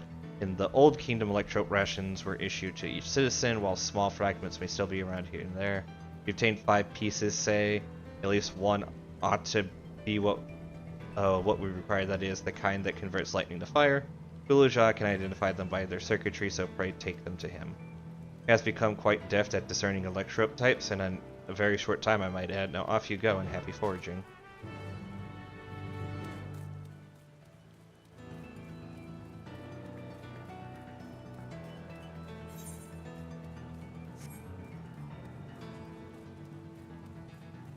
He definitely undergoes the biggest development. I would say he's probably still my least liked character, but with a... well, probably in, like, the bottom 3, but with a cast as diverse as Final Fantasy IX, that's nothing to slouch at. I don't dislike any of the Final Fantasy IX characters. Amaranth is probably the worst. That's why I said he's in the bottom 3, but not, like, the worst one.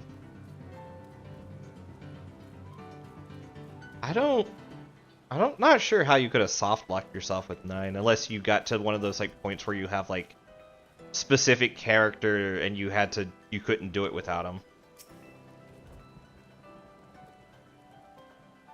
like I said, I would put Steiner in the bottom 3, but this is with like all of the other characters like that exist in the storyline being there. Exist in the party as a storyline.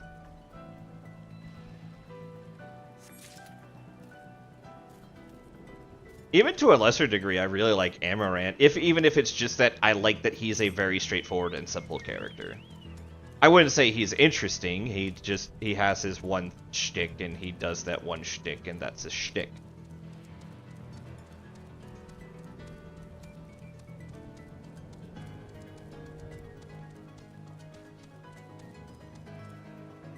The only one I can think of like that is the one where, Freya has to solo a couple bosses, and she has, if you don't level her, which I like her, so I leveled her, but if you don't level her, she has issues. She definitely falls in the same category as, like, Steiner, and if you have Vivi in your party, she's better, or Steiner is technically hits better than she does. So if you're playing meta-wise, you might not level her like you should, but I always liked her way more than that, so I ran her a lot. Yeah, the problem with Freya absolutely is that her storyline gets told in the first disc, and once you're kind of done with it, like, she's hanging around and she has important stuff going on, but she doesn't get much more development after disc 1, which is actually kind of tragic because she definitely deserved to have kind of more than she got. Oh, let's deal with this guy first. Thank you. I do not know why umbrellas do not auto just go away if you're in combat.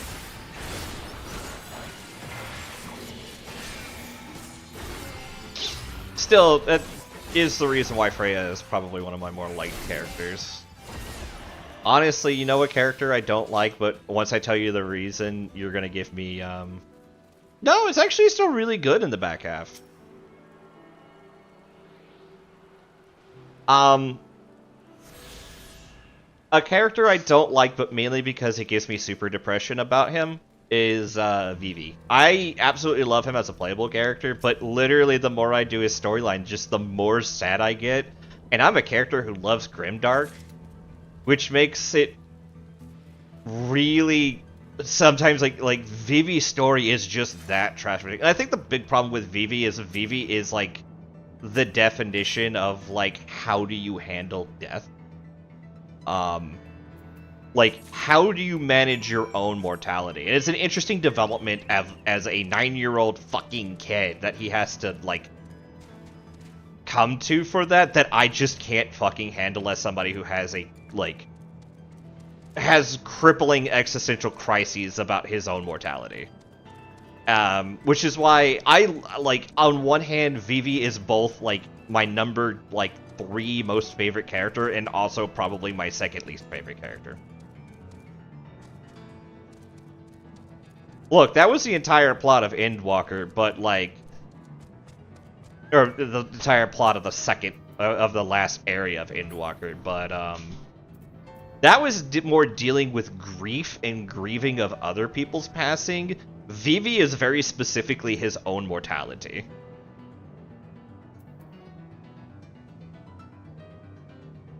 Yeah. I would say the big difference is Vivi is grasping with one's own mortality versus Endwalker's was dealing with the grief of losing others, considering that you never felt like your character was in danger of dying, which is a fault of the MMO that is hard to struggle with. Yes.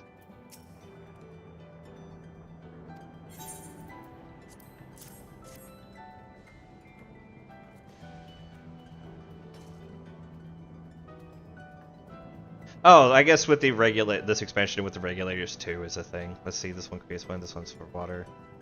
You can't tell. You can tell just like that, I'm impressed. Clever, isn't he? I bet he gets it from his father. This is the one that confers fire. Absorbed lots of lightning, so you should be able to kindle a fire easy. Thank you, Lucia. Cutscene time.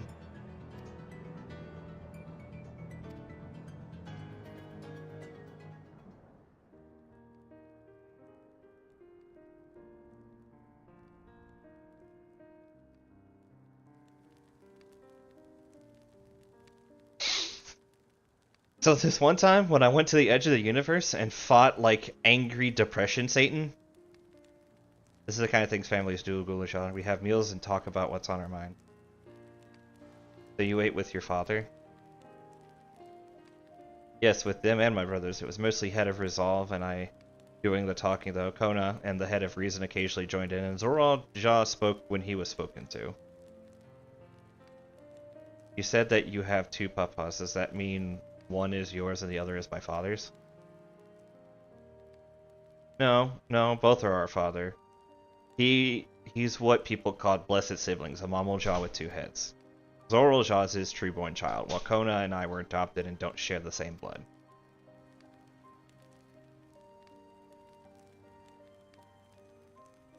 Oh my god.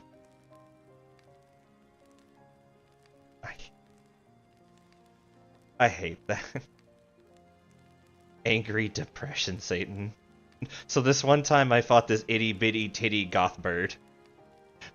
So anyways, that's the time I learned about the time that Shiva was really into Dragonvore. Anyway, god, my chat's just evolved. Hmm?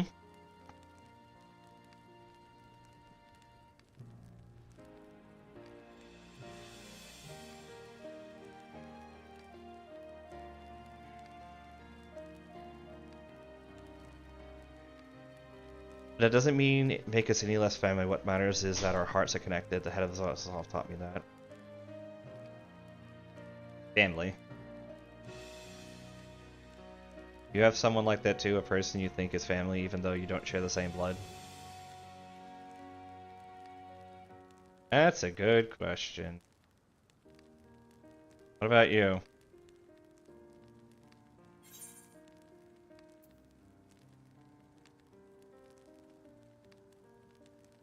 God, okay, so there's many things that could be depressive here, but honestly, Lucia would probably think of the Scions as like her adoptive family.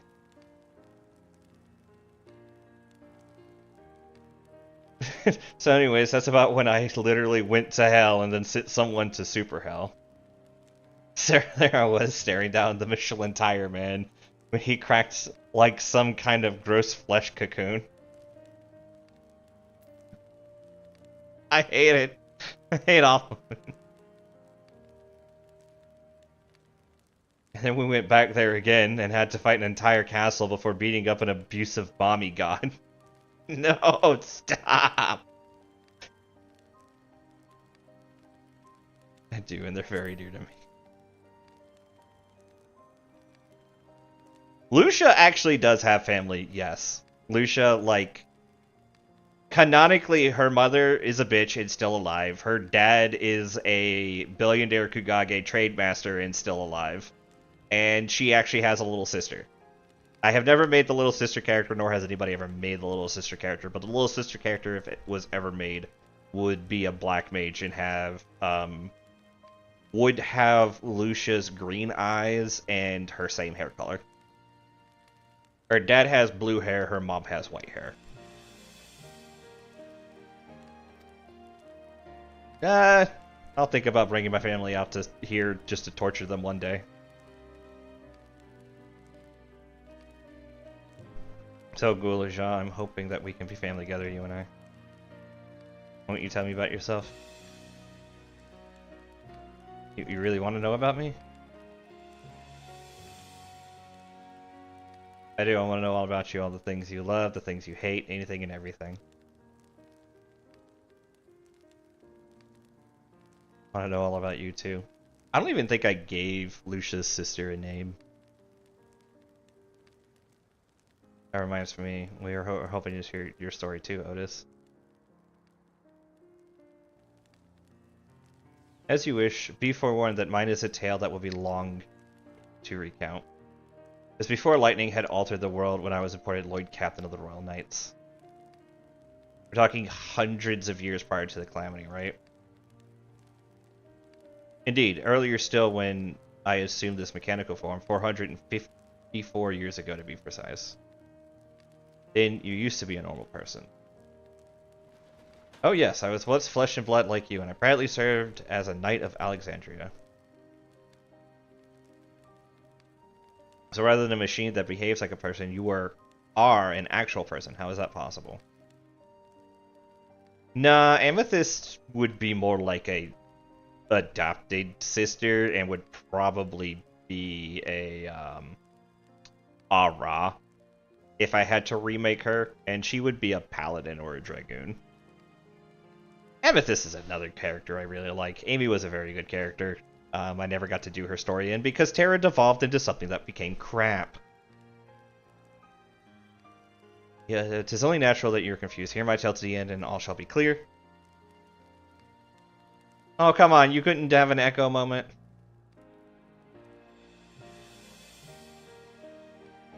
Things we don't talk about.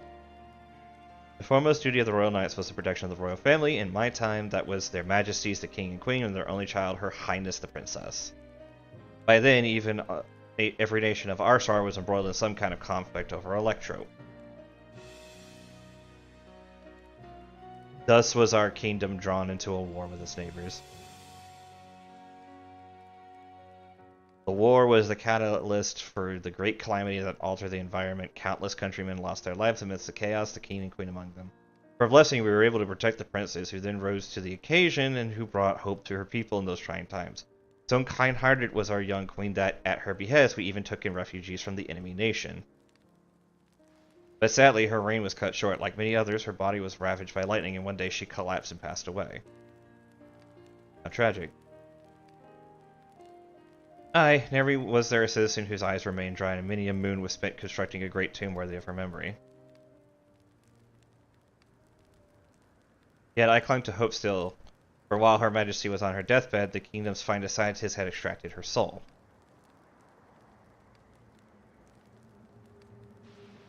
Did we hear that right? Extracted her soul?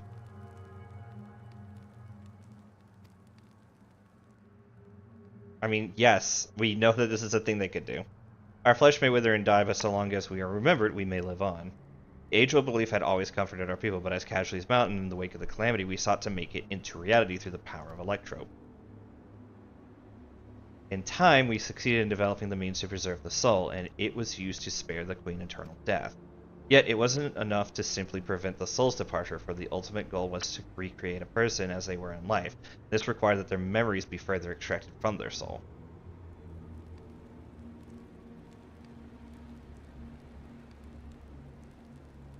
It took many more years of research to make this possible, by which time I had become a gray old man. With my days numbered, I did not hesitate to volunteer myself as a test subject for the procedure.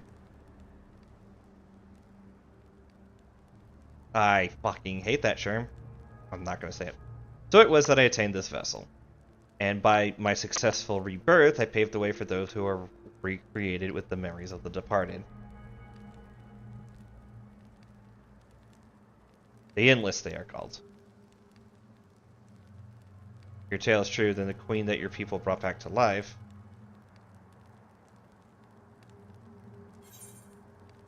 it wouldn't be Savine, would it?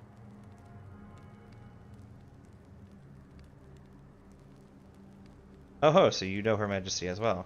My description of her boundless kindness must have paled in comparison to what you no doubt felt in her presence. I haven't met her myself, I confess, not since assuming my current form. Wouldn't want to frighten the living daylights out of her. Oh man, now I'm sad. Also, everybody has looks of horrors on their faces again, except for Lucia, who's just like, yeah, this is just kind of what I come to expect.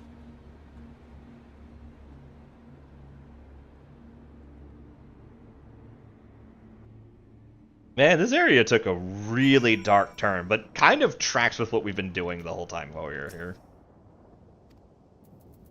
This is me, the Queen of Alexandria isn't a person like you and me. I have seen my queen from afar many times, but have not the courage to approach her. This isn't out of cowardice, mind you, but rather concern. Yes, concern that I would cause her majesty undue distress. Otis has told me the tale before.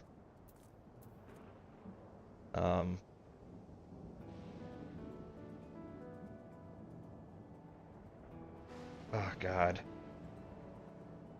Alright. I think I might, just because I'm still not quite sleeping right, I might push another hour, but also another, like, I'm so confused. Yeah, this is kind of the second time we've had to deal with, like, well, the third time we've had to deal with, like, dead people not wanting to stay dead. This is way worse than any necromancy I had planned. The Endless, so all this time, Sphene wasn't alive. She lives, yet she does not. 'Tis admittedly a difficult distinction to make. Having inherited the memories of a departed soul, an Endless feels, thinks, and acts precisely as the person would. In that sense, I believe they are alive. Exactly, the Alexandrians know this, right? It can't have gone unnoticed that Sphene is perpetually youthful. No one really knows about the Endless. People who wear regulators don't even think about death. Everyone sees that the Queen doesn't change, but they just accept it. To them, it's just who she is.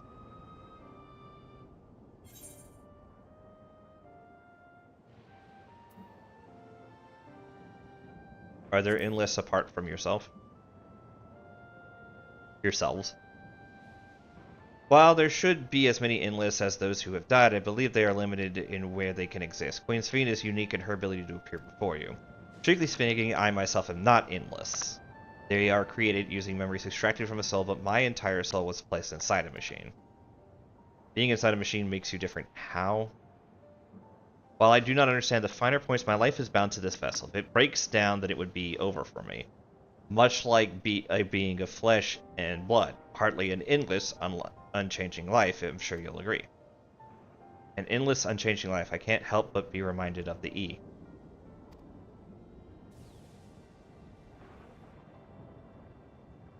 Did Cassia and the others know about all this?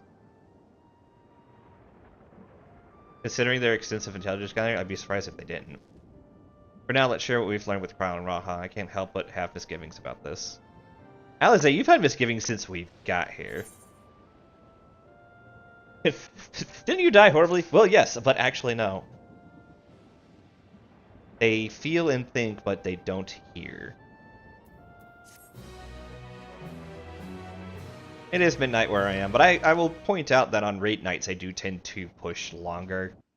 I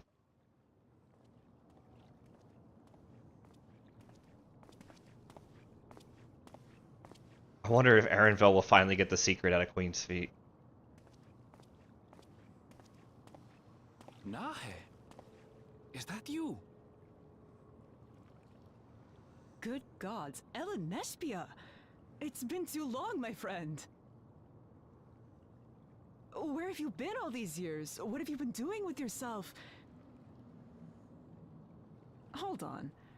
They say Queen Sphene has guests from outside the barrier. That's you, I gather? It seems so. I'm looking for my mother. Do you know where she is?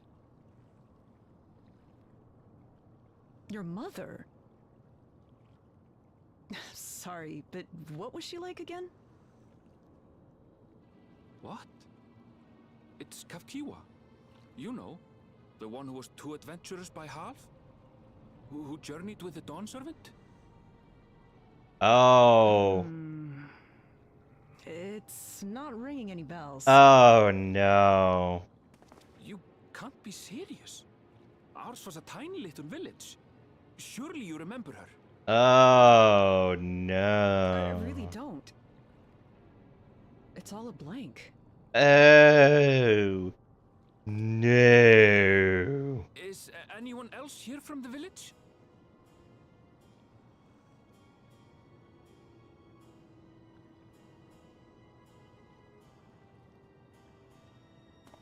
Hey! Oh man. Huh? Ellen Espia? I'm looking for Kafkiwa. Where is she? Oh. What's this all of a sudden? Who's Kafkiwa?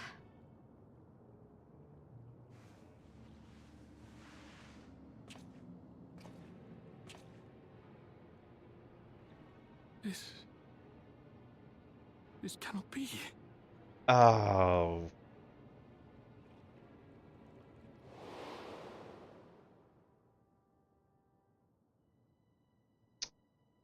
Shit. The memories of the departed are taken away. No.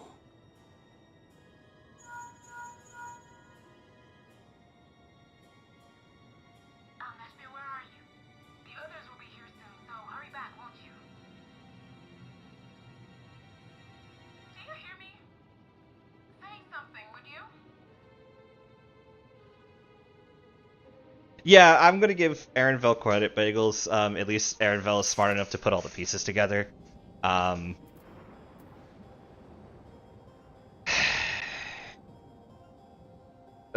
god, I kind of have suspected it. I mean, I basically said she was his memories in a jar for a while now.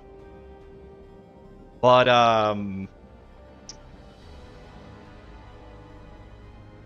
damn. just... Fuck. Alright. I'm super intrigued to continue this for a bit. Hold on. We'll stop in a little bit, I promise. I'm not gonna push myself too hard. I want to see what happens next.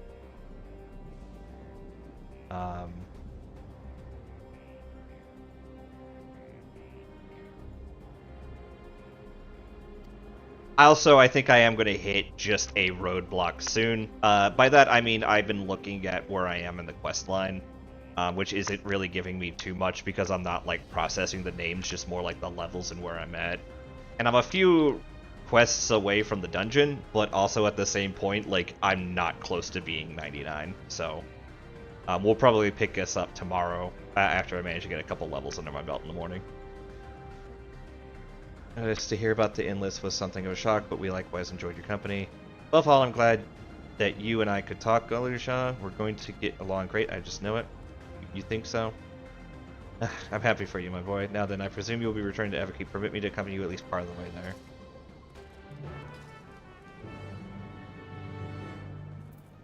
Yeah.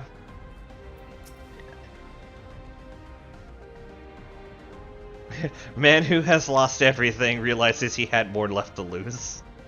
Asphine, it doesn't matter to me if she's an endless, whether she's alive like you or me or not. I've seen enough to know she has a good heart. What worries me is the burden she bears. We still don't know what it is. I expect there are things she can't tell us, not with Zoral Jaw watching, but at the very least I'd like to know what the endless are to her. Sorry, I didn't mean to delay us. Just felt the urge to share my thoughts with you. Oh, on the way back, let's make sure to stop by the Drift Downs. I want to tell Tapu how it went.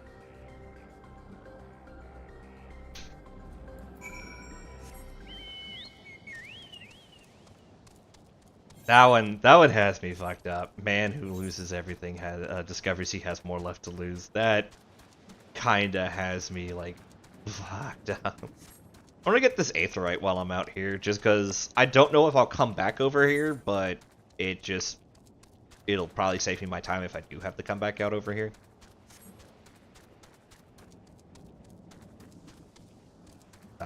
Wouldn't be surprised if I get here and it's just like, oh, by the way, you can't use this. You do not come this way, okay.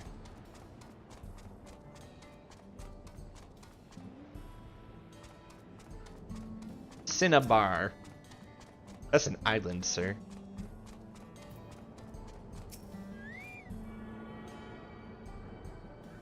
Yeah, they don't take you to that 8th rank in Imaskur, so now is when you're supposed to get it, okay. Makes sense.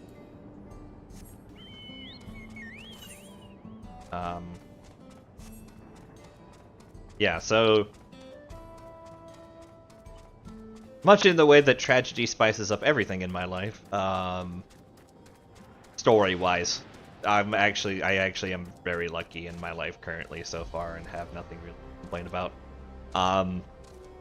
Other than a lack of time in the world to do everything I wish I could do.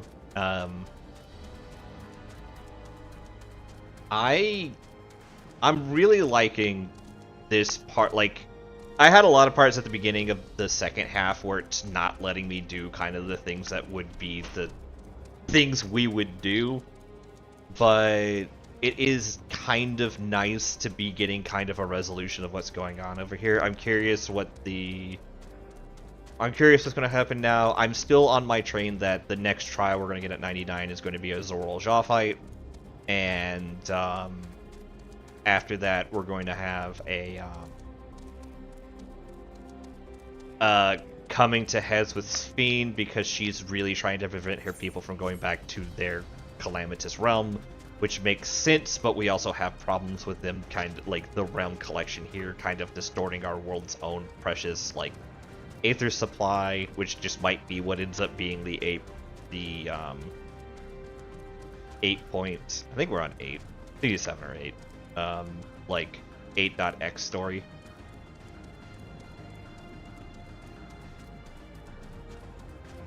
Yeah, she's on her choco.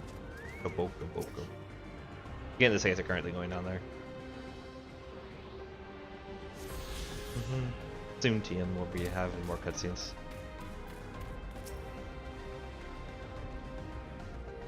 God, that EM stew was good. Yeah, she hasn't turned to face you.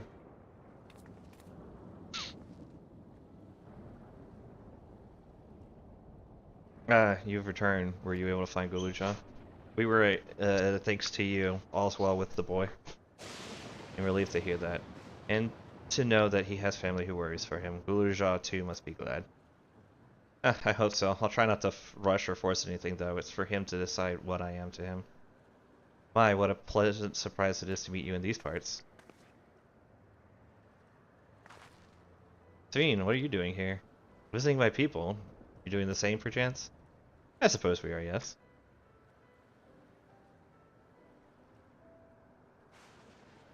Listen, there's something we'd like to talk to you about. Can we have a word with you in private?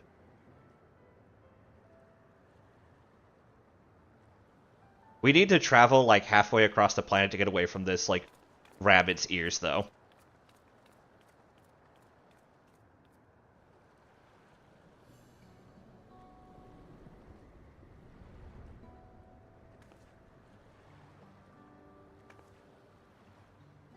So you know about the Endless. We may not discuss it openly. My people will surely notice that I haven't changed for hundreds of years. I've made no attempt to conceal my nature. If I may ask, though, who was it that told you about the Endless? Only a few people should be familiar with the concept. God, fuck off, sure. I can hear your thoughts, Lucia. None of them are pure. I'm afraid I can't say. I bear no ill will towards this mysterious individual, lest that be your concern. I'm merely curious. Tell me, Tveen, you care for your people, that much is plain, and I assume you care for the Endless too. Earlier in Everkeep, there was something that you wanted to tell us. Was it to do with them?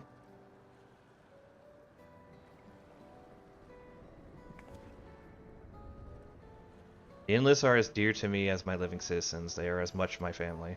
But they can only be sustained by meeting certain exacting requirements. Thus far, we've managed to do so, but should more people die, I fear we would be pushed beyond. Their preservation demands vast amounts of energy. Energy? I don't understand the workings of it all, but is there something we can do that I can do to help? Then would you be willing to become an Alexandrian citizen? What? I have my nation, my people to protect. I can't just become Alexandrian. Indeed, I suppose you cannot. First you tell us to make peace, then you tell us to go home. What exactly is it that you want? The same as you, of course, to protect my people.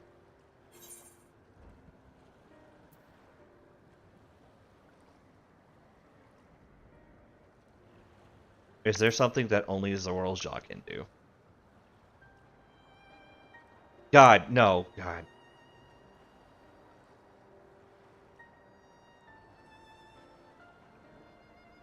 So Sphene is from Sherm in chat. So Sphene is quickly learning that infinite growth in a finite system is untenable. Something modern capitalism something. That I cannot say. I do not ask that you understand or like me, but I wish.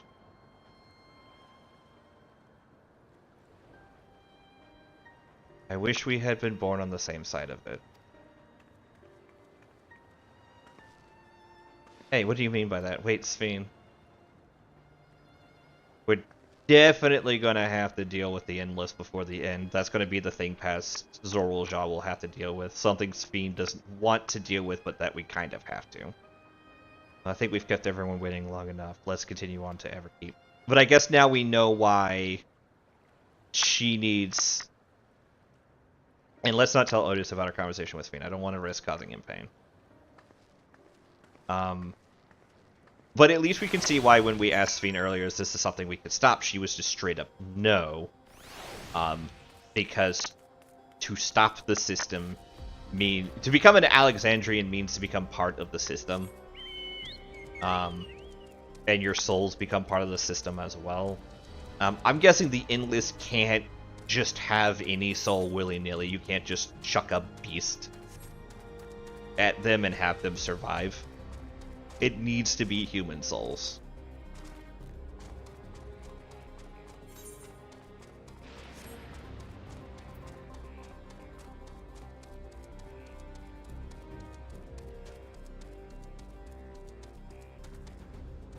Yeah. I know. This is speculation that everybody else has the answer to, so I have to do it the hard way.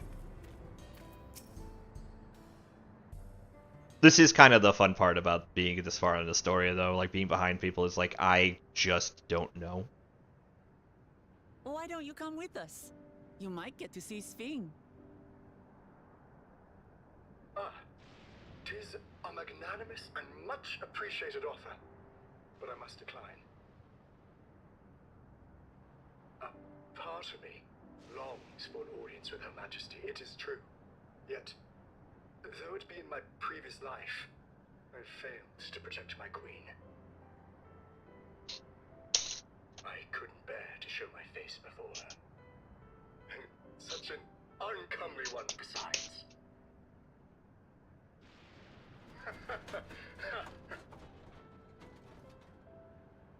All right. If that's how you feel, we won't force you. But rest assured, we'll visit with Gululja, and we hope you'll cook for us again. It would be my pleasure. You are welcome to bring other comrades should you so desire. The more the merrier. No, thank you. I won't be doing my best Otis laugh. I've been looking all over for you.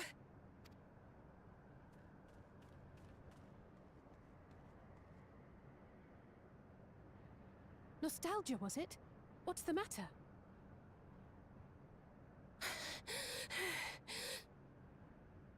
It's Zeralja. He marches to Vanguard.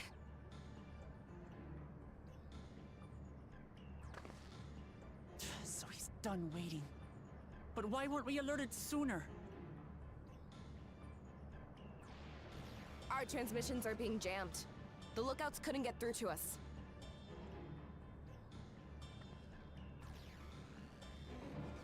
Wayakoi is at Vanguard too, but I can't reach her. Oh, what are we to do? Don't panic. I have a plan. Stay calm. Kafkiwa has yet to be alerted, yes? Take word to the back room as fast as you can.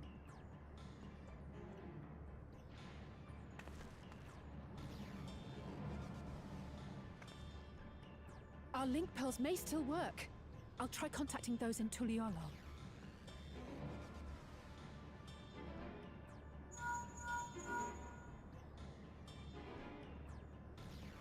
Otis, I need you to keep Gululja safe. You needn't ask.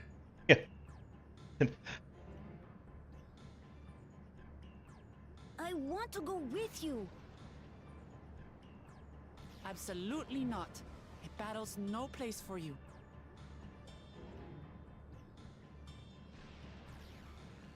Gululja, the people of the outskirts must be evacuated. For this crucial task, I require your assistance.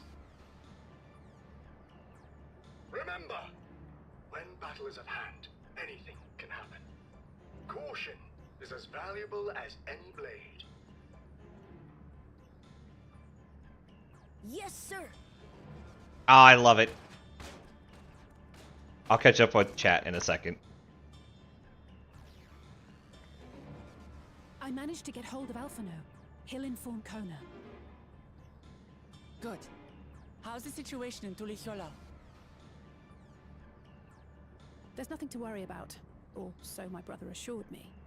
With such short notice, though, I doubt they'll be fully prepared.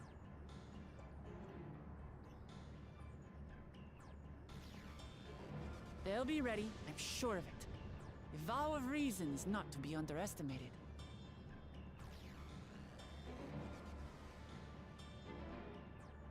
Oh yeah, absolutely. Otis just giving Gululja another important duty to take his mind off the fact that there's a battle going on. It's such a good dad thing to do. And we will finish this once and for all.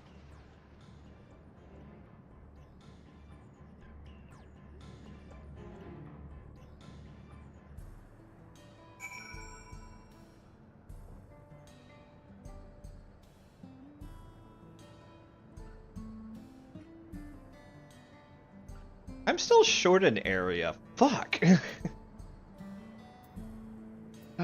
crap. Alright.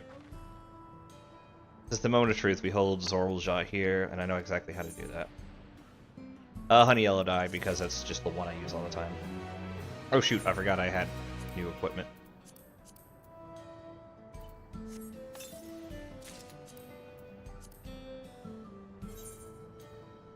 So dumb. No.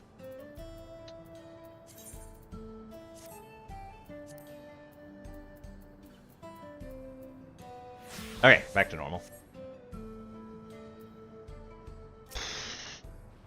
Okay. Nope, that's our end for the night.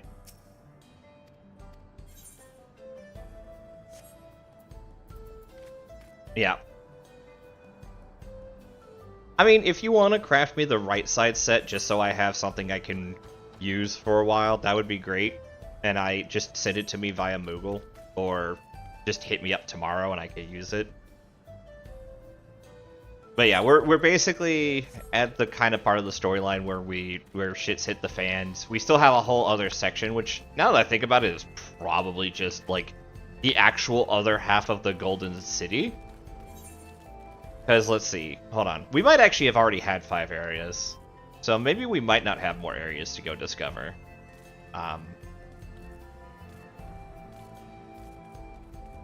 But who actually knows?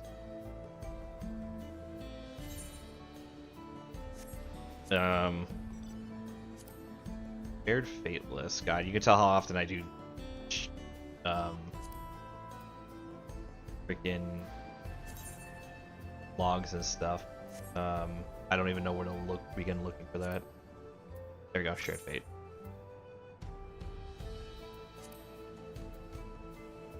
Yeah, there's a 6th one.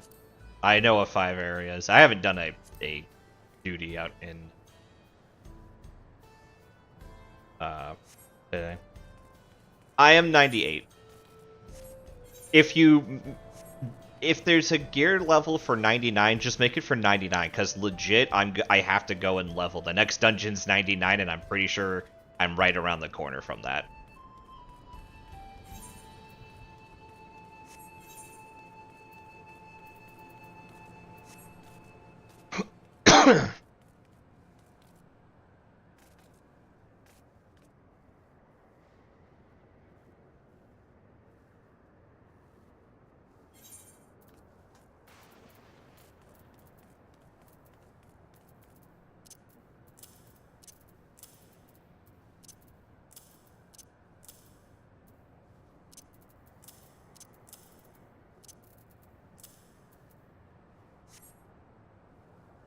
Okay. Oh shit, tomorrow. Fuck.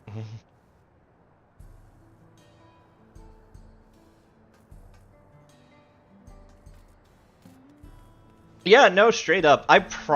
So, in my defense of being underleveled for the MSQ, I would be level 99 if one of you fucks had leveled healer at all. But as the only other one who's leveled a healer, I had to go and I had to go and swap to healer. And all of you were like, you don't want me healing you, do you? It's like, I can make it work. Yeah, I know none of you were sorry, and it's perfectly fine. I've had you heal for me for bongos. I didn't have a problem with it. You're better than 90% of the healers I deal with. Though, to be honest, I've only had you heal me as White Mage and not Scholar, so I have no idea how that would go down. Well, it probably expects you to have gotten enough leftover experience from the 97 dungeon.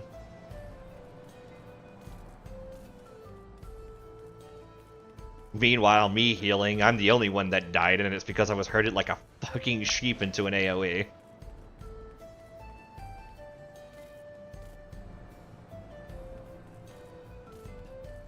Okay. I'm gonna sit down, I'm gonna explain Scholar to everybody who leveled Summoner so that they could have a magic class to do that was easy. Alright. This is Adloquin. It's your big shield on people. This is Sucker. It's your big shield on everybody. This is excogation. This is the thing I constantly complained about last expansion. It's basically a free big heal on the target that takes 50% damage. Lustrate is just a big heal on target, like a single target. This is your fairy. It comes in many flavors you can shove skins on. The correct one is Celine or the appropriately matching carbuncle to your ear. With Celine active, you have 3 new abilities. Fey Blessing, which is just a heal on all of the party. Whispering Dawn, which is a HP over time heal. And Fey Illumination, which is basically just like increased magic DR and heals heal better. Next you got Seraph. Seraph is there and heals better than a regular fairy, and then also explodes into other healing for everybody else. Next is Protraction. It just gives you buff heals. And then I believe it also gives you HP, when you can heal the target better and it gives them higher HP. Next, you can do Recitation, which then lets you make Big Shield. The Big Shield can then be deployed on every target that make them all have Big Shields. And that's basically Scholar, like all you need to know about him. Yeah, there's this Aether Pack thing, don't fucking worry about it. I think I've used it like 4 times and had it matter. Honestly, I use it as a spot heal for people low on health that isn't Sherm. Or if I know Sherm's going to be taking a lot of damage and I want Celine to focus specifically on him. Or Octave if the situation requires it to be Octave. Your attack, you have Dialysis, Royal 4, and then if you need to move Sherm, Ruin 2. Artivore is your AoE. It's fine. It's instant cast, which is nice. It's not as good as Holy, so people tend to forget it exists. It's better than Gravity because it doesn't require a cast time. That's it. I don't know of any of the other 90 abilities. As you can see, there's a lot going on, but there's not a lot going on. Honestly, I would probably remove Physic from this, and replace it with whatever other abilities have.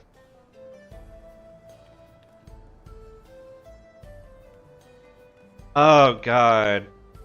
Alright, Choco's gonna really learn quick that, shit just gets fucking real on this chat.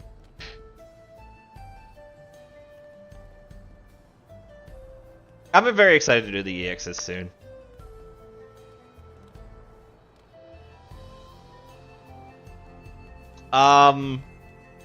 You actually made the joke at your expense, and it became a group joke, by the way, Sherm, if you're wondering about the bottom thing. Either that, or I made it at your expense, and it became a group thing, but I don't remember making that joke. I'm pretty sure you made, like, an implication. Somebody else followed it up, either myself or Len, and then, like, it's just been there ever since.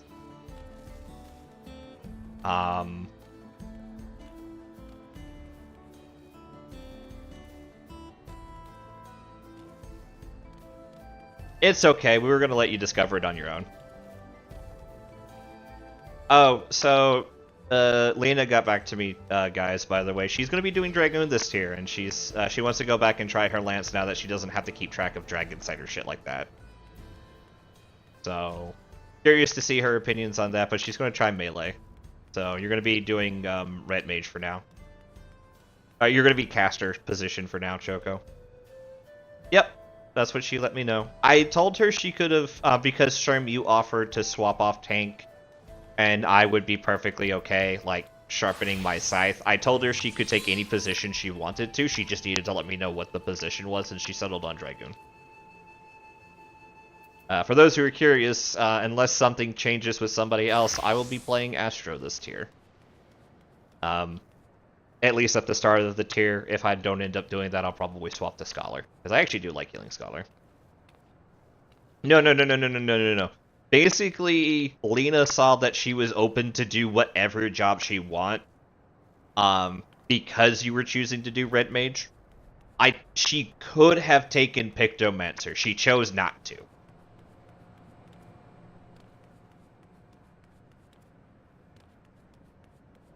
Honestly, I don't get, like, I can do healing, which is why I don't get why other people don't want to do it. I actually find DPS more daunting than,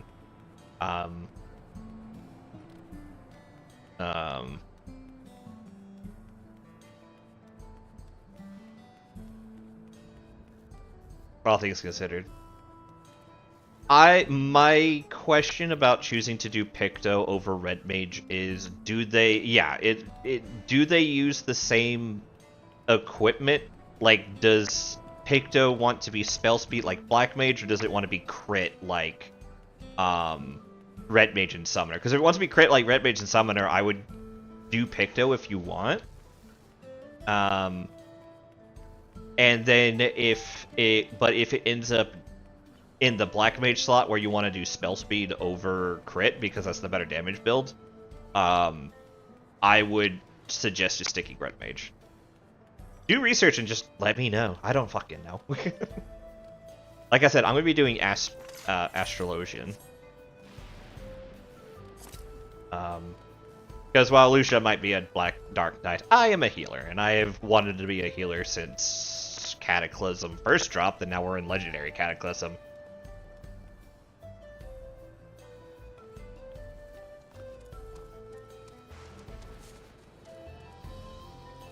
So, Black Mage is good with SPS because it's pure sit and go. But I could see with you having to weave your stuff in between your hard cast, it might actually prefer a crit build. Classic should have stopped at Wrath of the Lich King. No lie about that. Like, that was actually a flub, I believe, because old lore stuff for BC, Vanilla, and Cataclysm, and Wrath of the Lich King rather, works well, but Cataclysm, you can go do those quests normally now if you wanted to.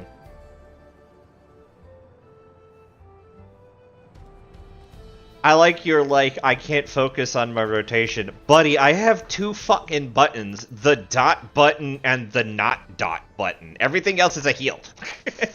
There's no rotation. It's just button, not button.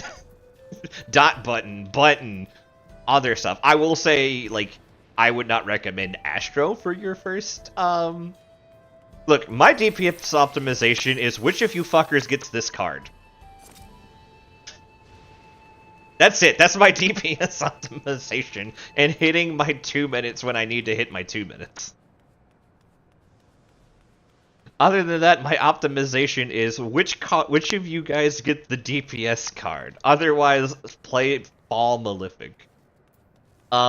Scholar. Big DPS thing is whether or not you're using Ruin 2 for movement or Broil because you can sit.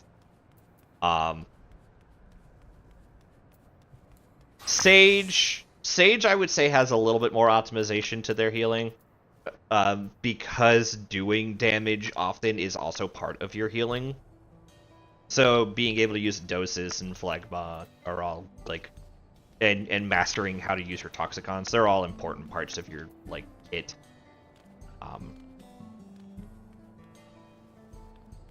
Yeah, no, and that's fair. Honestly, White Mage is probably the better one.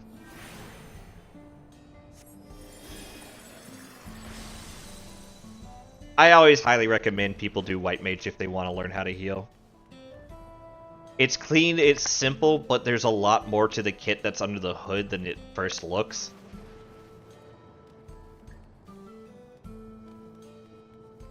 Trust me, I look at everyone's HP all the time. That's why, let me pull out Scholar so I can show it.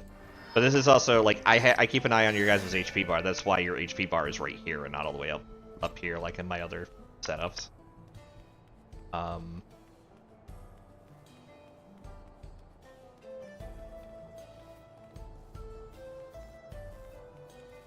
Yeah, I get that, Kai.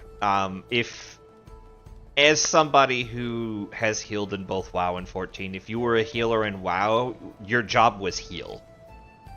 Doing damage was one of the things where it's like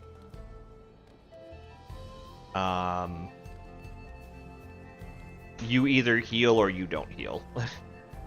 You either heal or you're playing the wrong class. I think I got to a point with Resto Shaman where I was able to do damage and healing, and Disc Priest was vamp healing, which was all about just basically it was Sage on crack.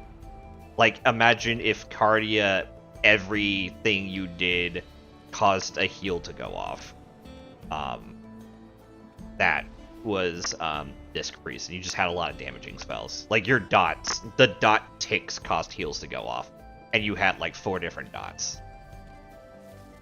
That was like disc healing, which I actually really liked disc healing. But yeah, I did disc healing, I did Resto Shaman, and they were pretty fun, but they were kind of exceptions to the rule. If you did Druid healing, which I did a bit, you kind of had to focus fully on heals. Love you too.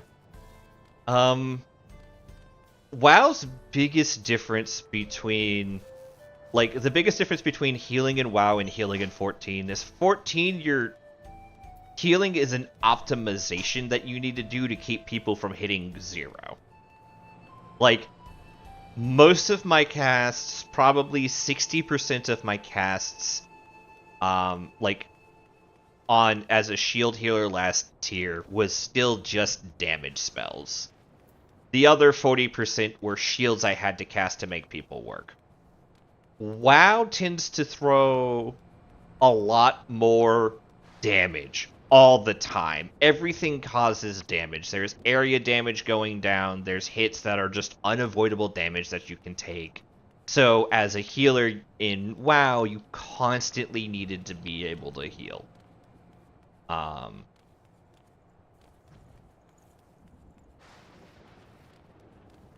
Yes, if you were to describe, like, WoW would fit in that same block as SWTOR, where it's like, if you are not constantly either healing the tank or healing the party, people will start to die. That's why I was like, it was an experiment for me to play classes like Resto Shaman and Disc Priest, where you wanted to do damage because, or where you wanted / could weave damage because you had a lot of, in Resto's case, there's a lot of off globals that were heal spells as well. And in Disc Priest cases, your damage did your healing. So, otherwise you just had, like, Scholar shields. So yeah, that's like the big difference between the two. WoW has a constant stream of damage coming in that a healer has to constantly mitigate, so you will be doing that. I think Paladin I also did a lot of damage, but my damage would cause heals to go out, so there's that. But WoW has a lot of constant damage all the time. 14 has a lot more mechanics where you are mitigating big damage that happens infrequently. And managing your tanks. I hope we have a lot more interesting tank things this expansion, because I feel like we kind of got a bit, like, we didn't see lots of P12, for instance, but there wasn't a lot of ad faces. There wasn't a lot of, like, I felt really bad for Octave that most of his mechanics were just, like, occasionally him and Sherm would trade off because one of them would end up with a debuff where they couldn't take another hit. But then, like, 20 seconds would pass and they would trade it back, and then Sherm's tanking the whole time. And then Octave is there with the second highest DPS because, like, there's a twin tank buster coming up. And that's, like, the only thing he had to do was just make sure he was second on the chart. I know we had ads in P3, and I know that Sherm doesn't like talking about P3, but yeah. Yeah, like, you had tank busters in P1 that caused you to have to be knocked back, and you exploded. And if it was a stack, you had to make sure that the off tank was in charge. Or P3, you had ads that you had to manage. and the ads moved around as the fight went along, so you had to like adapt to where they went. You know, but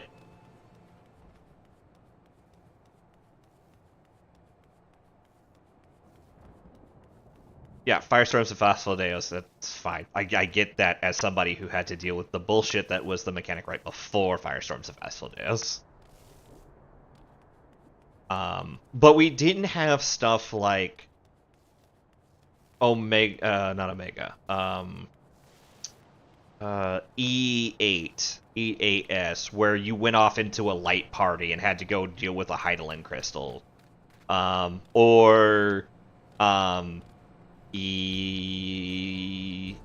Was it 7 that was Garuda and Ifrit at once? Where you had to deal with tanking both bosses.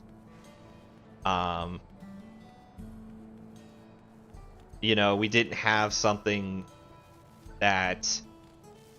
We didn't have mechanics like Ramu where the off-tank had to go and do mechanics that were specific to taking damage from a summon ad, while the main tank focused on keeping track of the tank. It might have been 6. It might have been 6. I think 7 might have been the trail of paper birds. Let's see. I think E4, when the double Titan came out, you had to have 1 tank Titan maximum and 1 tank Titan minimum. I might be wrong. I never did E4. E3, both of you had to be at the top of the chart because Leviathan had 2 heads and you had to deal with both heads. And so being like, and it wasn't like, oh, there was a double buster coming up, so we need to constantly make sure that we're second on aggro. It is like, no, it is a fight that you have to have both tanks be aggroing. It might as well be just a double tank fight, like double main tank fight, because you needed to. I mean, it was neat to see Titan be brought back for the fight. Titan Maximumer.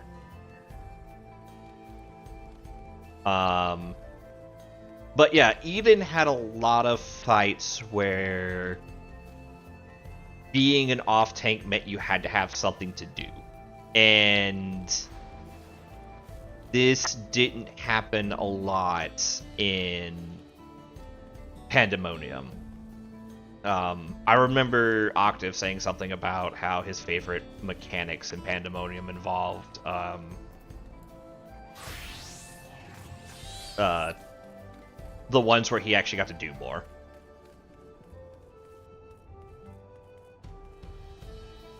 Yeah. And to be fair to Octave, he did borderline just as much damage as the other DPS. If you took a DPS drop in a fight, Octave was doing better damage than you. Yeah, and looking at the new interesting mechanics that they've tried in the dungeons that I've done so far, the 91, 3, 5, and 7 dungeons, they have interesting ideas for mechanics I want to see more of.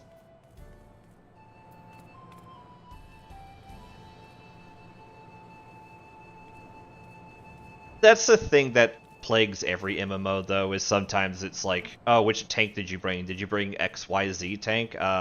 Did you bring X tank instead of YZ tank? Oh, that you're gonna have problems.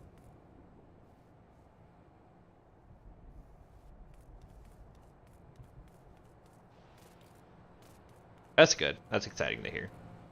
Alright, I am done running my mouth for a bit and talking about old stuff. I've been at this for 5 hours, and it is closing in on 1 o'clock in the morning, and I do need to kind of get my sleep schedule vaguely back on Eastern time.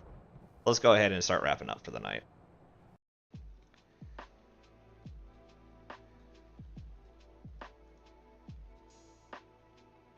Have fun, Choco. Lucia the yappy bird. Good night, everybody.